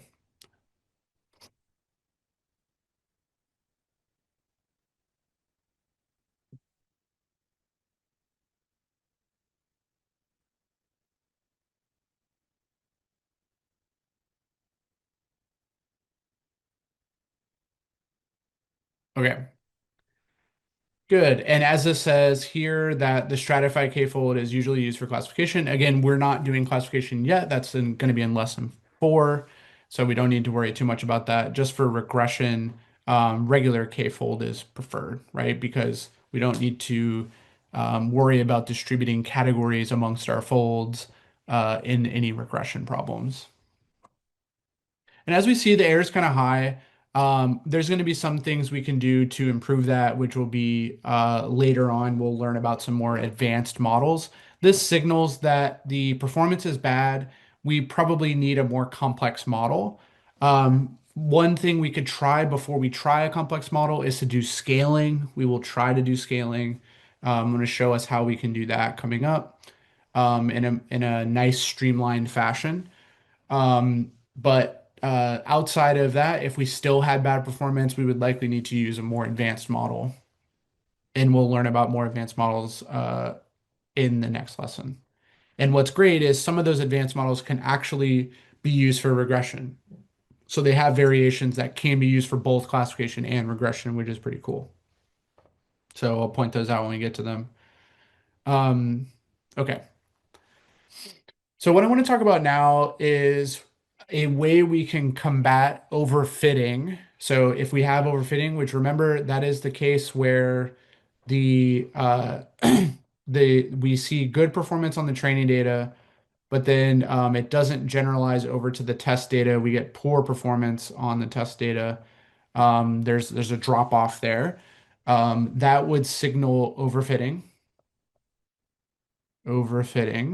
And one way of combating overfitting is to do something called regularization, which we're going to talk about next. So the key idea in regularization is to change our change the way we train. Essentially, what we're going to do is modify our training uh, error function, or sometimes called the objective function or loss function, we're going to change that to add a penalty to penalize excessive complexity. Essentially, the way that we're going to penalize is by making sure the size of the coefficients doesn't grow too much, which should mitigate overfitting. Because remember, in linear regression, what we are learning are the coefficients, right? We're learning the beta 0, the beta 1, the beta 2, and on, however many betas there are, beta n. We're learning all of those guys through the regression error function. We're trying to minimize that error function. That's how it trains. We talked about that on Monday. Um, so what we're going to do is basically penalize these guys growing too big and making sure we kind of keep them small so that no one coefficient has a dominant effect on the model. And this should help with overfitting and complexity. It should make the model simpler because all the coefficients are going to be encouraged to be smaller. They're not going to grow too big. And this has the effect of making the model, so basically make the model simpler. Make the model simpler is what these regularization techniques are essentially trying to achieve. Is remove complexity, make them a little bit simpler, make these coefficients smaller so that you can generalize a bit better and prevent overfitting. So we want to prevent overfitting, right? Is what we want to do. So there's going to be a penalty, and I'll show you where that penalty gets added and kind of what it looks like. But to control the level of that penalty, we are actually going to introduce another parameter to our model called alpha. Alpha is going to scale the penalty. So if alpha is really high, that imposes a stronger penalty on the coefficients, which will make the model a lot simpler. So the higher the alpha, the simpler the model we will get. And the risk with that is we actually underfit. So if alpha is too big, we may underfit the training data a bit too much because it will make the model way too simple. And I'll show you what this means mathematically in a moment. Um, but on the other hand, if we have a lower alpha, this will have a lower penalty. It's a weaker penalty term, and that'll lead to a model that is a bit more complex, which could risk some level of overfitting. Um, so there's still the risk of overfitting if you have a low alpha. And of course, if alpha goes all the way to 0, there's no penalty at all. So you're back to your original linear regression, which could risk a lot of overfitting, right? So you generally want to pick an alpha effectively, and actually we're going to see what's the best way to pick alpha. We're actually going to learn how to do that. I'm going to show us how, doing some tuning techniques to pick what alpha should be. But a pretty industry standard alpha that most people default to is alpha equals to 1.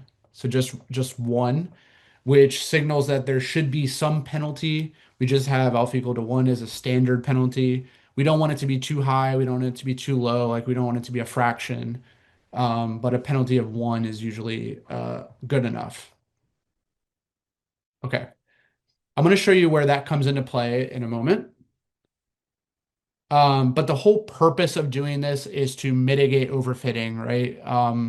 That's what, and doing this penalty is called regularization. So going beyond just regular linear regression, adding this extra penalty to the training process, to penalize large weights, large coefficients, is known as regularization. Okay. And there's two common penalties that are added. So there's actually two different variations on the penalty. We're going to study both of them, and they're known as Lasso. So if you take linear regression and add a particular type of penalty, it's known as Lasso. If you add another type of penalty, it's known as ridge regression. We're going to study both of those and what their differences are. But these are the primary two regularization models that are used to take both of these take regular linear regression and just modify the training process a little bit in different ways, two different ways, using that alpha um, to penalize the terms in slightly different mathematical ways. So we're going to learn about these two guys, Lasso regression. Both of these are just offshoots of linear regression. So the underlying model is still linear regression. It just adds different types of penalties to the training process. So both of these are still in the family of linear regression. In fact, in Scikit-learn, they both are still from the linear model family inside of the linear model module, which is where linear regression comes from. So there's still linear regression. They just have different styles of penalties added to them, which we're going to see. Okay. So just to recap that, regularization is the process of adding a penalty to the training to discourage complexity. In this case, we're going to discourage large coefficients, and this should help prevent overfitting. And so these are going to lead us to two different offshoots of linear regression that have two different penalties, lasso and ridge regression, which we're going to study next. But they function the same way as linear regression. They will just have different penalty terms added onto their training process to discourage again those large weights. Okay, any questions about regularization before we first look at we're going to look at our first variation on our first regularization technique, which is going to be called lasso regression.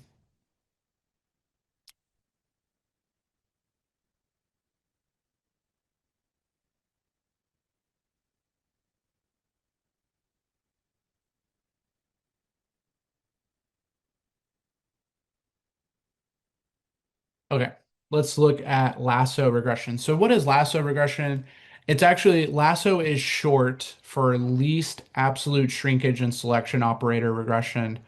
Um, and this will function by adding a particular penalty to the linear regression model. So again, it's based on linear regression. That's the underlying model.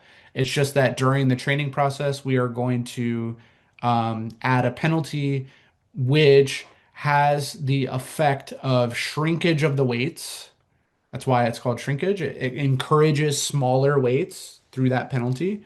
And it also will shrink some of them so much that they'll become zero. And so it has an effect of kind of selection, which means that some of them get wiped out to zero. And this means that whatever is left over is kind of what's selected as our features because the other ones will have zero weight applied to them.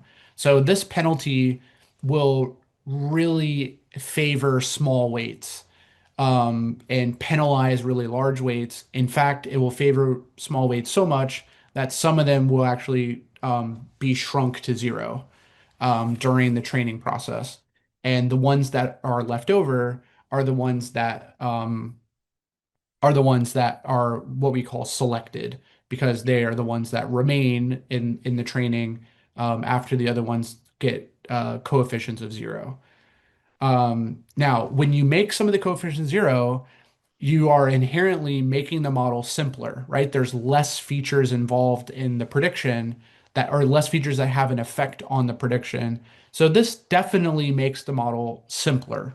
This lasso, this shrinkage and selection process makes the model simpler for sure. Um, and this is supposed to reduce overfitting, right? If you make the model simpler, it's not as complex. It has less of a chance of memorizing training data and not generalizing over to test data.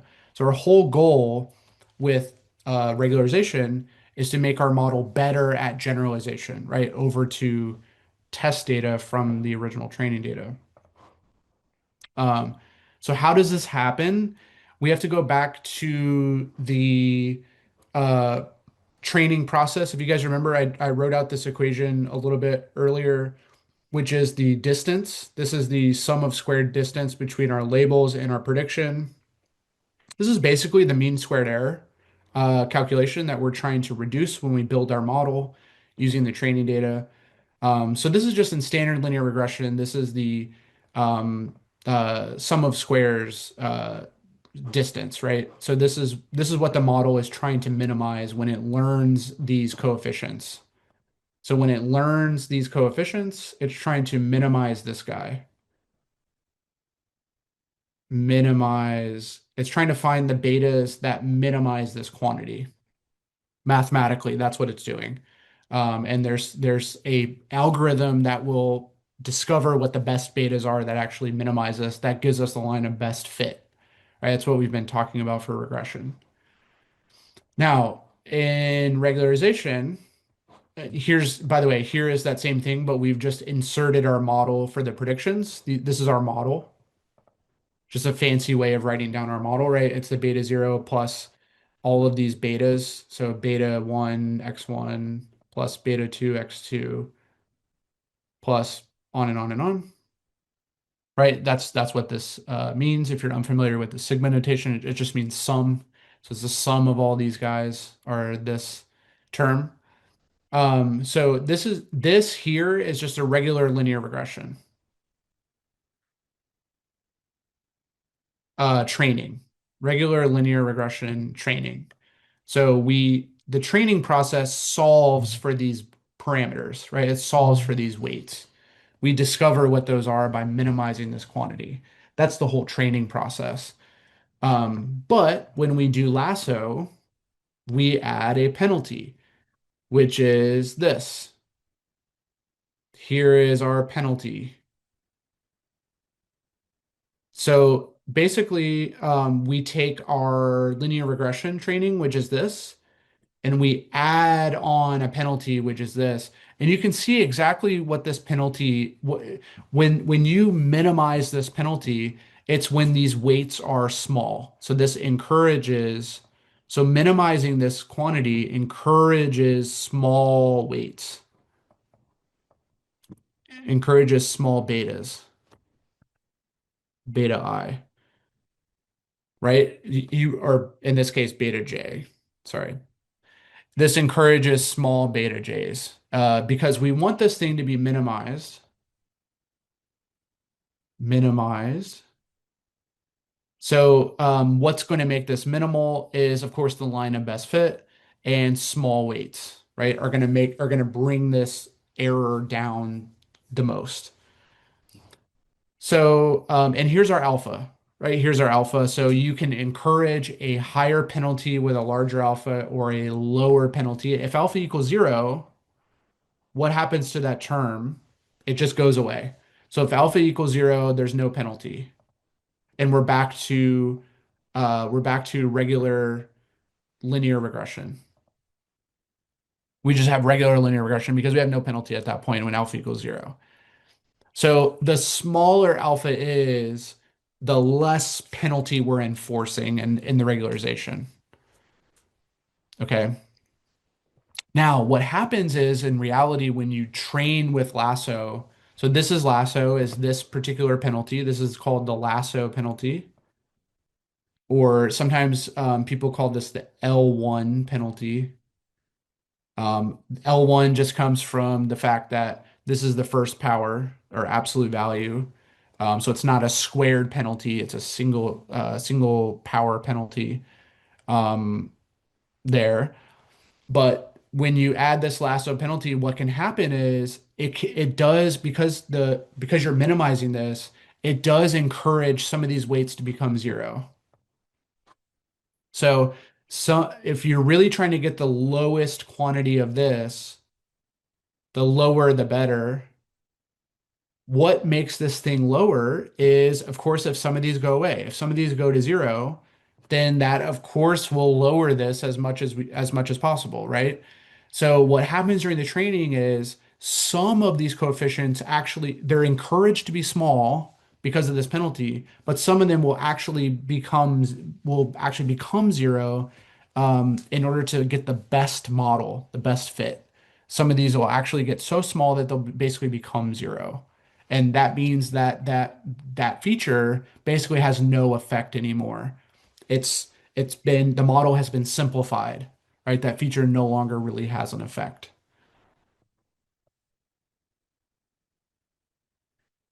So just to call out the alpha again, if alpha is zero, basically you have your linear regression. You're back to linear regression because alpha zero is just wiping this out, and you're back to linear regression. If alpha is infinity, now if alpha is infinity, that's an extreme. So if alpha is infinity, the only way to make this minimize is if all your coefficients are zero. If every beta is zero, then this will lower the error as much as possible. So you basically have no model. So if all coefficients are zero, you have no model, and that's useless. So you don't want your penalty, you don't want your alpha to be huge, is what this is saying. You also don't want your alpha to be small. You're basically back to linear regression. So you want something in between. And the typical value is alpha equals one. Typical is alpha equals one to have some level of penalty there. So just a regular kind of regular penalty term.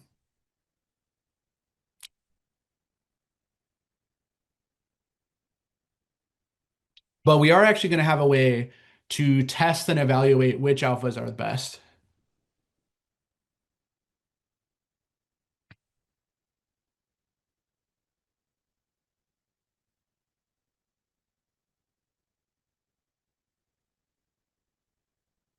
Um, Basically, you can have you can have a penalty that's close to zero. You can get rid of this if just a regular linear regression performs pretty well.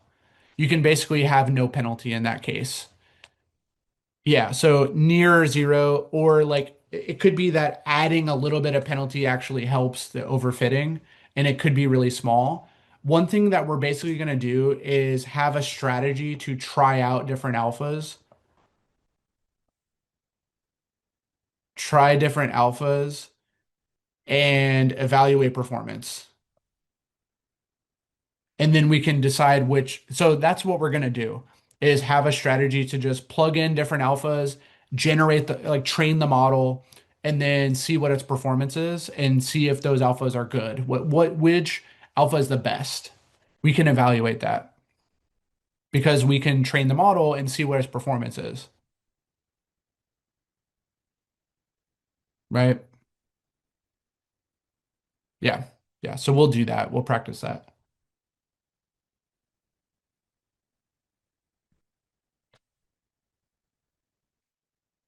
Okay, great. Any other questions about this lasso regression? So remember, this is linear regression here. This is how you're training to find the betas in linear regression. So this is just linear regression um, training function there. We're adding a penalty, which is this is the lasso penalty there, right? We're adding that. This is known as regularization.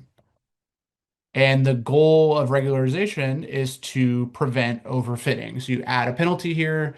This makes the model simpler, which prevents overfitting. It helps you generalize better when it's simpler.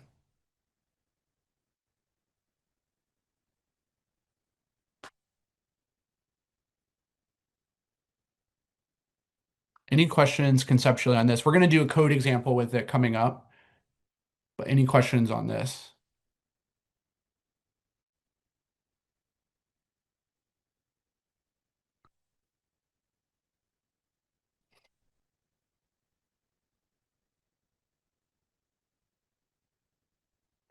Yeah, so that's the thing, Ronald, is you may be willing to sacrifice some accuracy in order to generalize to unseen data. Because remember, that's what we're really trying to get after is we may be willing to sacrifice some accuracy on this training data in order to have it perform better on the test data, right? We may be willing to do that. That's an okay sacrifice.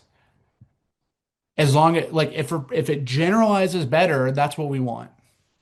That's what we're trying to do here is add a penalty, make the model simpler, and help it generalize better to new and unseen data, right? That's that picture I've been using with the train and test split. Where is the square? So in the model, there's no square. So remember, the model is this equation that has no squares in it, right? It's beta 0 plus beta 1 x1 plus beta 2 x2 plus beta n xn. That's the linear regression model. This is the now this is the model, but this is the equation that helps us train and find the betas. This is what we find the betas with. So we'll continue. We were talking about the lasso regression, which it takes linear regression, right, which is this optimization, and adds in a penalty scaled by the alpha. And what that does in order to minimize this whole thing, it encourages these to be small as possible, which makes the model simpler, right? The weights don't get overly big and complex. They tend to stay small, and in fact, some of them can even go all the way to zero, which makes the model even more simpler, right? So let's practice using it in code. It's actually really easy to use. It's going to be essentially the same style and code as linear regression, except we're just going to have to put in our alpha parameter when we use the lasso. So here we are. From the linear model family, right, which makes sense. It's a linear regression offshoot that has this penalty in it during the training. We are grabbing our lasso regression. It also has a version of the lasso that we're going to take a look at that is used for cross-validation, which is really convenient as well. So it has a cross-validation lasso, which is a really convenient combination of basically cross-val score and lasso all in one. So it actually is really nice to use that way. So we'll take a look at that example. But we are importing it. The main thing is going to be the lasso model here. We're going to be using a different data set for this one. So not the ocean data, but this hitters data, which is a baseball data set. So it has 322 rows with 20 different columns, and it looks like this. So you want to download that one. Hopefully you guys have access to that one. Um, so I will upload it into this. So give me a moment. There's that. And then we can run this. Okay. So we are displaying the data, and so it has the hitters' names, and then it has a bunch of different statistics. These are all baseball statistics. If you're unfamiliar with them, that's okay. It's not a big deal. But just different baseball stats here. Okay, were you guys able to load that? If you're following along, were you able to load that? You should have access to this data, the hitters CSV. This is the one we're going to use for the lasso model to build a lasso model.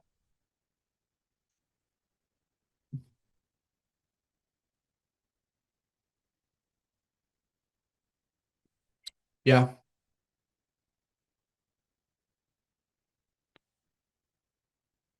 Okay. Able to load that one. Perfect. Okay, so able to load that one, and we take a look at the head. So we're actually going to drop this unnamed column because we don't care about their name. It's actually just the batter's name, which is not going to be useful in modeling. And remember, that's generally true. Like an ID, a user ID, like a customer ID, a name, that's usually not going to be useful in any kind of modeling. So we're actually just going to drop that column and we're going to do it in place. And axis equals 1 means we're dropping that column. So we're going to drop that. And we should no longer have that column, and we have all of these guys now. So you want to run that. This will drop that. This will drops the column in place. And now we can see we have all we have this data where it's now removed. So that column is now gone, and now we have these guys. Um, do you notice anything about this from the info? It looks like we have a couple categorical features, a few of them, league and division and new league. What do you notice about this?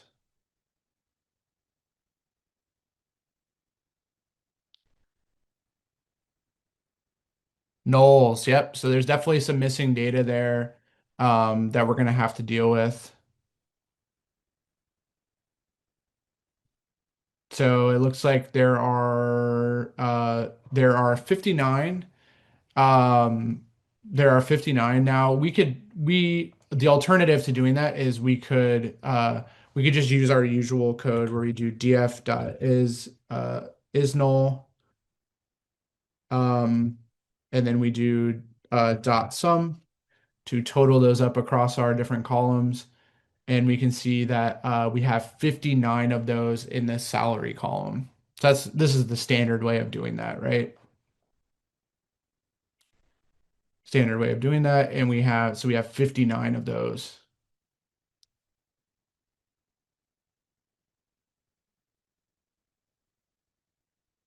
59 of those. So we have to deal with it. Any ideas on how to deal with it? Any ideas on how to deal with it? This is 59 out of 300.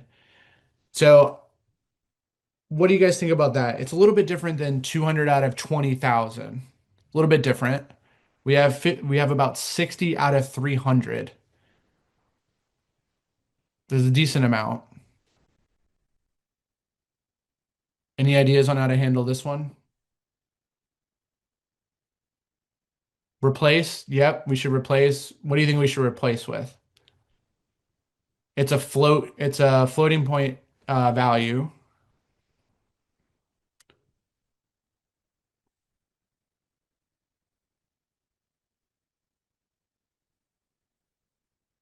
By the way, something unique about this that's a little different than usual too is that the this is actually the column we're going to use as our label. So we're actually going to predict the salary based on the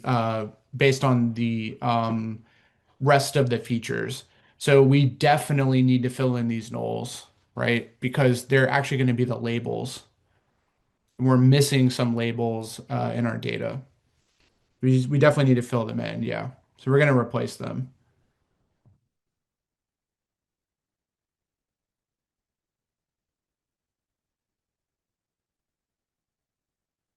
All right, so we will replace them down below. That's going to be coming up. We'll come back and replace them. Before we replace them, we're actually going to get our one hot encodings for those three different features we have. So we do get dummies with this. Now, of course, we don't need to do this if we just, so this code we don't need to do if we just pass in the D type here, which is, then we don't need to do this. So we can comment this out. So now what I want you guys to notice is this is the alternative to what we did before, where we are purposely just doing these columns, not the whole data frame, but just doing these columns. And then we can concatenate these one hot encodings. We're going to concatenate back to the data frame, right? So if we do our dummies and then do dummies.info, we can see that we end up with 6 new columns. And in fact, we can do dummies.head and take a look at what those are, right? So these are League A, League N, Division E, Division W, New League A, New League N. Okay. So these are our one hot encodings for these three different features, which are strings, right? So those features were strings. If you go back up, those were our only string features we had. So we've one hot encoded those so we can use them in our model. What we need to do is just concatenate this back to our data frame. right? So we just need to concatenate it back into our data.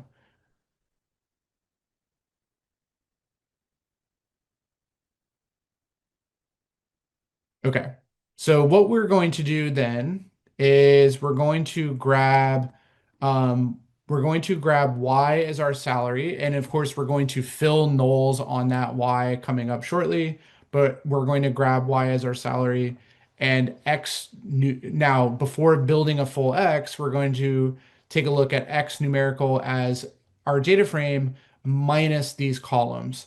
The reason we're doing minus those is because we are going to concatenate our dummy variables back into this that are going to replace these guys. So we're going to replace these anyways with our one-hot encodings. We don't want the strings. So we're going to get rid of those. And we're also going to get rid of the salary because that's going to be part of that's just the label. So we don't want that in the X, the eventual X.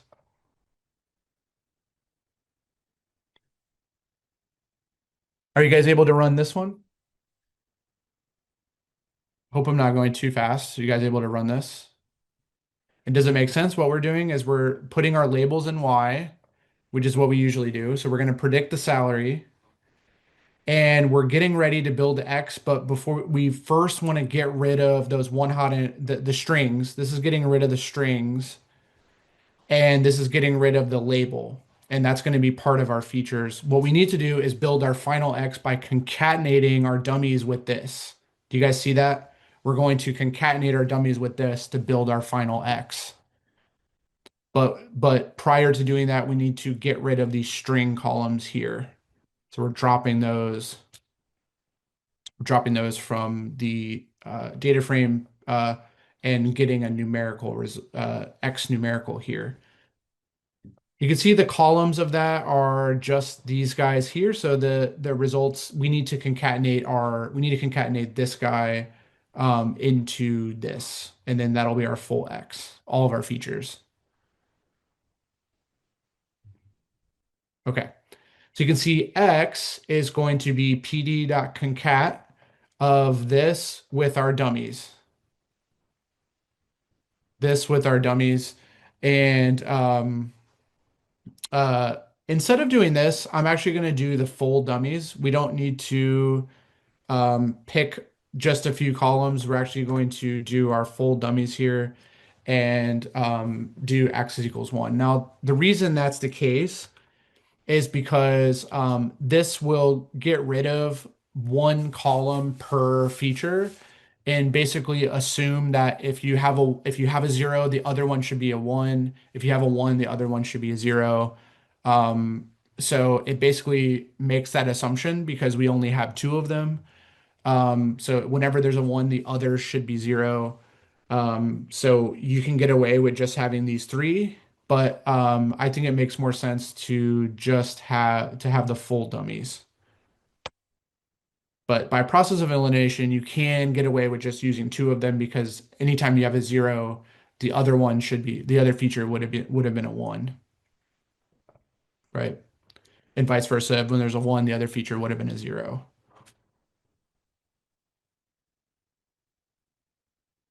So we do that one.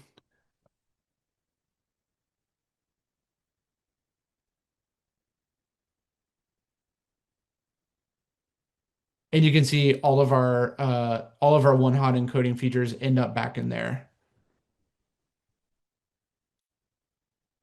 So this is the code that I want you guys to run.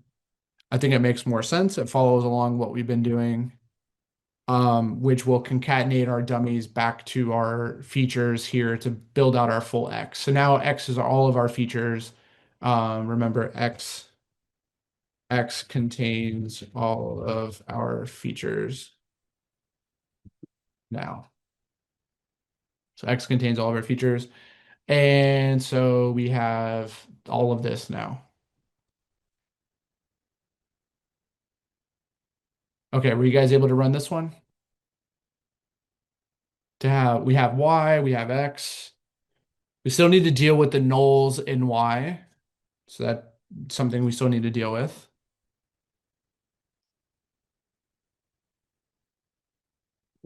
But hopefully you have this now. All of these are numerical. So that should be good with the model. That's one thing about X is our X should have all numerical features, right? Because it's going to go into a model to learn those betas. So it needs to have all numerical features, right? These are going to be all numerical, which makes sense. We did one hot encoding to change all those guys to numerical.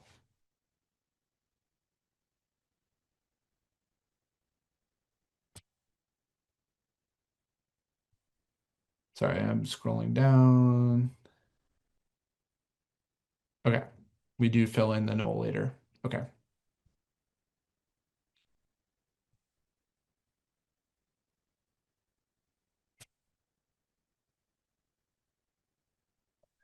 Okay. Any questions so far? So we're just getting our data ready. We haven't applied the lasso yet, but we're just doing some prep. Now, hopefully you guys recognize these are some standard steps that we're taking when we do our modeling. We have to do these data prep steps. They're necessary. And so if it seems like it's a lot of work, that's because it is. It is work that you do to prepare your data to get ready for modeling. You have to do that. Okay. So we're doing that here. Now we're gonna do our train test split because we're gonna do holdout here. So we're doing a train test split with a test size of about 0.25. So again, anywhere between zero point 0.2 to zero point 0.3 would be okay. Um, so uh, it's our choice. We could do zero point 0.2, we could do 0.3, we could do anywhere in between there. We're doing 0.25, that's fine. That's okay. So we build our train test split right there. So pretty simple, and we've seen that a bunch of times with our X and our Y data frames there. We have our train test split. Okay. Now what we're gonna do is do our scaling. So we didn't do this last time, but we're gonna do this now as because we should get in the habit of doing that.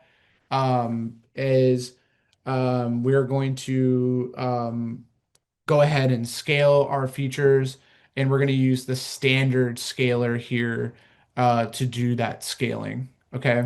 Now we could use min-max scaler. That's fine too. We're just going to use the standard scaler here. And remember, we are going to use the standard scaler from sklearn, and we're going to transform our features uh, according to our training data. So we have our pre-processing standard scaler here. So we import that guy, and then we build our standard scaler and fit it on the training data only on the numerical features. So that's which is going to be uh, all of these guys. So we're doing the scaling on all of these guys. Now, something to note is that we are not scaling all of these one-hot encodings, mainly because it doesn't make sense to scale those really. They're 0 or 1. They don't need to be scaled, right? They're already 0 and 1, so they don't need to be. Even if we were doing min-max scaling, it's going to put them between 0 and 1. It wouldn't affect it really, right? So these one-hot encoding features, we're not going to scale because they're always going to be 0 or 1. There's no need to scale them really. But we're going to scale all the other features here that are floats. So that's these guys here, these numerical features we're going to scale. Okay. We don't really need to scale the one hot encoding. It's pretty much already scaled.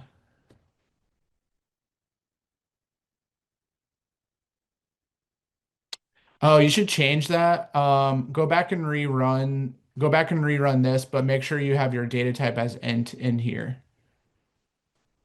Make sure you add that in there to change that over to integer and rerun that, and then rerun the concatenation.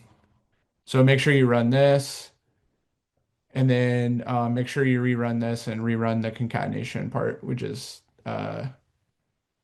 this.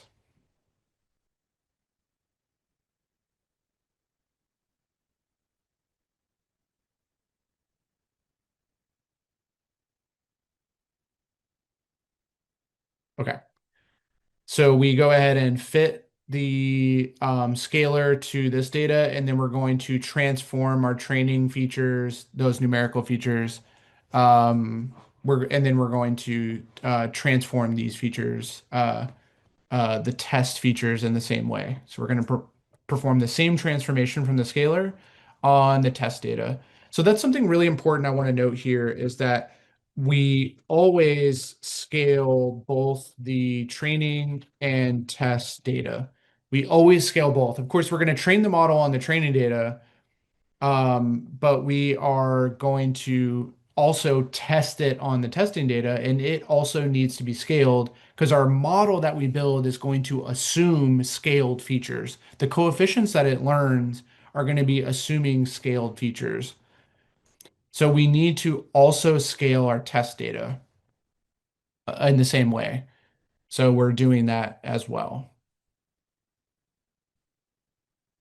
So we scale that, and now we have our training and testing features have been scaled. No, we haven't replaced. We're going to do that. We have not yet. We're going to do that coming up in a minute. Yeah, we haven't done that. Um, it is the label. We definitely need to replace nulls. We just haven't done it yet because it's not in the features, and we're doing all of our pre-processing to our features.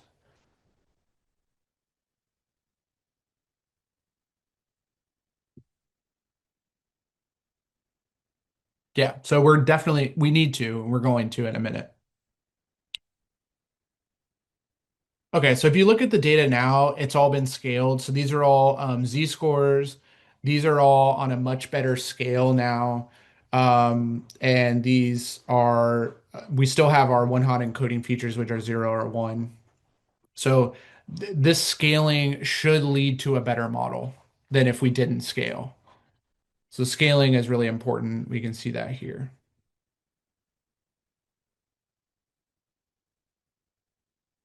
Okay. Now, let me ask you guys, were you able to run this scaling? Are you caught up to here? If you're following along, were you able to run the scaling?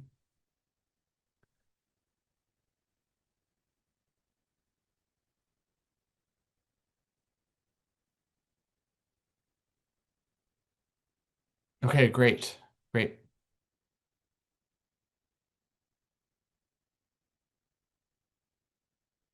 Awesome. Okay. So what we're going to do now is replace nulls by calculating the median of the data. So what I want you to notice is that we are taking the nulls. Now this is on purpose, is we are purposely taking the nulls out of the median calculation. So we're skipping the nulls when we compute the median because we don't want those nulls to affect the median calculation. So we compute a median salary here, and then we fill our nulls with the median salary from the training data. So this is our choice. This is a choice to use the median, and it's also a choice to use the training set median for both train and test. What we could have done, this is an alternative that we could have done, is use the entire column and then use the median of all of the data to replace. That's really up to us. This is one way of doing it. We could have done before we did the split, we could have filled in with the median earlier. We chose to do it here mainly because it doesn't affect the features. So we could have done this earlier and did it before we did the split and filled the NAs. Really doesn't matter that much which way we do it. But we do need to fill in nulls. We cannot have those be null when we put it into our model. So some way we need to fill in nulls. And so in this strategy, we're filling in our Y train with the median salary from our training data. And same with this. We're filling in with the median salary of the training data as well. But that's a choice. We could fill in with the mean, with the average. Um, we could fill in with we could do it with all the data together before we split it. We could have filled in with all of the median across the whole data set. Either one works. You can do it either way. But we did it later here to show that it doesn't really affect the features, so we can choose when we do it, right? It doesn't affect the features at all. So we can do all of our pre-processing on the features and then do our label filling in nulls um, if we have them. X numerical, make sure you're running this.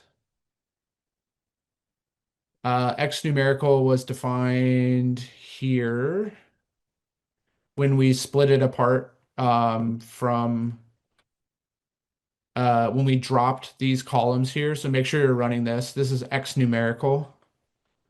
Gets defined there. So go back up this cell where we split apart the Y and we have the X here, X numerical. Make sure you run this.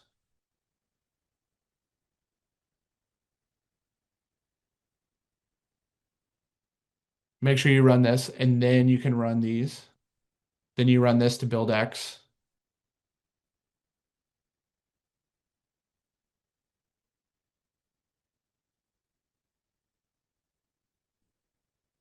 All right. Are we up to here with this filling in the labels? Because then we can build our model once we're up to here. We've scaled everything, we filled in our nulls, we've gotten one hot encoding. Yeah, it is. That's why, that's why we spend a lot of time on data preparation with pandas, right? That's why we did all that pandas work, for sure. Yes, there is a lot of work before we can build a model. Yes. Do you guys notice that? Like the modeling is relatively easy. It's just a dot fit and dot predict. The modeling is actually really easy. It's all the other work that's more involved, right? More code. The modeling itself is really easy. It's just one line of like dot fit, dot predict. Yeah, pretty easy to do. And then you do evaluation, which is a couple lines.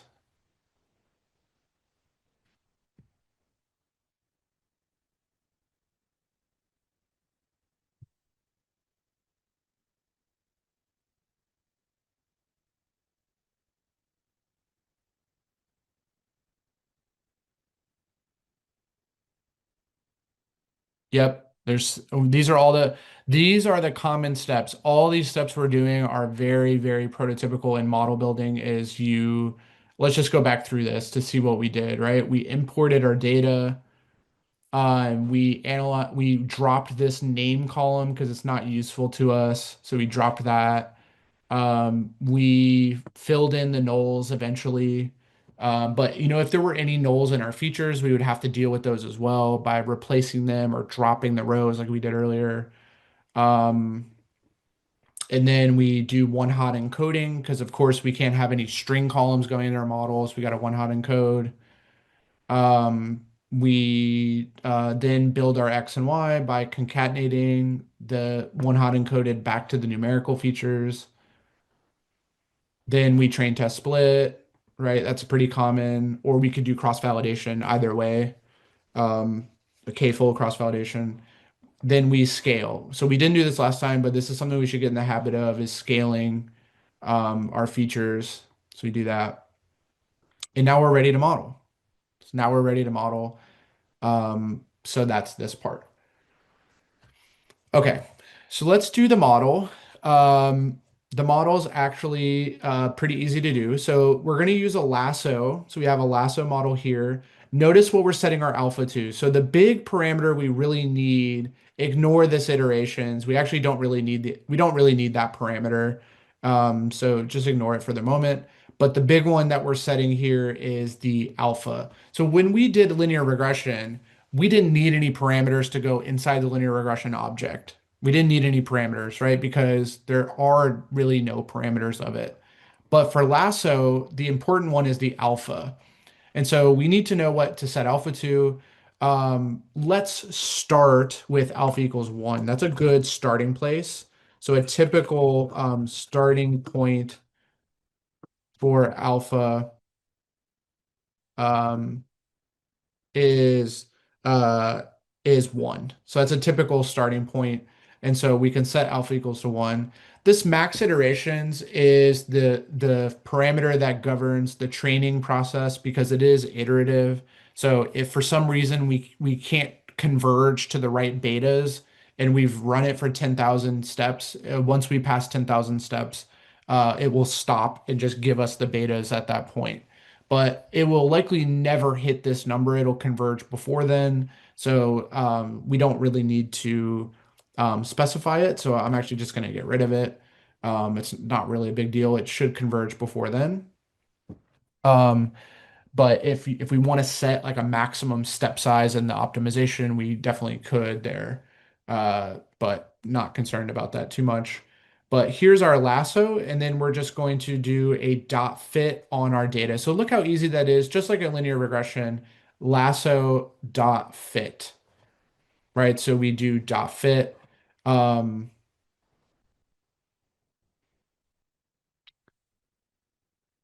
oh, I didn't run this. I'm sorry. I got to run this. Okay.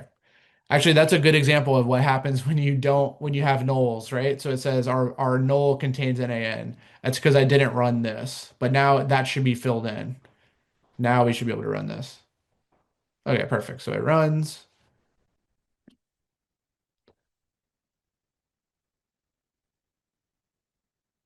Okay. So you can see what the intercept is. This is one of our coefficients, right? The intercept is 457. And look, now what's really interesting about the coefficients is look at what some of the coefficients are. Some of them are actually zero, which is really, so some of them ended up being at zero, which is very, very interesting. That means that those features get canceled out and they're basically not part of the model, which is really interesting. So we have all these coefficients and some of them are zero.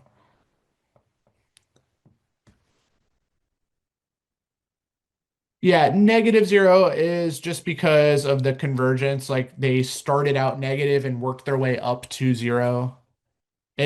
Negative zero really just means zero, but they just were coming from, they were like small negatives and ended up at zero during the training process. They were negative at one point and ended up zero. Um, so yeah, negative zero just obviously means zero. It's still zero there.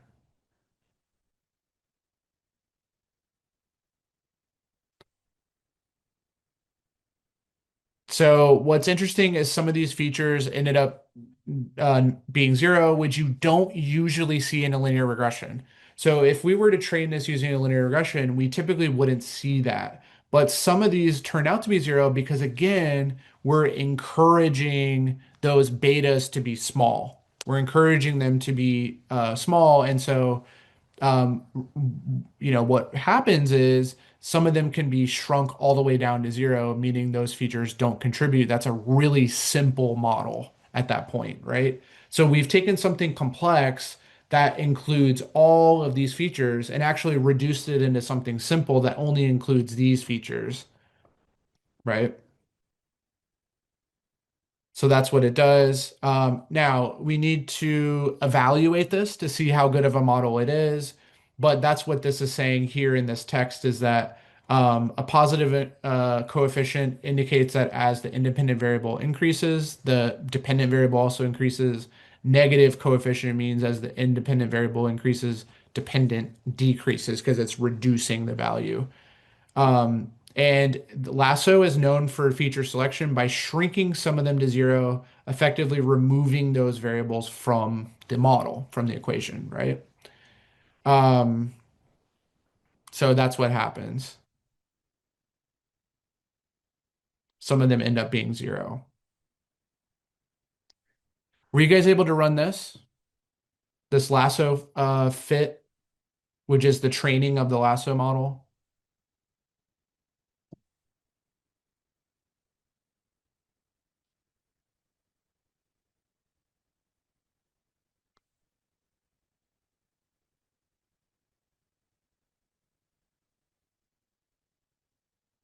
No, it doesn't ensure there's no overfit, but it helps with overfitting.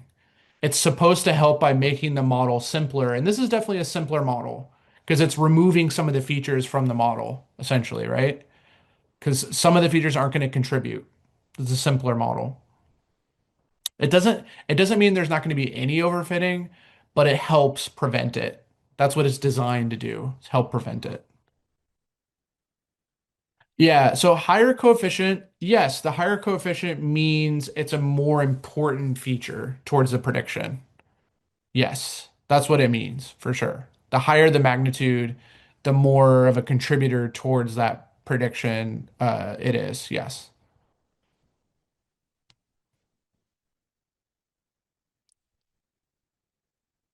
And it's not just it could be higher positive or negative. There like a higher negative is also a pretty big factor, right? So you want to think about it in terms of absolute value.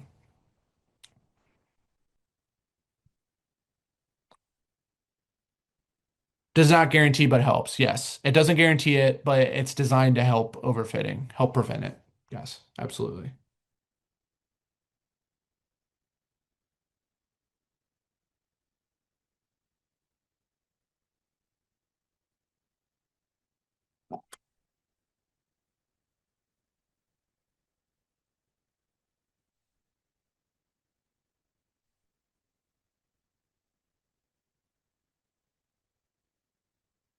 Okay. So let's do some evaluation.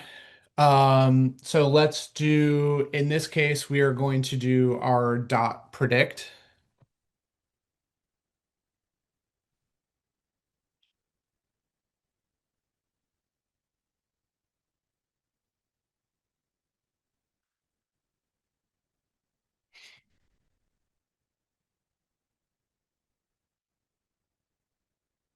Oh yeah.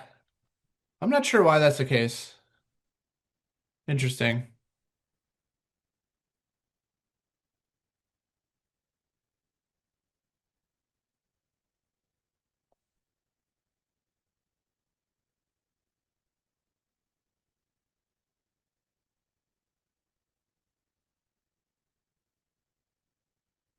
We could try increasing the max iterations.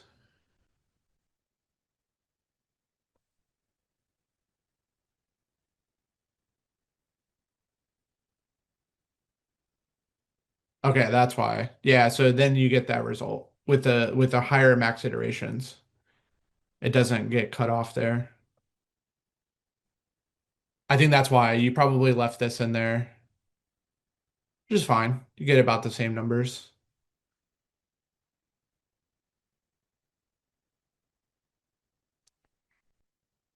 yeah.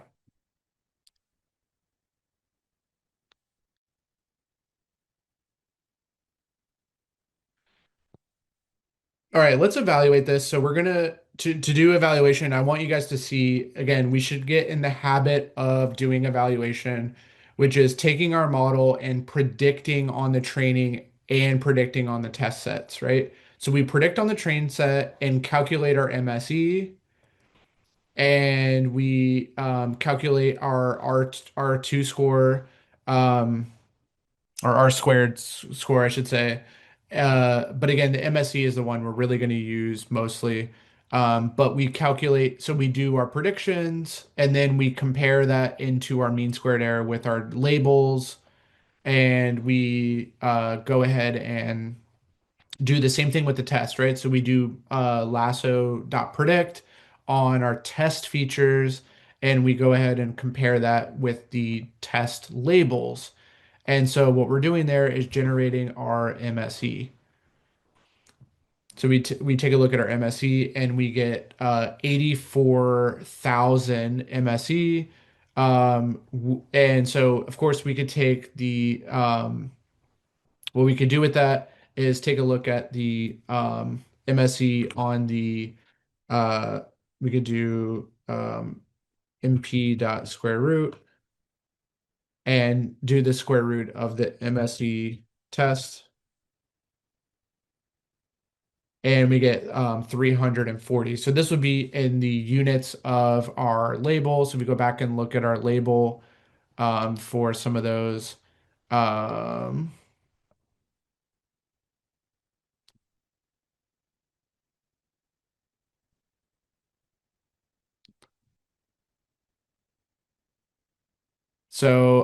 we are in 300s and our data is like right around the 500. So of course, if we describe this, we could see what the statistics are of it.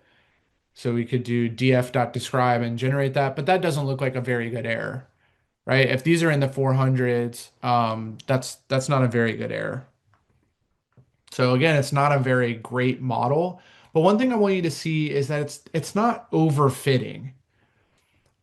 If anything, it's actually underfitting, which is what this kind of MSE suggests, right? Because our error here is 84, excuse me, 84,000. Um, our our error here is 84,000. Excuse me. And on the test set, it's 116,000.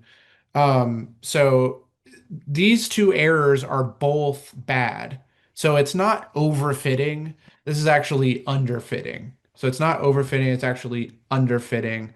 And so that's the risk with something like Lasso is that it's making the model a bit too simple, and we actually risk underfitting, which is what happens.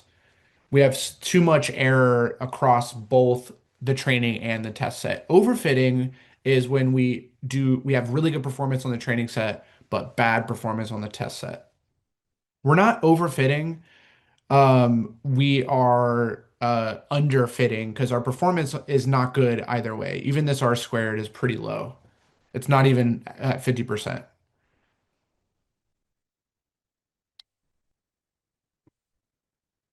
Okay.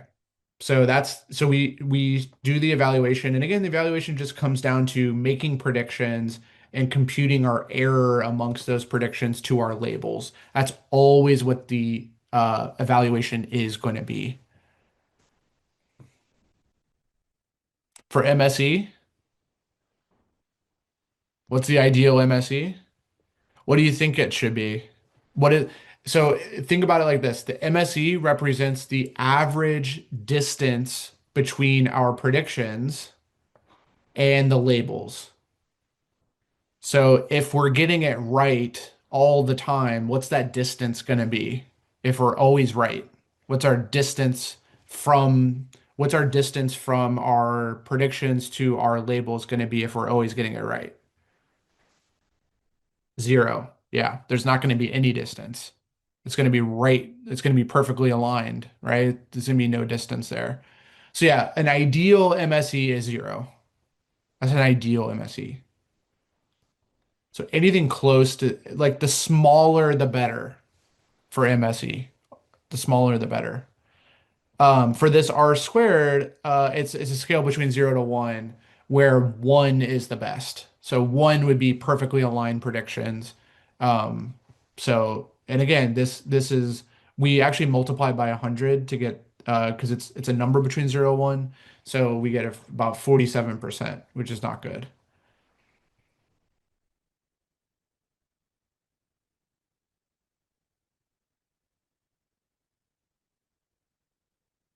Okay.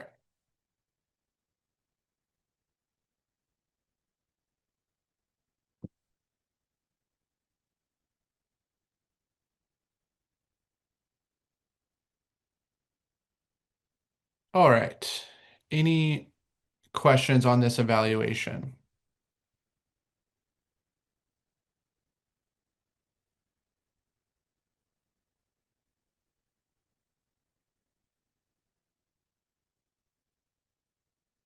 All right. I want to show you something which is, yeah, that's true. The scale of it matters on the data because you should always interpret your MSE in the scale of your labels because your labels, like in this case, our labels, we could take, for example, we could easily, let's actually do that. Let's take the average of our labels. on the training data, and we can see what those are. So the average is 500, right? The average is 500. And look at what our square root of our MSE is, which is in the same units as our original. So we have quite a bit of error, 340 when our units are right around 500. So that's quite a bit of error.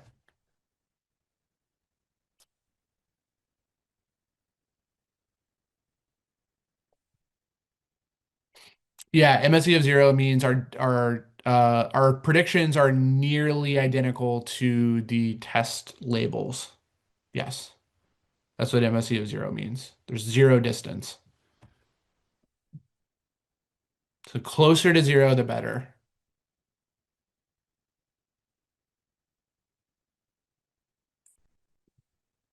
But we talked about it as you really, so the rule of thumb should be what is your RMSE as a percentage of your typical value? So your typical values in the 500s, our RMSE is 340. That's just really high. That's over like 60% of that value. So that's just a lot. That's too much error. What we would love this RMSE to be is under 20% of the typical value. So that means on average, we are 20% or less off in our prediction. That would be good. That would be pretty good. That means we're like 80% accurate, right? That'd be pretty ideal. So you got to think about it in terms of this RMSE, which is in the same units as your labels. This is the RMSE, which is in the same units as the labels. So, and then to interpret this, we have 340 is compared to typical salary unit of 500, right? So this is quite a bit. When the typical value is 500 and we are off on average by 340 units, that's so much relative to the typical value. That's a lot of error. That's not a very good model, right? It's underfitting. It's definitely underfitting.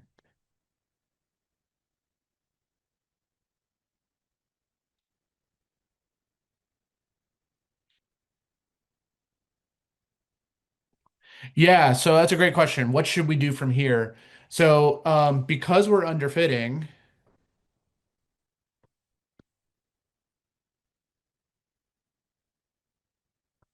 we should use a more complex model. So we're going to learn about those in lesson 4, but we should use something different. This linear regression is still too basic. Even with Lasso, it's still too basic.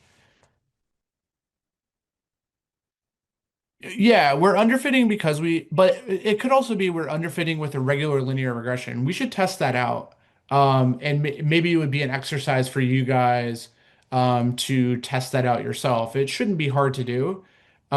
You already have all the data scaled. So do you see how you would do that? You would just come in here and build a linear regression rather than a lasso and do dot fit, and then you would evaluate it the same way with a dot predict. It's really easy to do that, and then we can compare that to this. It shouldn't be that hard to do that, right? And something you guys could do for sure um, is build the linear regression and actually compare it and see what kind of difference it makes. I mean, we honestly we could do it ourselves. We could do it right now. Maybe it's worth trying that. So let's build a linear regression for comparison. So we have our linear regression uh, is linear regression, and then we do dot fit, linear regression dot fit, right? So this will train it, and then we can evaluate it. So lin MSE is mean squared error And then we can do our, let's do our training. Let's do the training and then let's predict. Actually, let me do that here. Y prediction train linear equals linear regression dot predict. And then we're going to predict on our training features. Okay, do you guys see what I'm doing? I'm building a linear regression for comparison. I'm doing dot fit here to train it, and then I'm making some predictions on the training set, and we're going to evaluate those. I'm going to replace that here with y pred train linear. So these predictions.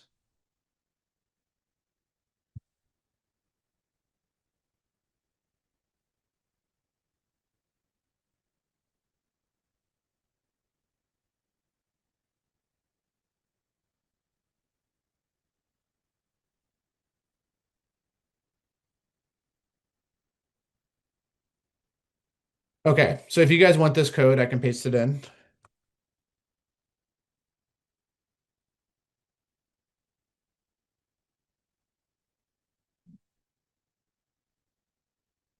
So let's see what the RMSE for just a linear model is. It's a little bit better.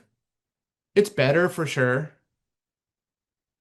So 289 is better than this 340. It's better. It's getting closer to zero. It's still underfitting though, right? And that's just on the training set. Let's look at let's do the same thing, but let's change this, let's swap this out for test, and then let's do test,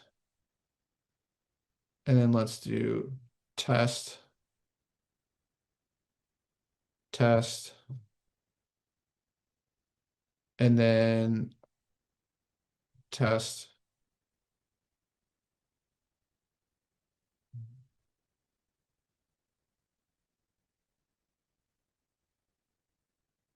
Okay, so this is producing test predictions on the test set. We are generating an MSE test, and then we're doing an MSE test, which is using the test labels and our test predictions. And then we take the square root of that for RMSE, and then we're going to generate that. So still underfit. I mean, this is still high. This is still high on the test set and versus on the training set. So it's still pretty high. Even the basic linear regression is still underfitting. Still underfitting, right? Even without the lasso, which is lasso is supposed to help with overfitting. It's definitely not overfitting. It's definitely underfitting. But this is a signal that it's kind of overfitting because this is performing better on the training data and then it gets worse on the test data. Definitely gets worse, right?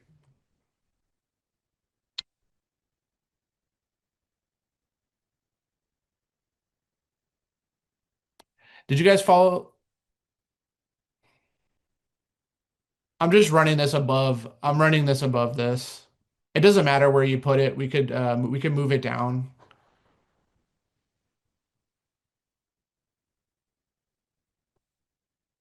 We can move it down to I just picked a new cell right here and ran it, but we could move it. Actually, let's do that. Let's move it down to after the lasso evaluation. Okay, so I just moved it there. And then let's move this down. So I just put it here after this. So this is basically the objective function, right, of the training process.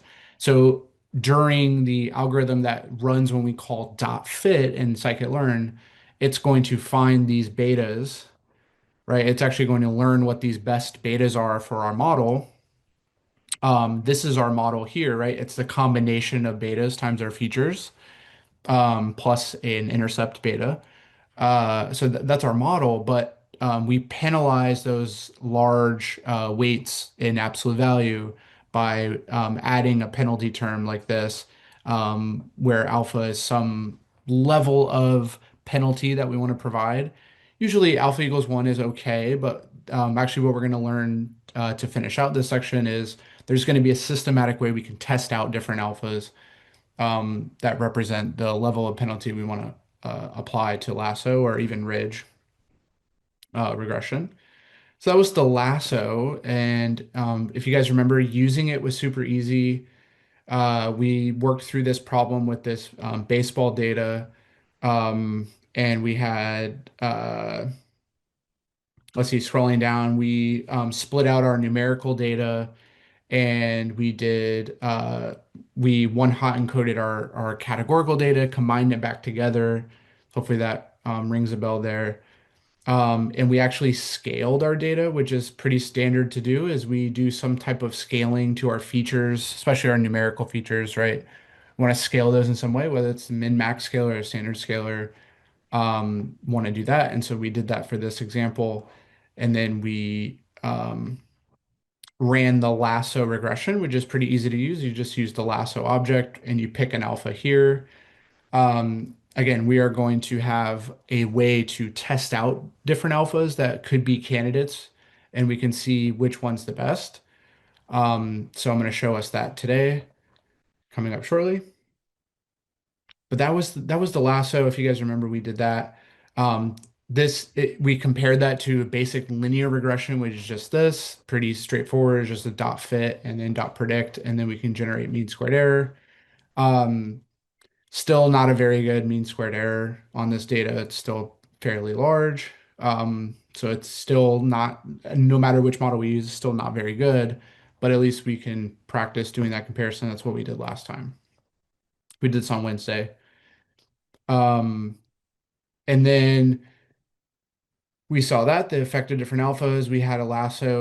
Um, We had a Lasso cross-validation example here. So beyond just using a regular Lasso model, Scikit-learn has a Lasso CV, which allows you to try out different alphas with cross-validation and figure out what the best alpha is.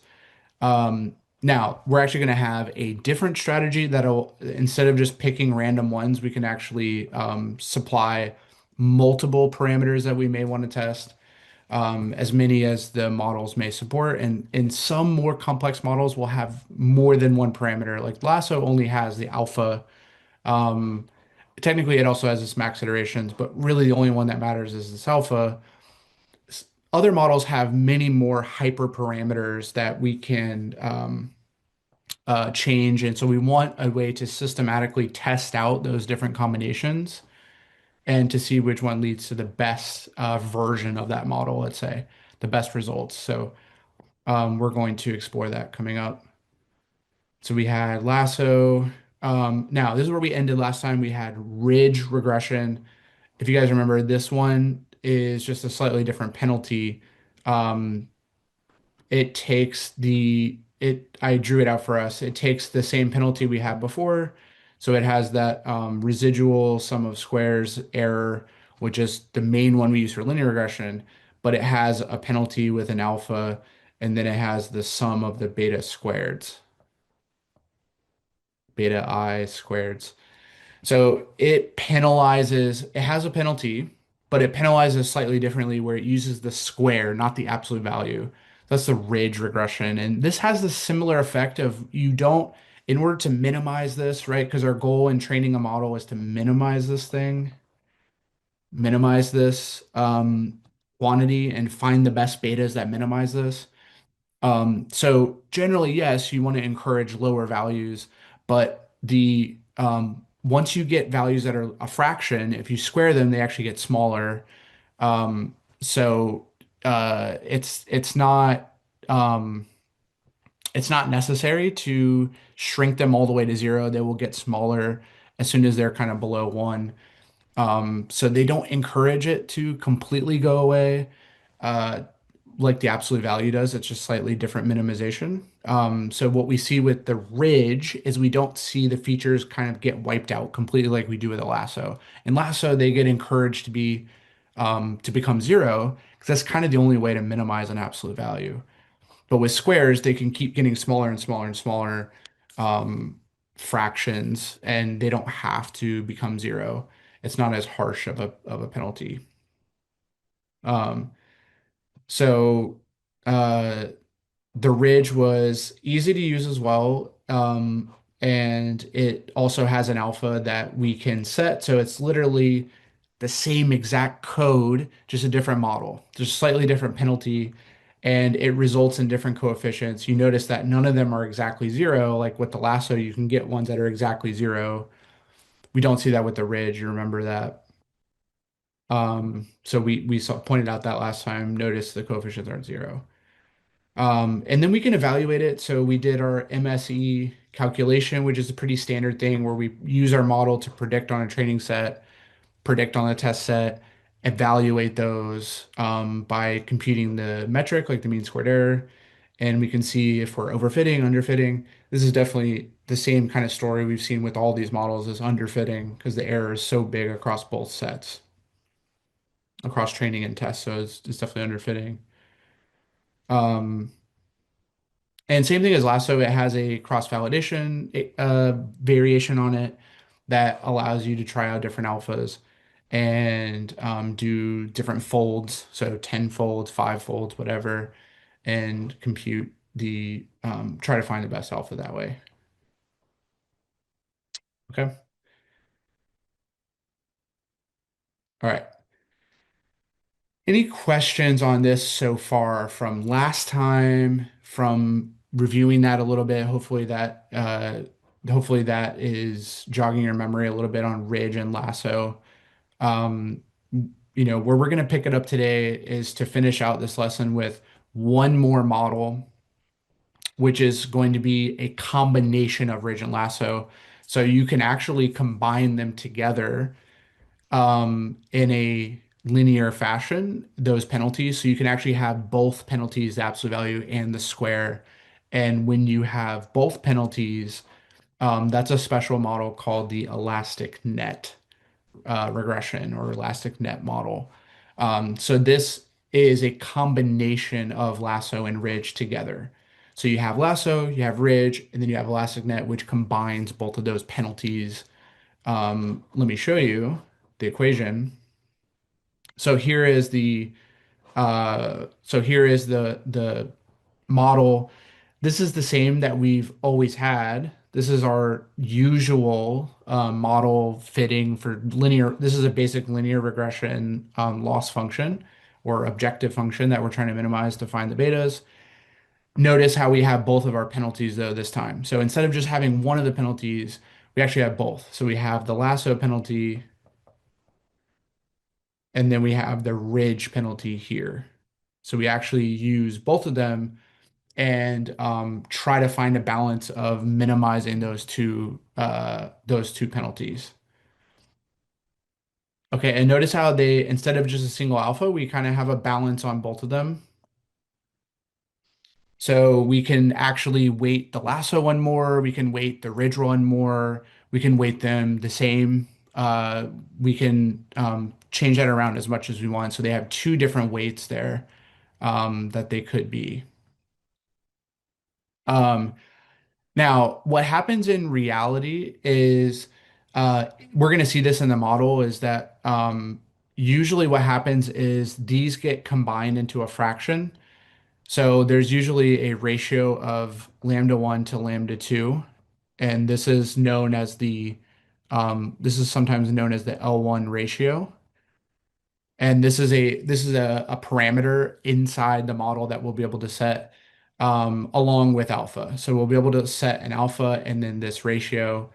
The idea is that the ratio will allow us to control which one is more dominant. So if this number is bigger, the this lasso penalty will be weighted more.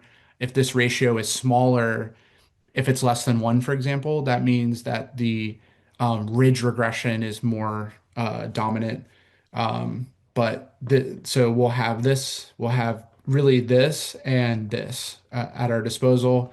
And um, alpha is kind of like a you can think of it as a scale that is um, so lambda one, kind of like lambda one plus lambda two combined to equal alpha. So it's like our total level of penalty, um, and we can set that equal to one. We can set it equal to whatever we want.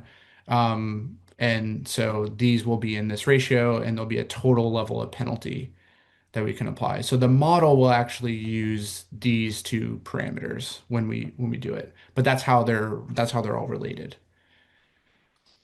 Okay, so Ridge uses both penalties. That's the only difference between Elastic Net uses both penalties. So one thing I want you to notice is that if we want, we could set this L1 ratio all the way to 0. Um, which if we do that, the only way this L1 ratio could be 0 would be if lambda 1 is 0. So it would just revert back to ridge regression. So if this is 0, this will wipe out this term and we'll be back to ridge if the L1 ratio is 0. Okay. All right, so we have a elastic net model. Now it's used the exact same way as we did the other models in the code. So we have elastic net from the scikit-learn linear model family, just exactly where we had linear regression, lasso, ridge. All of those came from this linear model. Elastic net also comes from there, and then the cross-validation version also comes from there. Um, so let's see. So when we build our model, it's going to be very, very simple, easy stuff because it's the same code that we always have. We just use the elastic net. We set an alpha. Alpha equals 1 is pretty standard, just like it is in the last one, Ridge. That's industry standard is 1. And then an L1 ratio of 0.5. That's pretty standard as well. What the L1 ratio of 0.5 is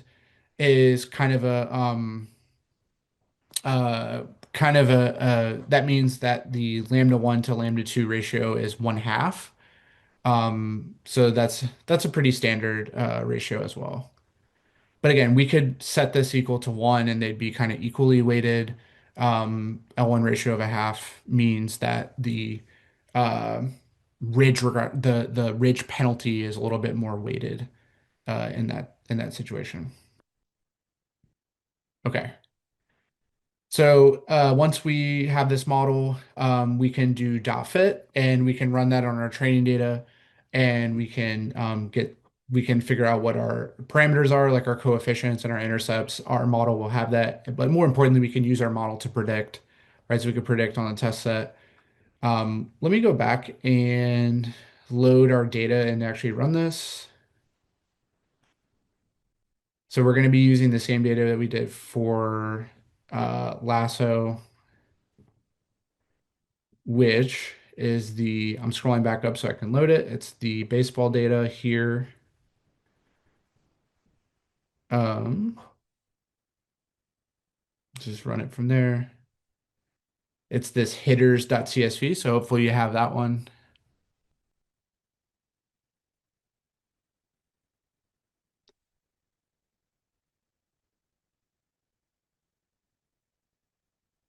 Let me load this.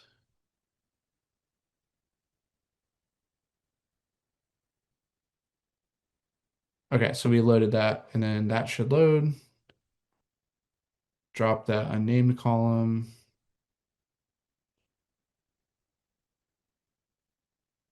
We will get our dummies.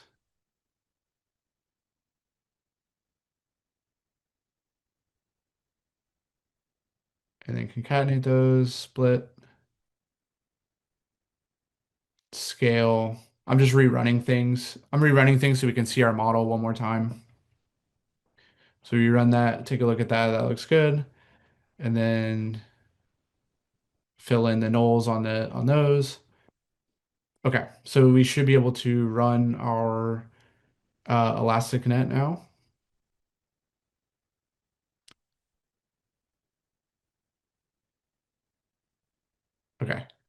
So let's import that and then let's build our model. So there we go. We build our model and the intercept is that. Now, of course, we can look at our coefficients. Let's look at that.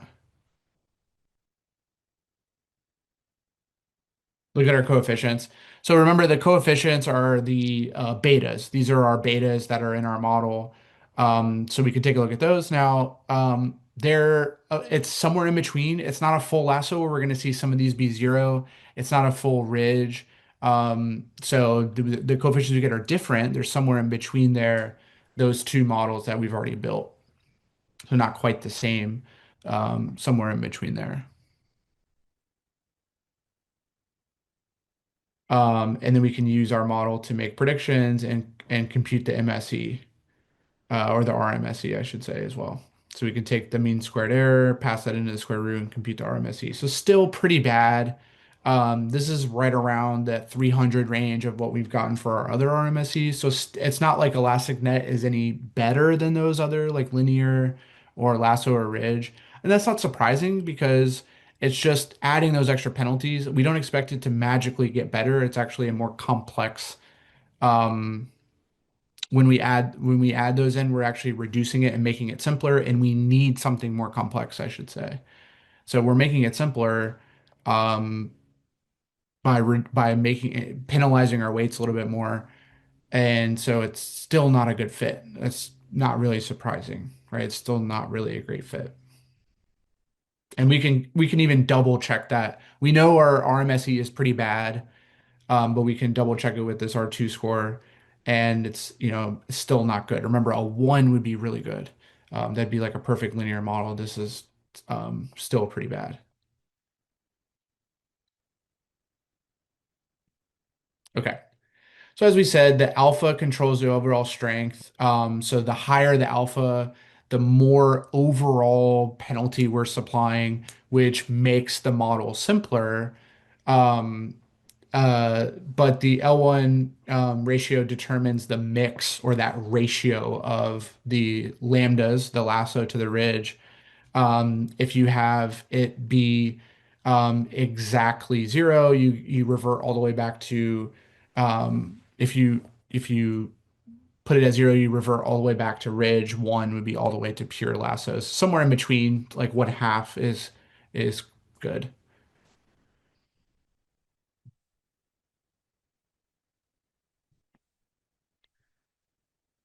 Okay.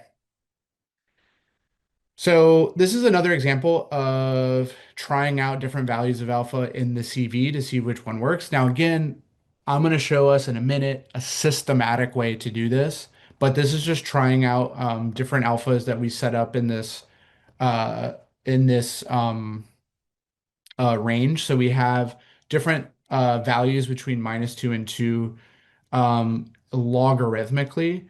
So these are logarithm values that are between -2 and 2, and we choose 100 different alphas, and then we choose 100 different L1 ratios between zero point zero 0.01 and 1. And we run this cross-validation with 10 folds. So this is quite a bit. So we were doing 10 folds and we're trying out 100 different options. Every time we do an option, we're trying out 10 folds to evaluate it. So it's going to take a minute to run.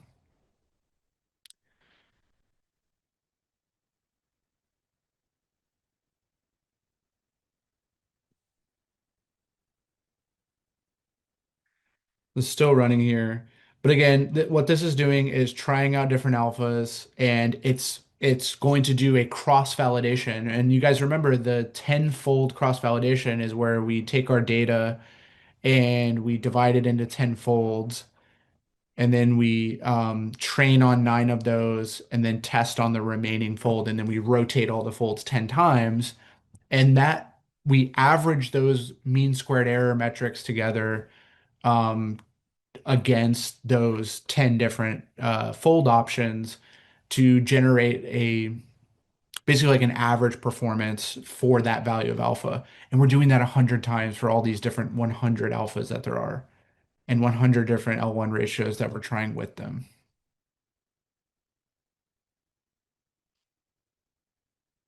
So that's quite a bit of processing, but it did finish. So we can see what our best alpha is and our best L1 ratio. So we get the best alpha is this, best L1 ratio is this. And therefore we can build a model with those with just these two guys as the alpha and the L1 and see how that performs. We build that model and then we predict on the test set and we generate the RMSE. It's just a little bit better. It's still not, it's just a little bit better, but it's still not good, right? It's still 338. It's just way too big. Remember, this is RMSE, so it's in the units of our target variable. So it's in the units of, if we go back to our data, actually, I could just print it out here. This RMSE. If I just do this, we could take a look at DF, or I could look at Y test, and you can see some of these values. These are these salary values in the hundreds, right? Some of them are in the thousands. Um, but an error of like 338 is just too big. That's a really big error. That means we would be off by an average of 300 when our values, if we just do the mean, um, is only 550. As on average, it's 550, but we have this amount of error on average. So that's just a way too big of a proportion of error, right? It's just not a very good model. And again, we can verify that by looking at this R2 score.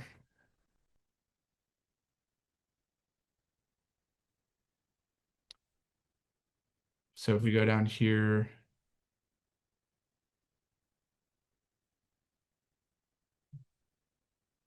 still not very good. Here's some of our coefficients. So remember, you can always take your coefficients and line them up to your data columns so that you can get a sense of what coefficient belongs with what feature. So that's all we're doing here is just creating a series where those coefficients, instead of just printing out the coefficients, we're actually lining them up to the columns. So this tells us, remember, the larger it is, the more influence it kind of has on the final result. Either way, so like this has a big negative influence. This has a large positive influence.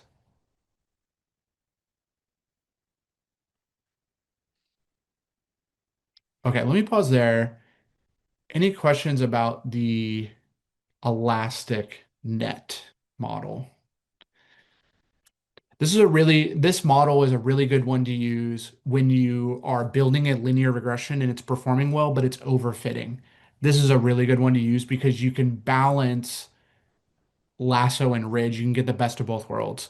So the main strategy is if you are using a linear regression and you see overfitting, meaning that it's performing decently. So on the training set, it's performing okay, but then on the test set, like it's not underfitting. It's performing pretty well on the training set, but then on the test set, its performance is much worse. That's overfitting. If you're overfitting, then this is a great model to use because we can try basically by rotating through different alphas and different L1 ratios, we can try out different strengths of penalty and different variations on lasso and ridge together. This is a really good model to use for those overfitting cases where linear regression is doing decently, but it's overfitting, right? So far, we haven't ran into that case because so far, no matter what model we've used, it's always underfit. So anytime we have those underfitting cases, it signals that we should likely just use a more complex model.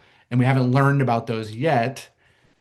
We will coming up in lesson 4, but that's for this data, that's ultimately what we'd want to do is probably use a more advanced model because it's underfitting just using a linear regression and then using the overfitting variations of linear regression like lasso, ridge, and elastic net.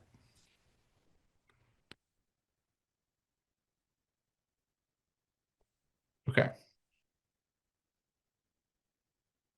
Any questions on this on elastic net?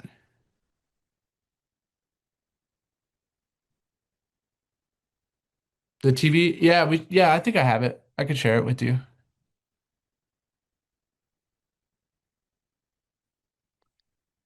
I said that and now I can't find it. I thought I had it.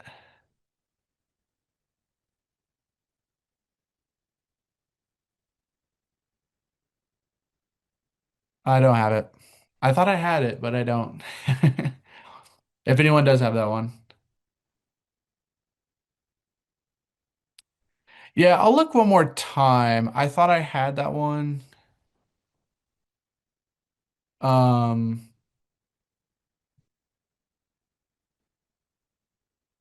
yeah, it's not in there. I had it. Let me see.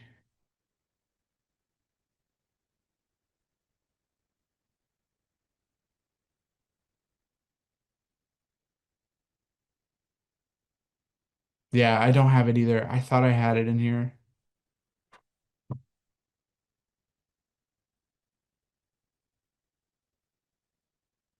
Yeah, I don't have that one. I don't have that one. I'll have to find it. I have this marketing data. I don't think this is the same one. I have this marketing data. I don't think that's the right one, but you can take a look at it. No, we're using, so for this example, we're using the same hitters data set that we used earlier for Lasso. No, that's an earlier one. That's from the very beginning of the notebook. So that's from this one. Oh, this is where it is. Sorry, this is where it is. You can find it here.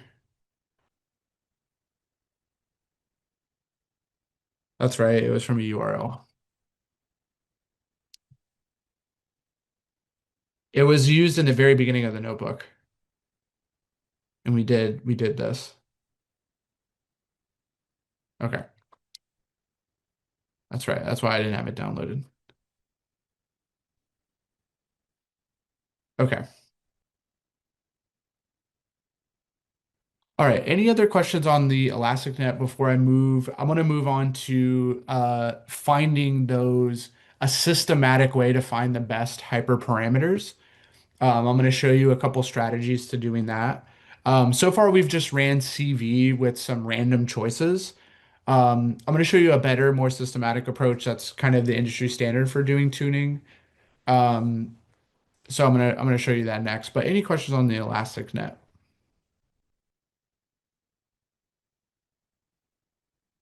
Okay. And again, like Scikit-learn makes it really easy for you guys because it just behaves the same way as any other model.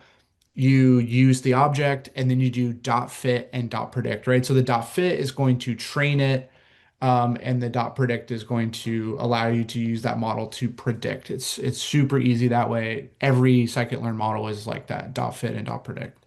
So it provides a really simple way to use basically every model.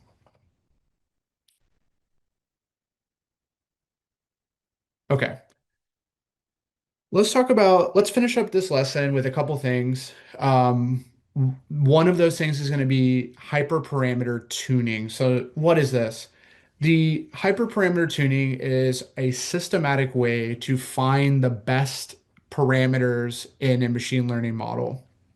So a lot of machine learning models have what are called hyperparameters.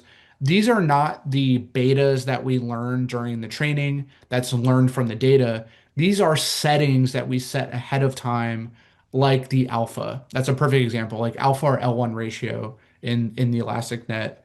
We set those up ahead of time, and depending on what we pick for those, we get different performance, right? And so, what we really need is a systematic way to find the best settings for those hyperparameters as we are training our models. Um, the the main like idea behind this process, though, is going to be to systematically try out different combinations, as many as we want to try. And so we're basically going to have a strategy for tuning that is going to exhaust all the combinations of those hyperparameters that we want to try until we find the one that performs the best. And that strategy is known as grid search. Um, and essentially what it does is it sets up a grid where which is basically like a matrix to say, okay, which parameters do you want to try? I want to try alpha, and I want to try L1 ratio, um, L1 ratio. Like, let's say I want to try these two. So we set these up in a grid where we say, okay, I want to try this value, I want to try this value, I want to try this value, this one, this one, and on and as many as we want to try. So we could set those up systematically, like a linearly spaced. Like I want to try every alpha between 0 and 10 spaced by one. Whatever, we can set up different ranges of those. But that's going to be in this grid. And then the L1 ratio, same thing. We can try out different values of these that we want to try. Let's say there's many of those. Maybe every tenth between 0 to 1, I want to try out. Um, so you set up your parameters and you can set up as many as you want in the grid. And then essentially what you're going to do grid search is you're going to work your way through every combination of those. So you're going to try out this combo, you're going to try out this combo, you're going to try out this combo.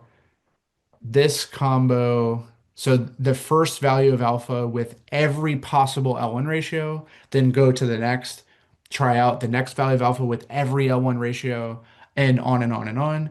So we're going to try all combos in the grid. We're going to try all combos and we're going to find the lowest MSE combination. Find lowest MSE combo. So whatever leads to the best model is going to be the parameters that are deemed to be the best. And the idea is once we have found those, we know that we can go ahead and train a model with those best alpha and L1 ratio and on and on and on.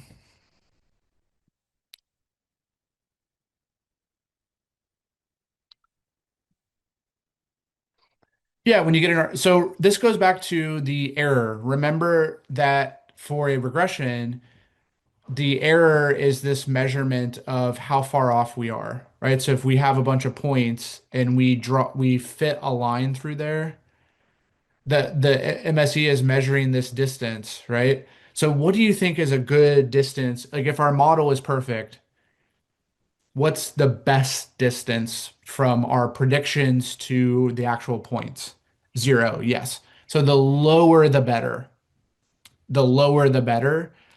So for an RMSE, the closer to 0, the better.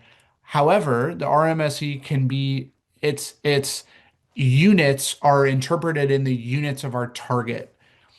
So what is deemed to be good is relative to our target. Like let's say our target is in the thousands, like it averages in the thousands.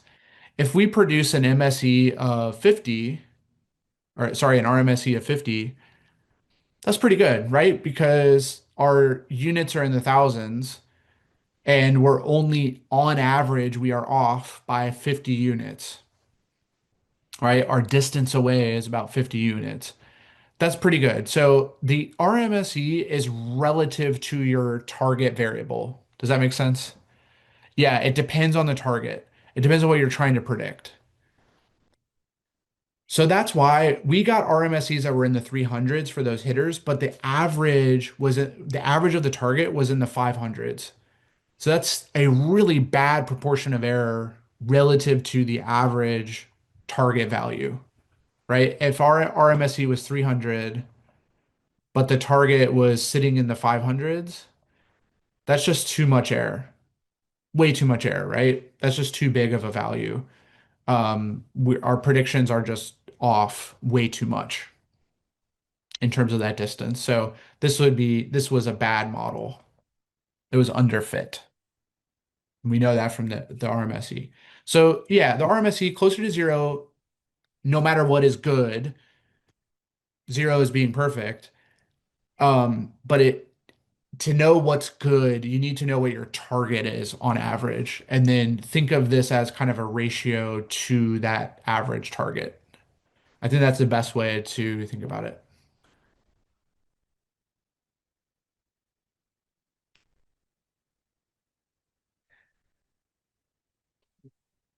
Okay. So going back to this grid idea is, so the grid is just basically laying out all possible parameter combinations and trying them all out by fitting and predicting until and generating a metric like an MSE until we find the one with the lowest MSE. So find the lowest MSE combination and that will be the best. That will be the best combo. And then if we once we know that best combo, we can use we can use that alpha, we can use that L1 ratio and use that model going forward. We can use those parameters in our model. So this strategy, it has a name. It's known as grid search. So it is a hyperparameter tuning process that tries out all combinations.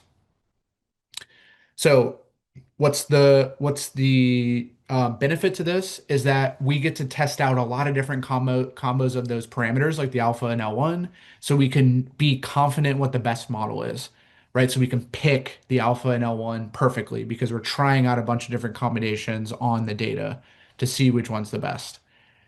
What's the downside?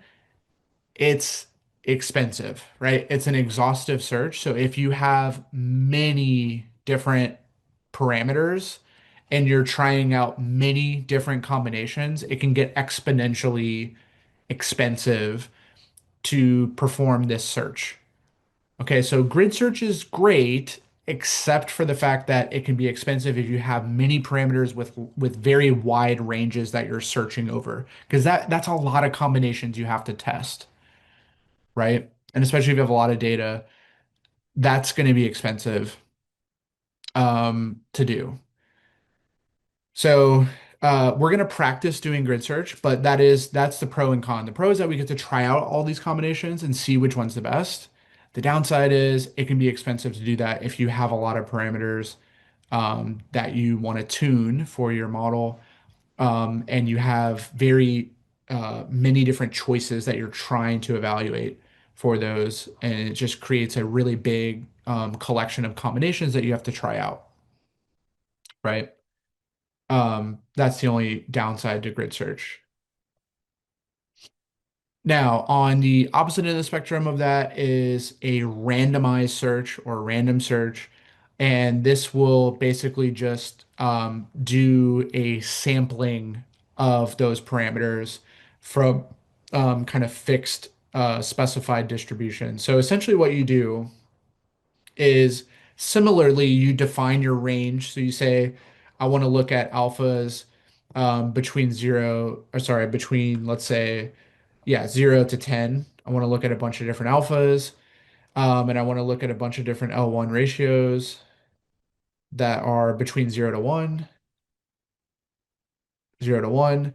And what we do is we say, okay, I'm going to restrict only testing 20, 30, 40 times. I'm not going to do all possible combinations. I'm just going to randomly sample something in this range and randomly sample something in this range. And I'm going to perform that experiment a fixed number of times. So let's say I set the sampling where I'm only going to do 20 evaluations. And so 20 times we're going to pick a combo randomly. So I'm going to pick an alpha and I'm going to pick an L1 ratio. And we are just going to sample those randomly from this range, and we're going to use those and test those out. And then but otherwise it's the same as grid search, whatever is the lowest MSE. So whatever is the lowest MSE is the best. So we evaluate those, we sample, we train the model, evaluate it. Whatever is the lowest MSE is the best, is the best combo. Now, what's the benefit to this is it's a much more controlled experiment in the sense that we aren't going to iterate through every possible combination in the grid. We basically set up a fixed number of times we're going to try out stuff. The risk to doing this is that you're not exploring all combinations, right? Because you're randomly sampling, you may get unlucky and you may not stumble into the best. You can make samples and figure out what's the best amongst your samples, but you may not be covering all the combinations. Does that make sense? The grid search is going to try every combo. The random search is going to randomly sample those combos. So it's not going to try every single one. It's going to try a limited number, however many you set up. Now, if you set that number really, really, really high, now you're starting to approach a grid search because now you're sampling so many of those combos that you basically are trying them all at that point, right? Um, so that's the way the random search. So by the way, both of these use cross-validation in the sense that when you evaluate a combination, you're actually doing it with cross-validation. So when you do an evaluation, you're going to do probably 10 or 5 folds where you split your data and then you test it on the rest of the folds and evaluate or train it on the rest of the folds, evaluate it on one of them, and generate an average MSE to get your evaluation. So every evaluation is using cross-validation. And hopefully you can see why this would be so expensive for a really big grid, right? Because you're trying out many different combinations, and every combination is going to do a cross-validation procedure. So it's going to train 10 times and test against 10 different folds and average those together. It's going to be a pretty expensive operation for a really big grid, right? Of parameters. But these are the two kind of systematic approaches we have at trying out different hyperparameters. Remember, those things are called hyperparameters. These are those choices that we have before we train our model. Those choices we have that affect the performance of the model, like the alphas, the L1 ratios, those kind of things. We have control over what they're going to be. This is a systematic approach to find out what the best value of those parameters is going to be on our data, right? Okay, so before we practice this, we're going to practice with grid search first. Um, any questions?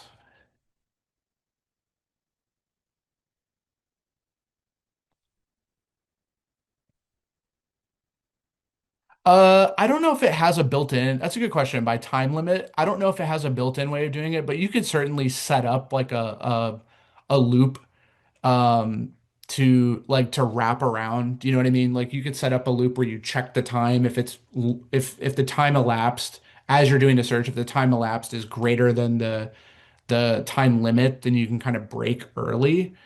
So it's not hard to implement that, but I don't know if it has that built in. I don't think it does because I don't think it really cares how long every evaluation takes. It's just going to exhaust all those, especially in a grid search. But yeah, I there's probably a way to manually kind of set up a time loop.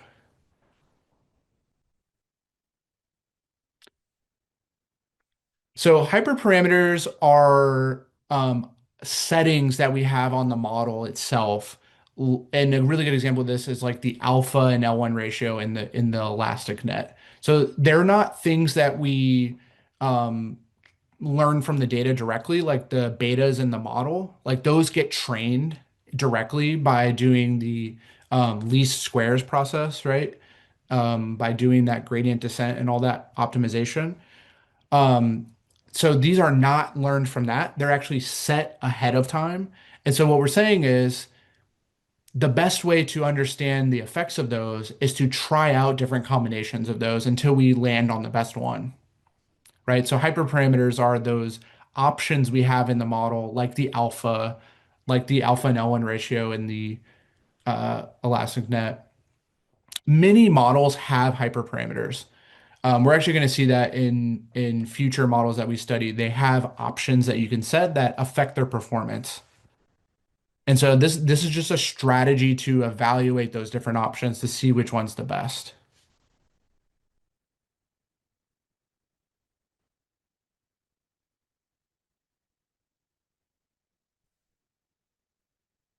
Yeah.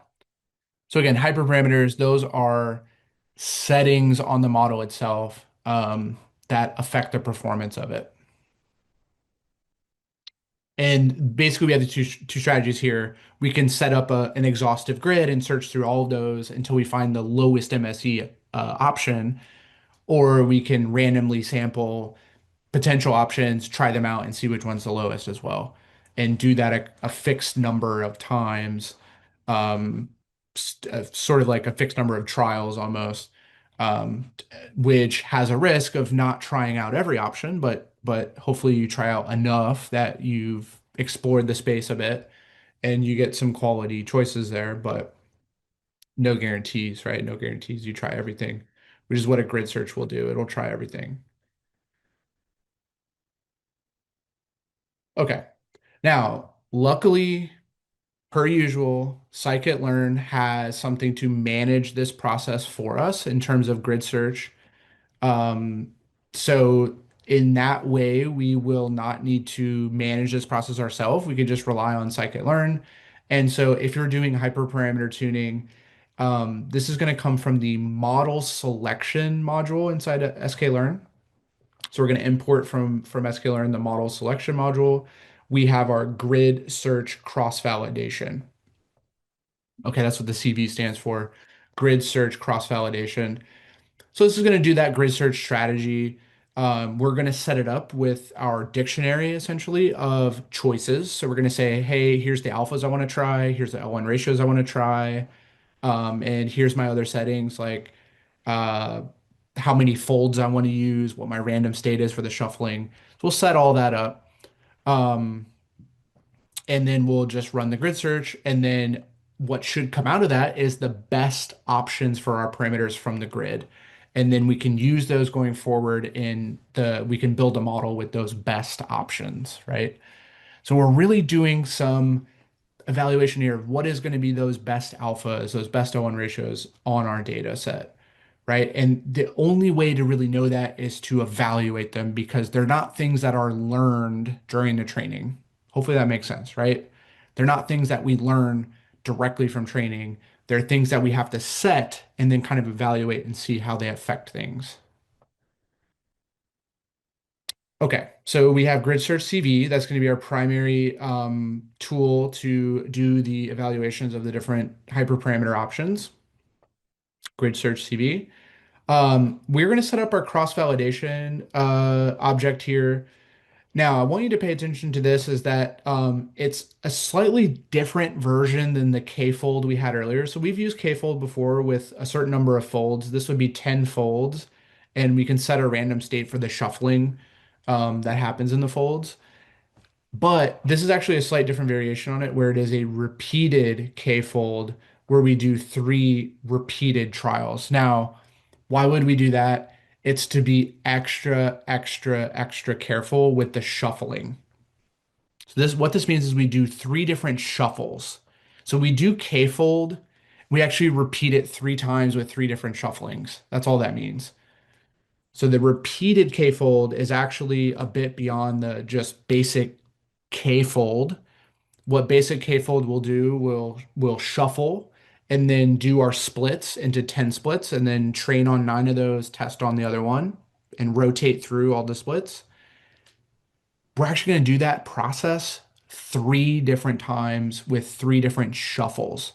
And we're going to average 30 results instead of just 10. So repeated K-fold is just going above and beyond to do extra to repeat the K-fold three different times. In this case, only three. We could do more. But now, is that necessary to do? You could argue not necessarily, but it just provides extra robustness uh, beyond just our single shuffle and then split and then rotation of those folds, right? We're doing it actually three different shuffles. So we're repeating our K-fold three times for every. Now, this is the thing is we're doing that for every evaluation. So it is going to be more expensive than just a basic K-fold.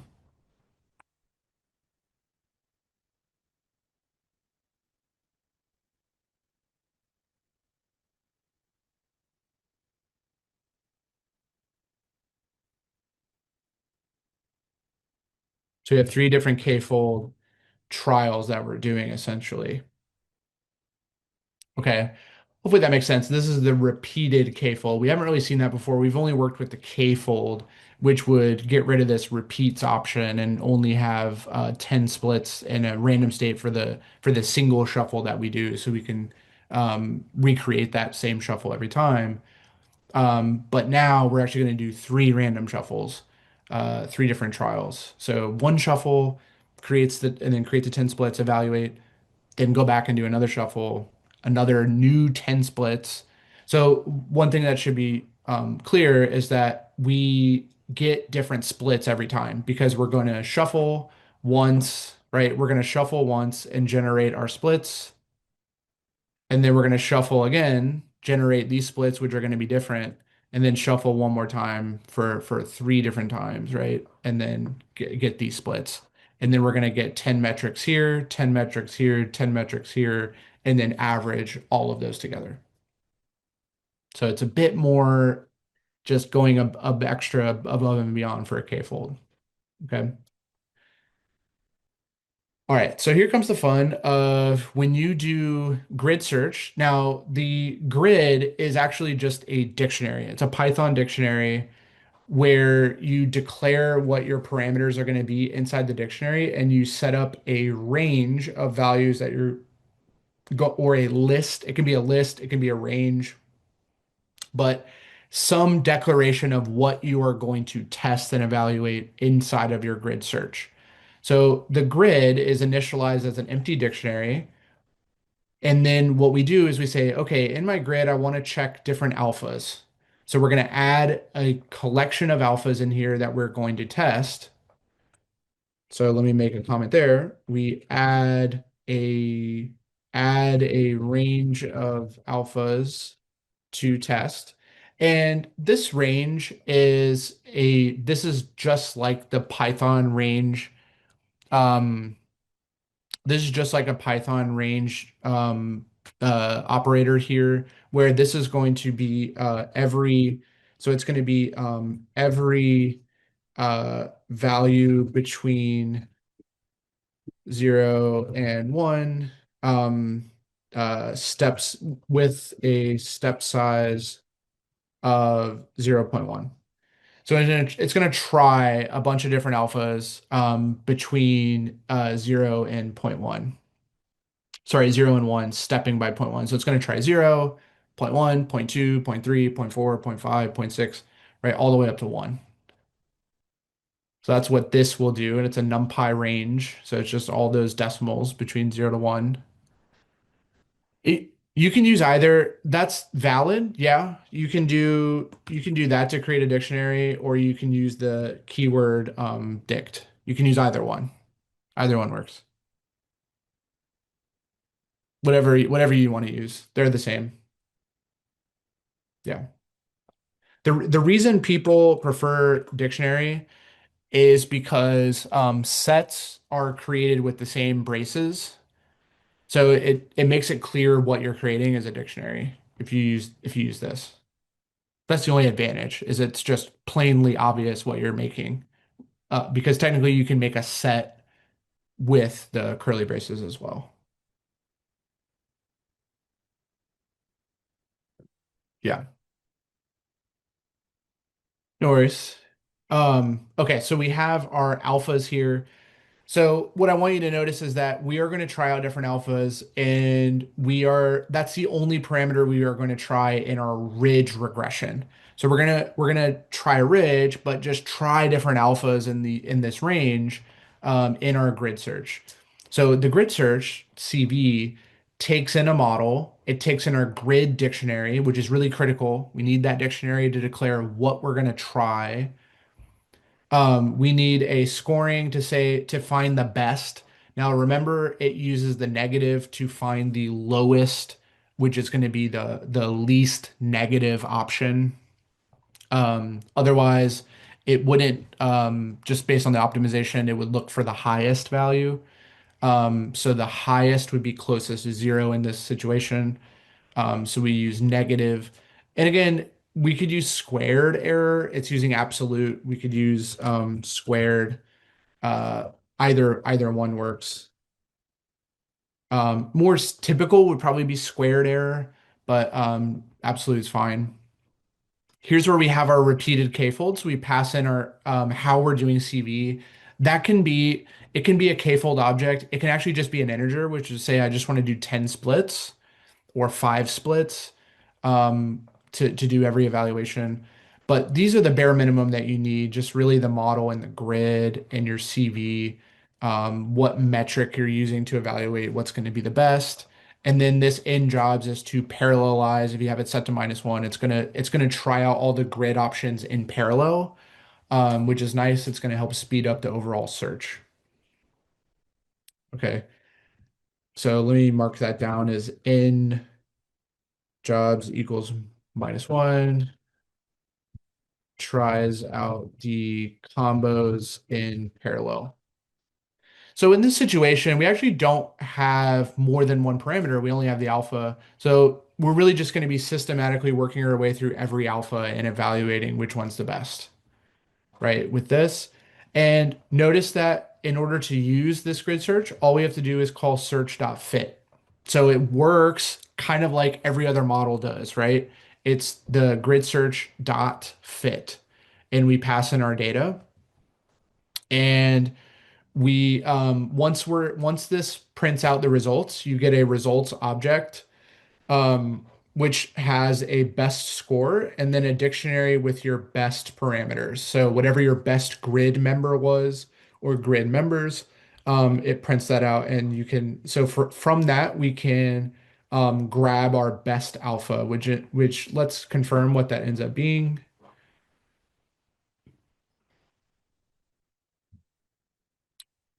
Oops, we need to import repeated k-fold.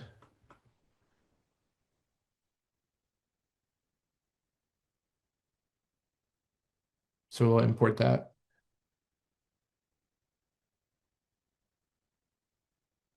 Oh, I didn't. Let's do from sklearn dot linear model import ridge. Okay.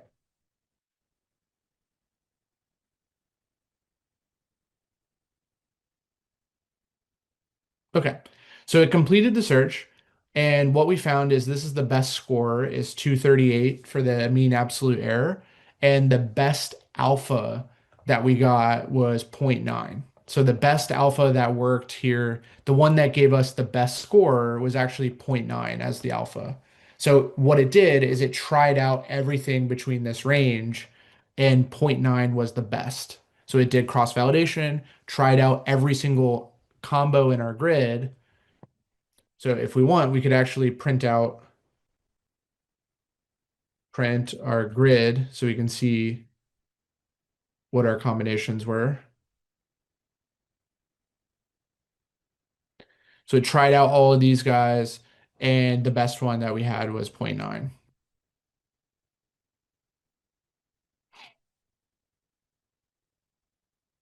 Okay. So pretty cool how that works. And if we had other parameters, like if we were doing a elastic net, we could add those into our dictionary and it would do all combinations of those. So if we did, so for instance, to add to our grid, we could do grid L1 ratio. This would be for like an elastic net, right? Now, the ridge regression by itself doesn't have an L1 ratio parameter, but just as an example, we could try out different ranges, similar range, different one, maybe an exact list, whatever we want to do. So this is going to try out different ones between 0 to 1 as well. And so it's going to try out every combination of these from this grid. Okay, if we did that. But again, the ridge regression doesn't have an L1 ratio. The elastic net does. So that the ridge regression only has an alpha to as a hyperparameter. So we're only testing out that one. Okay, so that's grid search, CB. Pretty useful. This is pretty useful in doing parameter tuning. Again, when you want to try out ranges of different values and you can evaluate those to see which one is your best.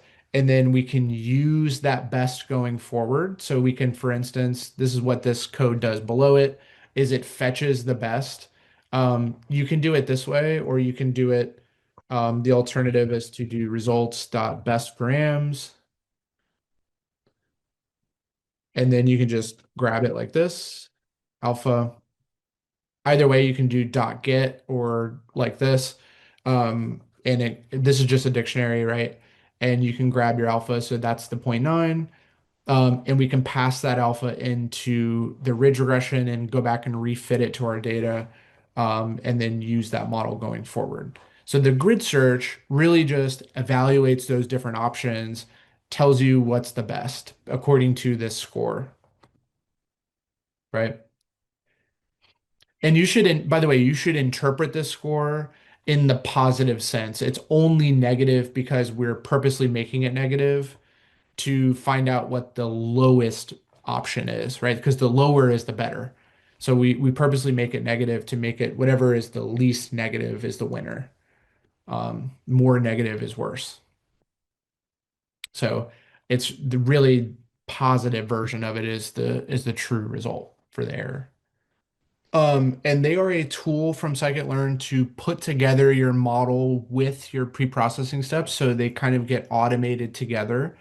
And they combine everything into kind of a streamlined process. You're going to see what that looks like, but it's a really nice feature of scikit-learn.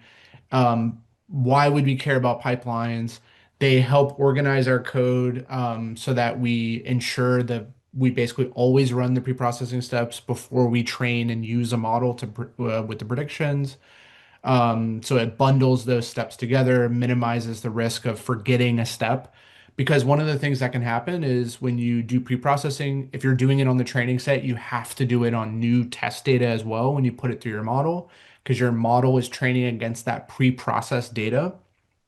So in order to make sure you never forget that, you can bundle it all together in a pipeline, which is going to make things really, really easy to use and make sure that those steps happen in a repeatable way. Um, and it makes things easier to deploy that model as well because everything is together in one pipeline. So in the industry, I've seen this a lot.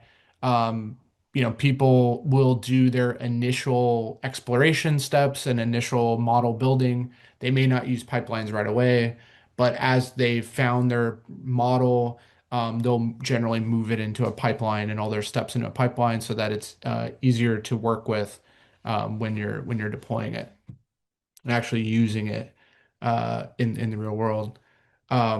So here's what a pipeline generally looks like. It's from scikit-learn. It's this pipeline object.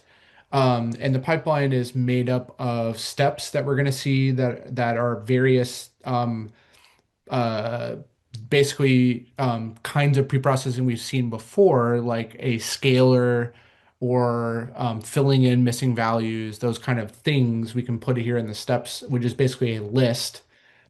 Steps is just going to be a list of scikit-learn functions that we can apply to data, one of those being a model.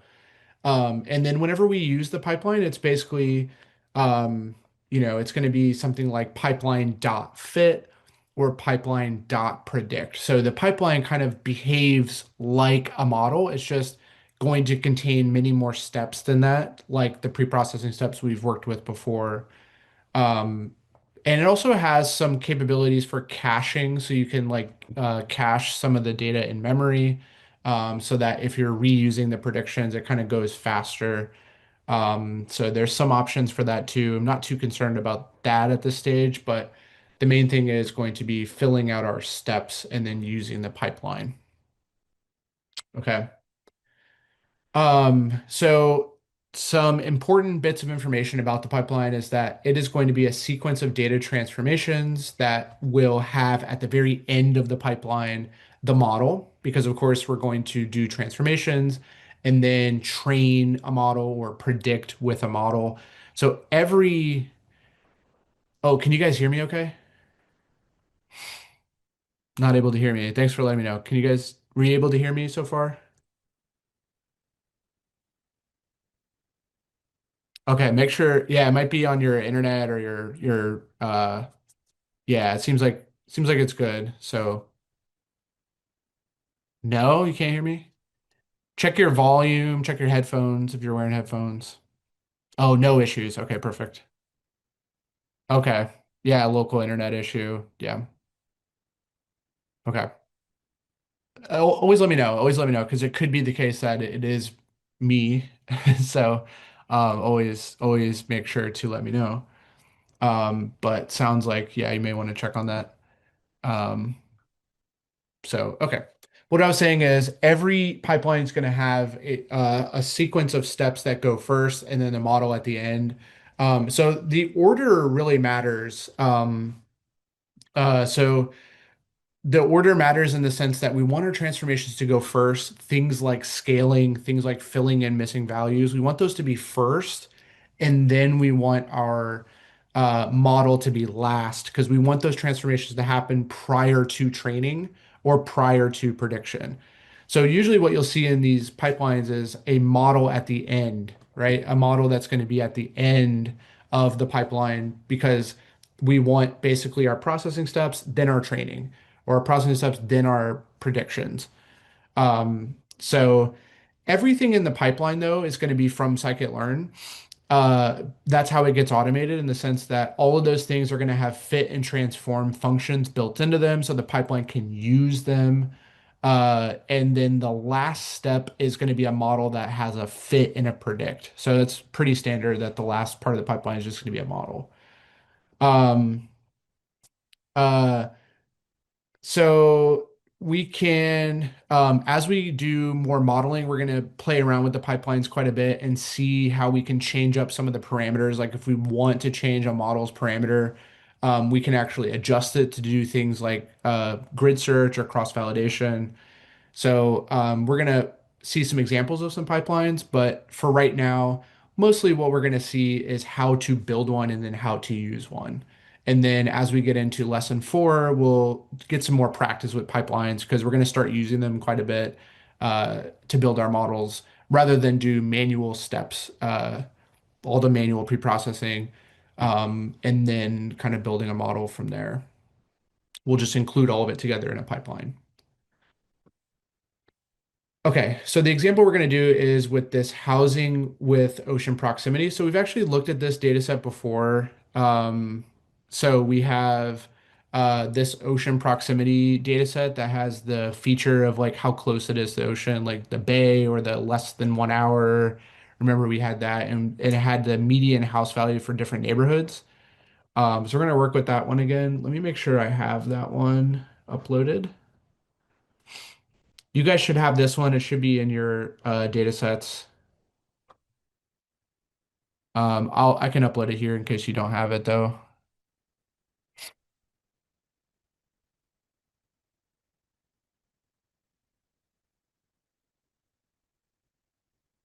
Does this use multi-threading? I think it does. Yeah, I think in order to do it can do I think it can do processing in parallel for some of the pipeline steps.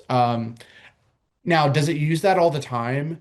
Not necessarily because some of it is sequential in nature where you have to do one step and then you do the next step and then you do the next step. So it's not like you can do them in parallel. In terms of the like you need to know the output of one step to compute the output of the next step. Um, so it can, but it doesn't always lend itself well. The thing that will use multi-threading is like the training process could be parallelized. Like the dot fit can be for some models, it can be parallelized. Not every model. Long answer is, or the short answer is that it depends. Depends on what kind of transforms you're doing and what kind of model you're using. If you can really take advantage of that.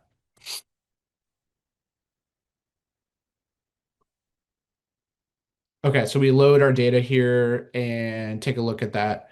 Do you guys have this data set? Are you able to load it in? If you're following along, are you able to load it?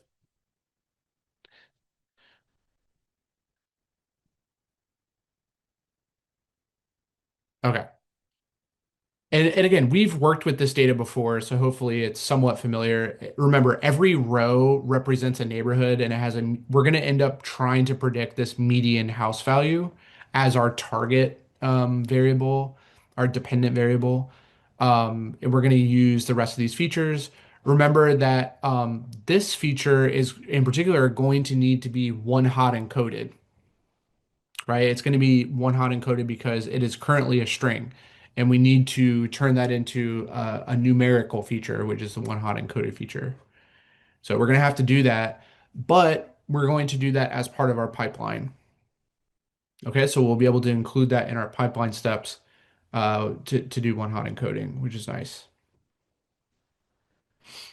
All right, so we're going to split apart our data as we normally do. So we're going to create our feature data frame, which is everything but this median house value. So we go ahead and drop that column, and then our target is the median house value. So it is just that column here.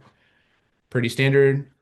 And then we're going to train test split and split it into 30% test data. And again, random state, you can choose whatever you want to be. That just affects the shuffling. So whatever, doesn't really matter what it is. It's just so that when you rerun this, you get the same result in the shuffle.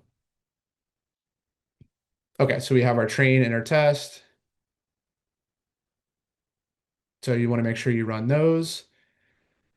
All right, so what we're going to do is take a look at our data and see if we have any null values. If you guys remember, this data actually did have null values. You can see it here in this guy, and exactly how many there are is from the sum. So we have 162 nulls in this data, and this is just a training data. So of course, the test data could have that in there as well. So that's something we're going to want to make sure we fill in the blanks on any data set we use, whether we're using the training or test set. Like if we're doing training, we want to make sure that gets filled in. If we're doing predictions with the test set, want to make sure that gets filled in. So we should be doing that. Um, Now, what we're going to do is use this data to help uh, train our pipeline or use with our pipeline. We need to construct our pipeline. So far, we've just split apart our data. We haven't done anything with our processing steps in our model yet. So roughly, this should be the flow of our pipeline. What should happen is we should be doing some type of feature scaling, some type of feature manipulation. So that could be engineering, um, that could be doing the one hot encoding. So extracting new features like one hot encoding. We are going to be doing that. And by the way, this is split up into this is when we use our pipeline for training. It's going to look like this, where we do our scaling, we do one hot encoding. We have our model here.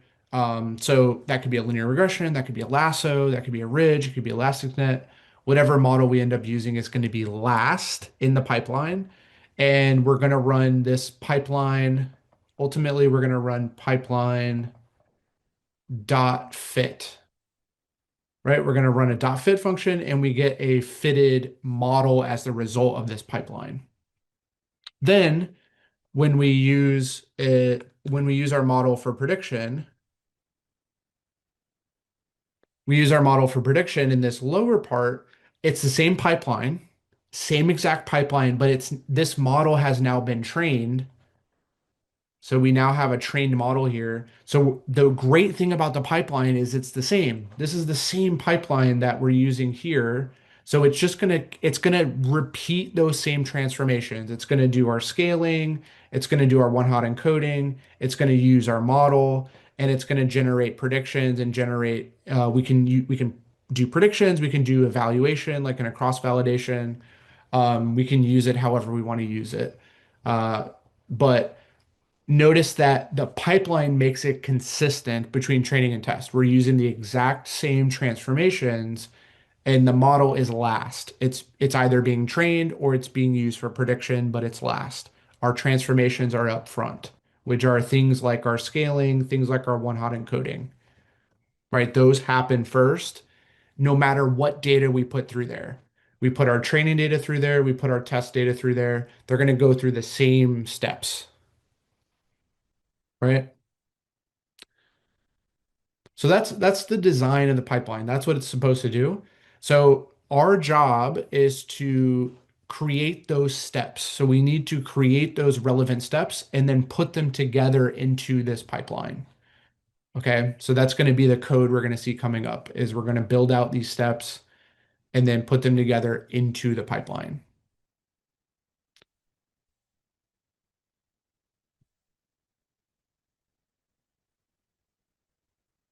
Any questions on this diagram? Does it make sense what we're trying to do with this pipeline? We want to have repeatable steps during the training, during the prediction process. Okay.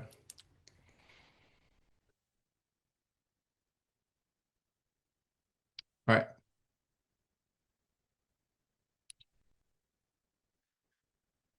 All right. So, a couple of things we're going to need is to, first of all, let's jot down what steps we're actually going to do. We're going to need to deal with missing values. So we're going to fill in, we're going to need a pre-processing step that fills in any nulls. We always need that, right? So if there's nulls, we're going to fill them in somehow. We're going to define how we do that in our step.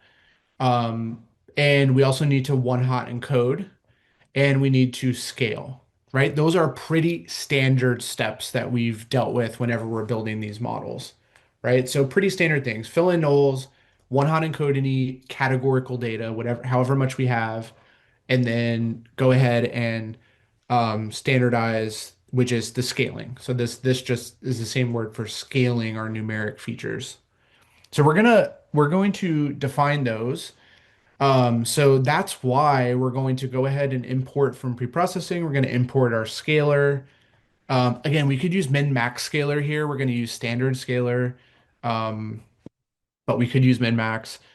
We have our one hot encoder here. Now, usually when we do one hot encoding, we use pd.get dummies. This does the same thing as that, but because we're going to be building a pipeline, we actually want the scikit-learn version of get dummies. So this is the scikit-learn version of get dummies here, and we have to use that version in the pipeline because everything in the pipeline needs to be an sklearn object. It needs to be an sklearn tool or object. So instead of using pandas get dummies, we're using one hot encoder, which is does the same thing. Okay. In fact, this basically just uses pd.getDummies under the hood. Okay, so it just uses that anyways. It's just code that builds on that. Now, what's really nice here is we're also going to use from sklearn.impute, we're going to use a simple imputer. Now, what this is an automated way to fill in missing values. So this is a fancy way of basically doing the fill NA on a data frame. So it's simple imputer. We are going to basically fill in the blanks. What we're going to do when we create this object is give it a strategy of how to fill in blanks. Should you use the average? Should you use the median? Should you use the max? Should you use the min? Should you use a default value?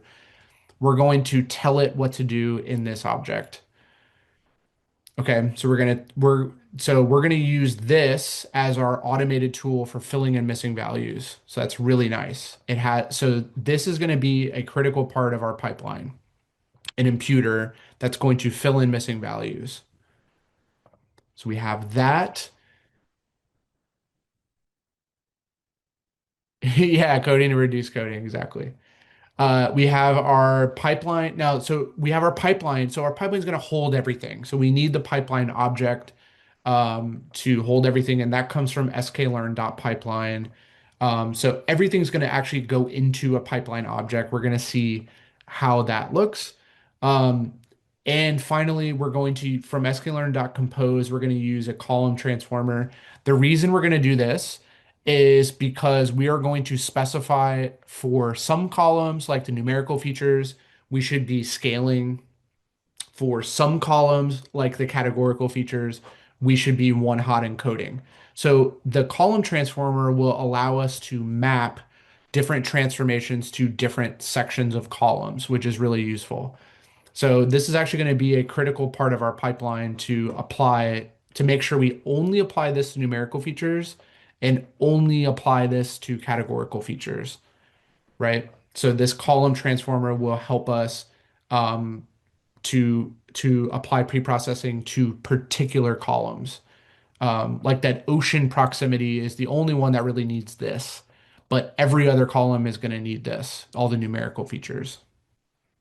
So we're going to use this column transformer, and again, we're going to see how this looks, but just trying to give you an idea of why we're importing all these things.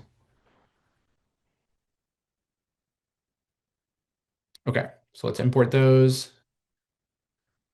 This mentions about the column transformer. We just talked about it. It allows us to have a particular column or group of columns get the right transformation. So again, uh, looking ahead to our pipeline, the numerical features are the ones that are going to need scaling, but the categorical features are the ones that are going to need one-hot encoding, however many categoricals there are.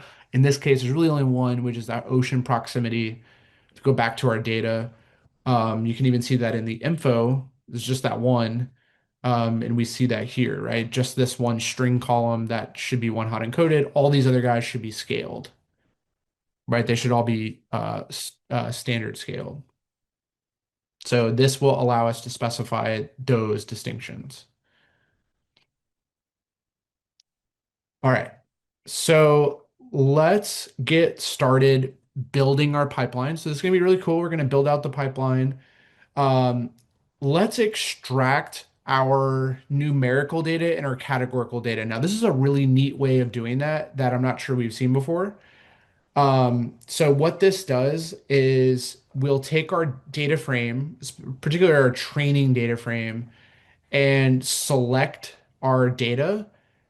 That's what this select D types does, is select data from it, which includes only the object type columns. So only the object types. Now, what's that? The object type is the string, right? So this should select only this column because it's in the include. We go here, include only object types in the result. And so this should only have our one categorical column, which is the ocean proximity. So housing cat is going to have a reference to our, it's going to be a list that has basically just our ocean proximity feature because this select D types will make sure we only pick object types and grab those columns. So this is a way to neatly grab our categorical features here by including the object types. Now, on the flip side, we can exclude object types and get everything else. So this is going to be all other columns, which is excluding the object. So this is excluding this, meaning we should get all of our numerical features that way. So this will be all of our numericals by excluding the object type. And this will be our housing num, which is short for numerical. So this excludes the object type, meaning all numerical features, right? All numerical features there. Okay. So if we were to, let's double check this, let's sanity check this. If we were to print out the housing cat, this should be just the ocean proximity feature, which it is. So just that one. If we were to print out the housing num, this should be all the numerical features, which are all these guys.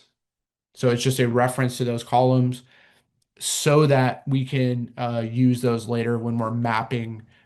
This transform needs to go to this column, like the one hot encoding needs to go to this column, and the scaling needs to go to these columns, right? And so we have those names of those columns already at our disposal. So we're just doing that. And this is just a simple check. Are you guys able to run this? If you're following along, let me pause there. Make sure I'm not going too fast.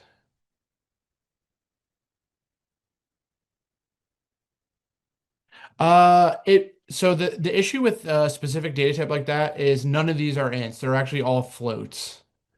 So if we did float, I think that should work. But yes, that's the idea. Great. I'm glad to hear that. You're right there with me. Great. Glad to hear that.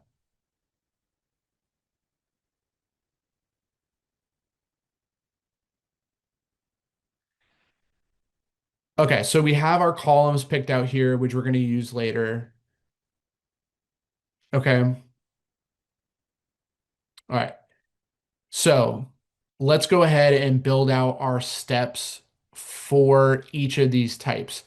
So for our numerical features, let's build out our pipeline steps. So what we're going to do is build out a numerical pipeline, and it's going to be a pipeline with a list of tuples. And the reason these are tuples is because every tuple has a name. So here, this is a name that it can be whatever we want it to be. So we're calling it imputer. We could call it anything we want. We could call it fill in the blanks. We could call it null, filling, call it whatever you want. We're calling it imputer because that's a pretty easy name for it, an accurate name to what it's doing.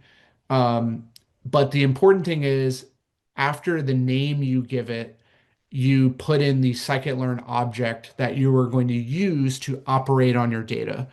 So in this case, we're using a simple imputer with a strategy of median. Now that's a choice. We could use a strategy of mean, max. We could provide it a constant default value. But what this means is we are going to fill any blanks we find in those columns with the median value of that column. That's the strategy for the imputer. So that's pretty cool. This is kind of an automated way to fill in the blanks using for any column using its median, right? And so we could change that. We could put mean here or max or min or whatever. Um, but we are filling in the blank on any column with its median. And the reason this works is because we are going to apply this pipeline only to these numerical features. So that is fine. We're not going to apply it to the categorical features. We're going to apply it to only those numerical, so it should have a median value, right? So that's totally fine. So we're going to now look at how we're constructing the steps. We have a list of tuples. Here's one tuple, which is the imputer with a simple imputer of strategy median. And then we can have as many tuples as we want, which represent processing steps. So let me write that down. Every tuple represents a pre-processing step on our data. Okay. So we have an imputer step named imputer. And the reason it has a name is just so you can reference it in the pipeline if you need to. So it has like a reference name that you give it. But this is the more important part is the actual scikit-learn object that's doing the processing. So in this case, the simple imputer. But notice that we have a secondary step, which is our scaling. Now this makes sense. This is something we should be doing to our features, is we should be scaling them. So here we say, okay, let's fill in any blanks first. By the way, order matters. So, and what I mean by that is the simple imputer is before the scalar. Now that's important because what that means is we should be filling in any blanks before we attempt scaling. So that order actually matters. We're going to fill in blanks first in this list. That's first. We're going to fill in blanks. Then we are going to scale, right? Then we scale. Which makes sense, right? So we fill in blanks first, then we apply the scalar to scale our features. So those are our two steps. So pretty simple. We are building on our two steps. Now, this is just one piece of the puzzle. We are going to put this pipeline together with our one hot encoding that's going to be coming up next. and build out our final pipeline. But this is a pipeline that has two steps that will actually be used with a larger pipeline coming up where we do one hot encoding to our categoricals, and then we put a model in there at the end to train and use for prediction. So pipelines can actually be composed is something to realize there is that we can have a pipeline that contains a few steps. We can have another pipeline over here that contains a few steps, and we can actually kind of put them together into a final pipeline that has both pipelines kind of merged together. Okay, so we're gonna see that coming up when we construct our final one. Our final one, as you can imagine, needs to handle this mapping of basically saying, let's do one hot encoding to these guys, and then do this pipeline here to these numerical features. That's what our final pipeline needs to handle, and it will. We're gonna build that out. But let me pause here. Were you guys able to run this? Are you with me on this pipeline here? Does that make sense? Those two steps. One is filling in blanks with a median, whatever column. So we're at, so this is what's so amazing about this is going to automatically search for nulls. And if you come across a column with a null, it's going to use the median of that column to fill in the blank, right? To fill in those nulls.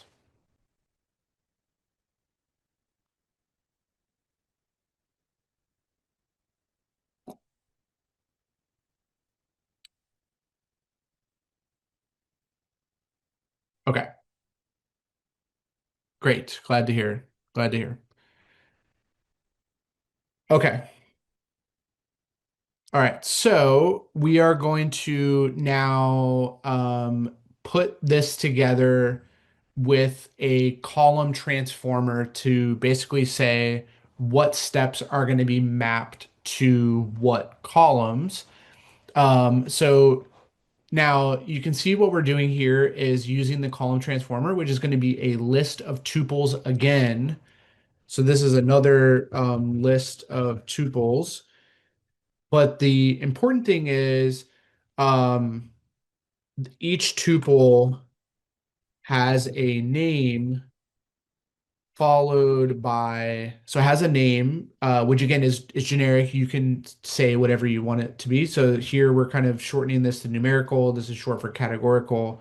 But the important thing is it's followed by a pipeline slash step, followed by a pipeline slash step, followed by a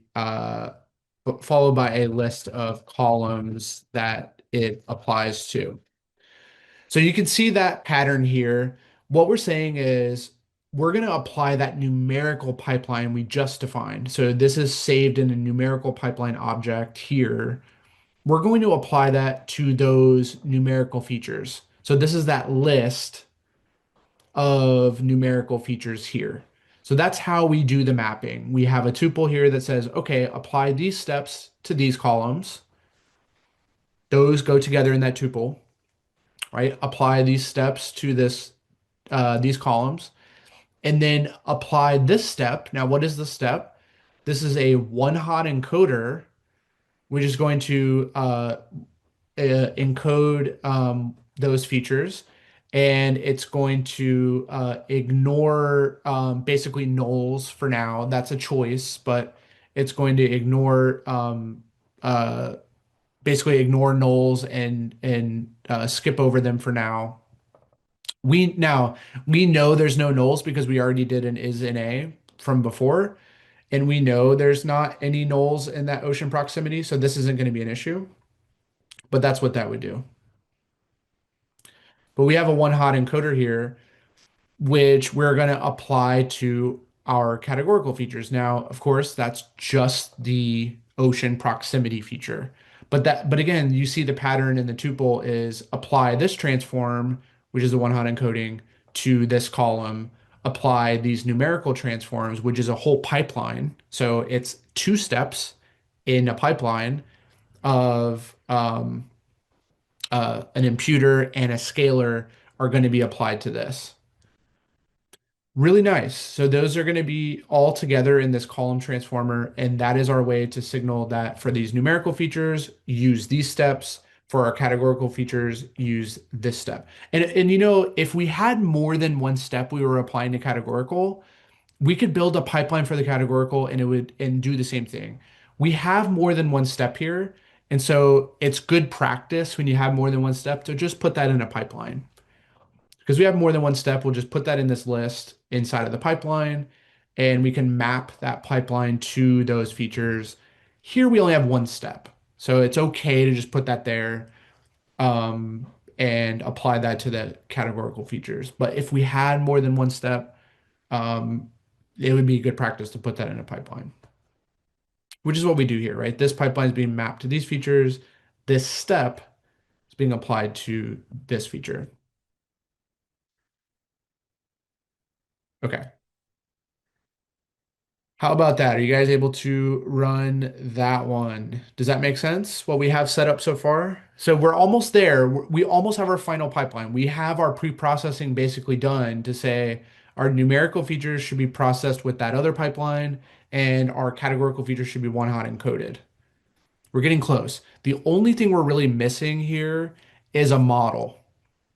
It's the only thing we're really missing is to have our final model training pipeline is to actually include a model, which should come at the end, right? So we should be doing these steps first, then doing modeling, which we know, right? We've done that many times. We've done our pre-processing and then we do our modeling. Any questions on that?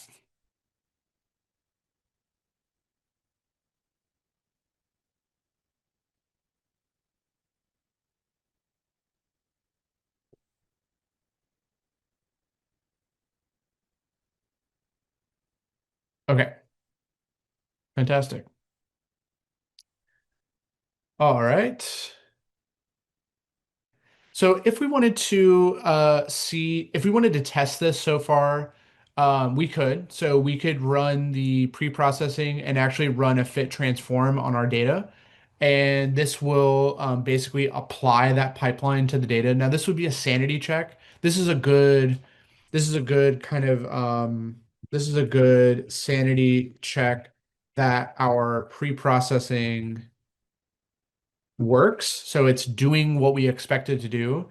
It's not our final pipeline because we don't have our model in there yet, but this is just to ensure that all of the features are kind of behaving as we expect.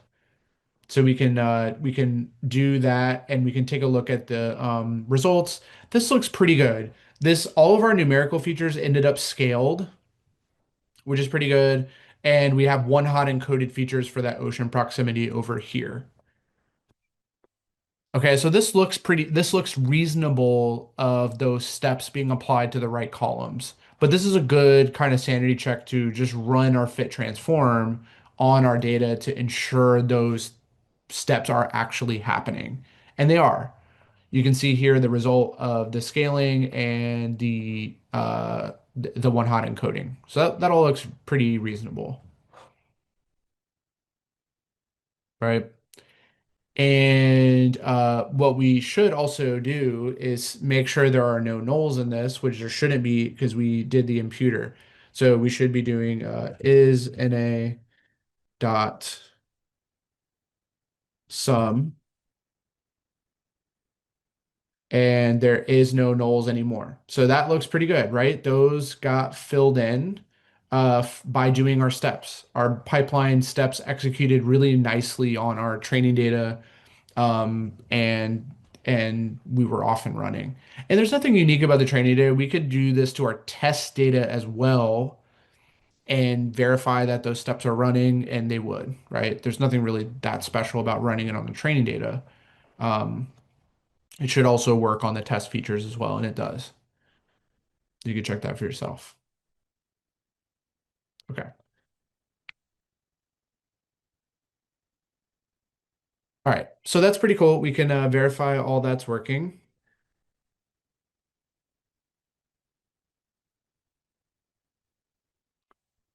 Any questions on that?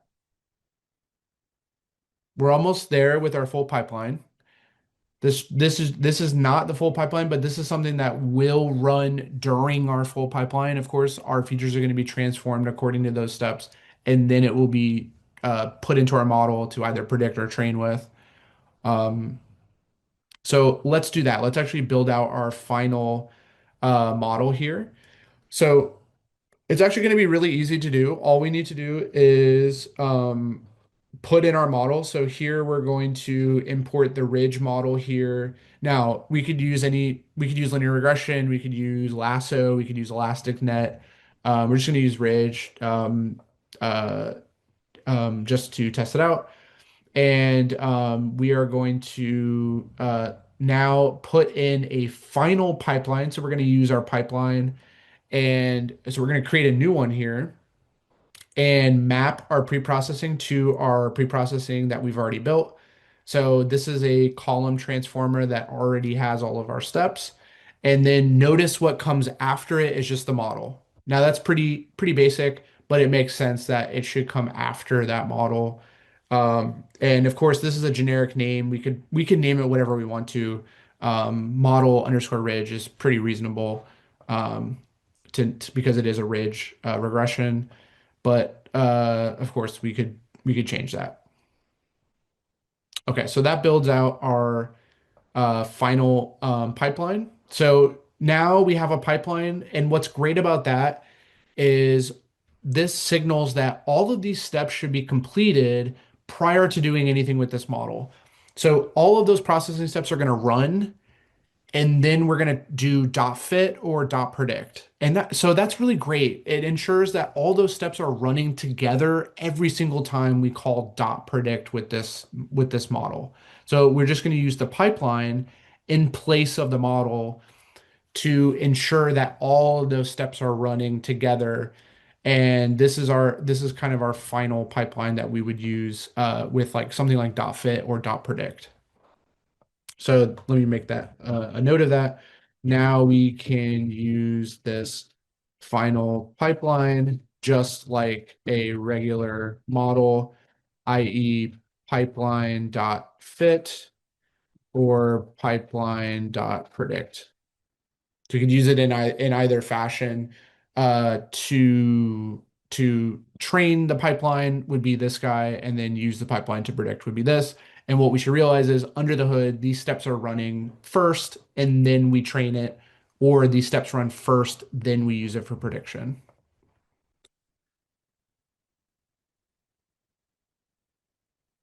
Okay.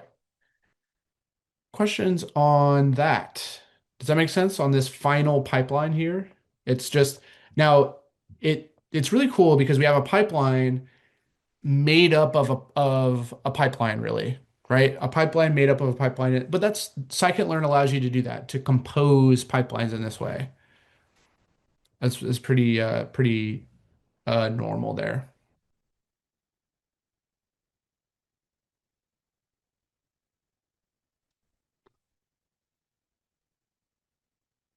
Okay. What I want to show you is we can actually use this pipeline in a grid search. So that's pretty amazing. We can use this pipeline in any way we can use like a regular model. It's just that now our pre-processing steps have kind of been packaged together with our model to ensure that they always run anytime we do any processing with this model. Um, so for instance, we can do a grid search just like we did with a regular with just a model, right? With just this, we can do the same thing with the whole pipeline. So the only catch is that you want to make sure in your grid you name things in the appropriate way inside of your keys in your dictionary. So for instance, um, inside of the grid, we're going to set up the alpha that would be used with this ridge regression by referencing its name. So this is model underscore ridge is the name of the model inside of the pipeline. So you want to make sure that goes first. And then what scikit-learn does is it recognizes parameters that belong with this model by using a double underscore.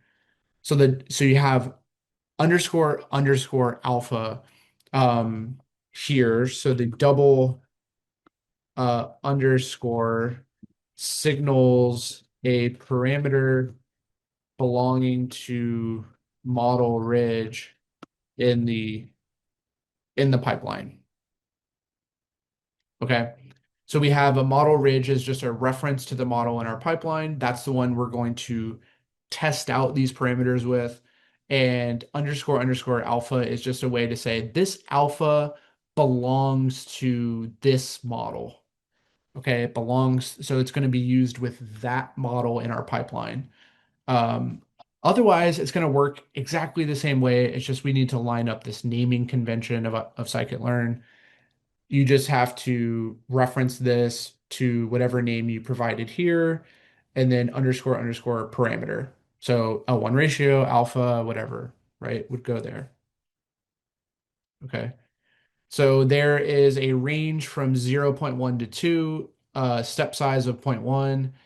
And then we do our grid search CV. So this is exactly the same setup as we had before. It's just that our model is now the pipeline. So our pipeline is going in there.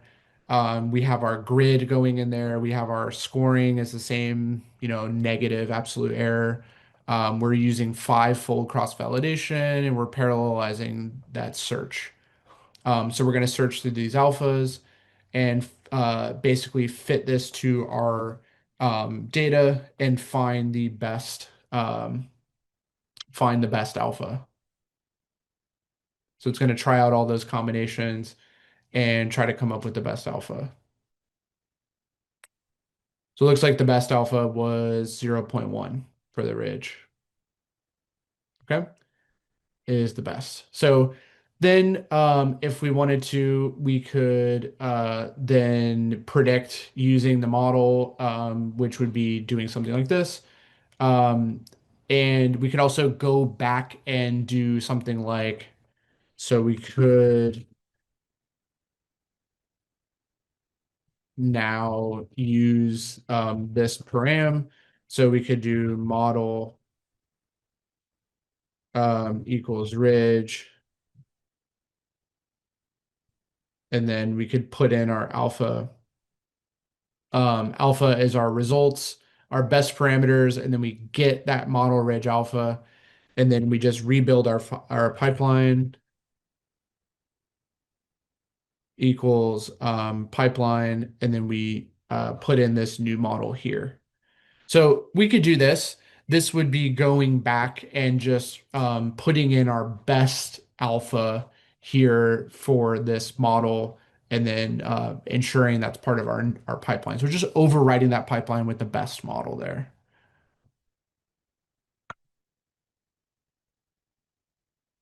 to get the best model in our pipeline. Okay. So that's all this is doing is just initializing a new, I can put this code in here.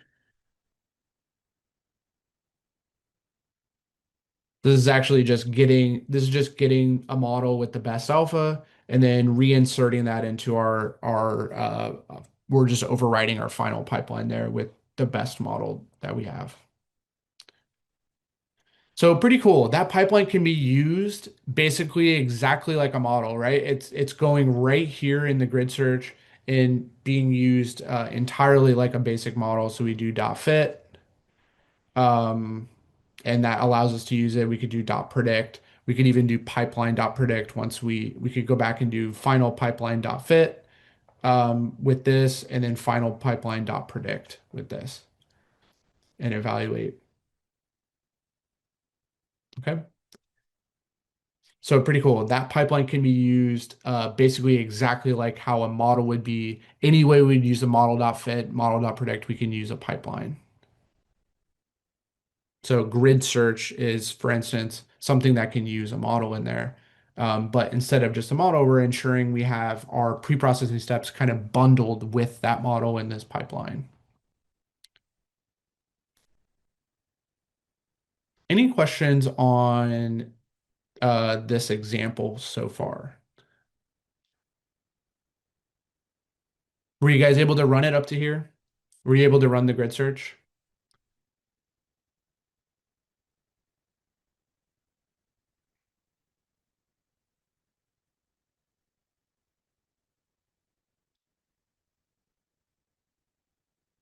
Okay, great.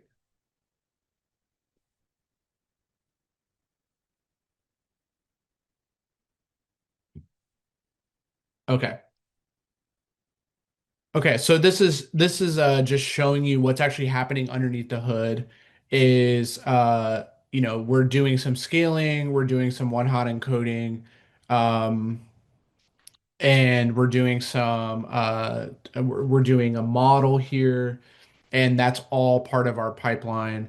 And then we can use the pipeline however we want. So for example, I know it's not here, but for an example, we could use once we have this final pipeline, we can use the final pipeline to predict. So we can do predictions equals final pipeline dot predict, and then we can pass in our test data. Now, what happens on this is once we have ran our pipeline dot fit, we have a trained pipeline. And then when we run this final pipeline dot predict, this data is going to be transformed. It's going to go through those transformation steps, and then we would apply our model to it at the end to make those predictions, and then we can evaluate those predictions, which is what we're doing kind of here, right?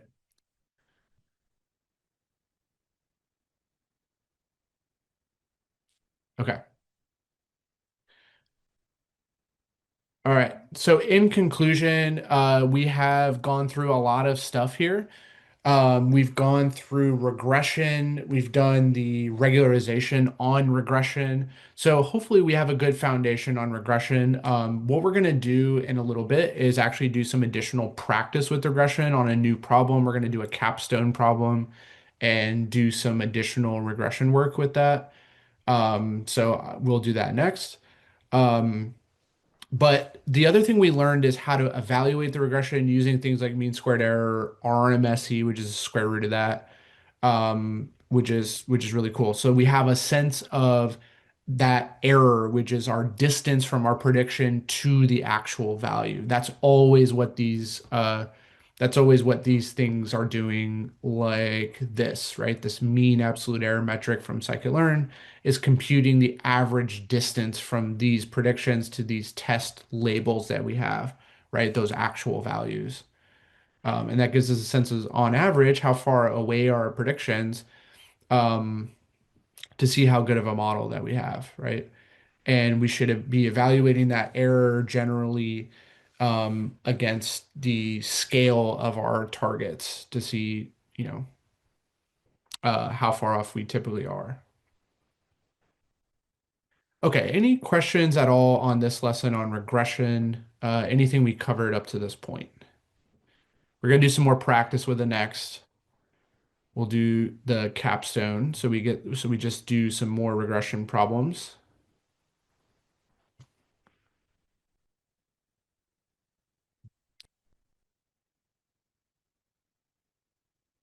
Yeah, that's another bad score. It's a little bit hard to interpret this though because it's MAE.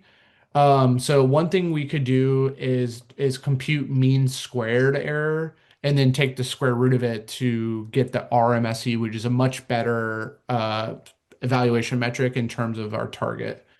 So we could actually run that if we go back here and we could generate, for instance, we could generate the MSE, which is the mean squared error, and it's the same exact function of using our predictions, um, and then we could just print that out, mean squared error. So we have mean squared error, and then what we can do is let's take the MP dot square root of that. So that way we can generate the RMSE. So yeah, I mean, that's pretty bad. That's pretty bad. Now let's go back and look at our data though. So let's take a look at the average for our Y. Remember, one thing we should be doing is taking a look at what our let's take a look at Y test dot mean to get an average value. So the average value is in the 200,000s. So this isn't awful. This is 70,000. It's still a decent amount of error. It's not as bad as the models we had before though, right?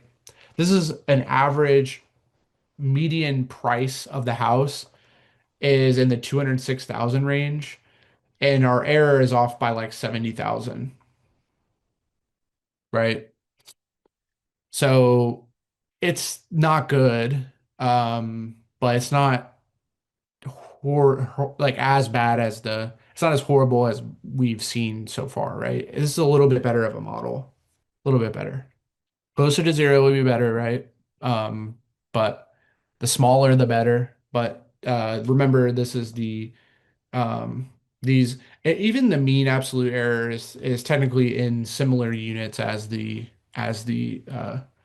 um, as the target. So 50,000, 60,000 here, 70,000, it's still a decent amount of error in terms of 200,000. So far, we only come up with models and test their accuracy with available data. We haven't used a model to make completely new predictions on No, we haven't done that.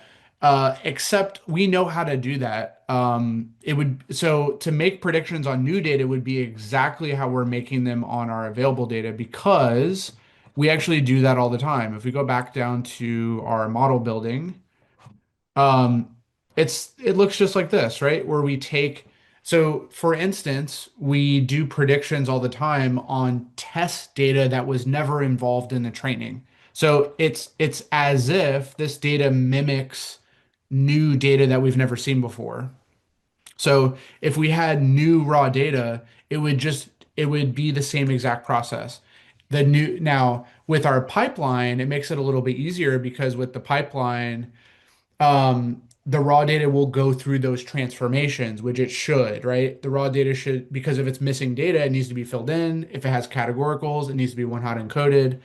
So that's the purpose of the pipeline actually is to make sure that if we're dealing with raw data, um, those steps can happen on the data before it goes into the model, right?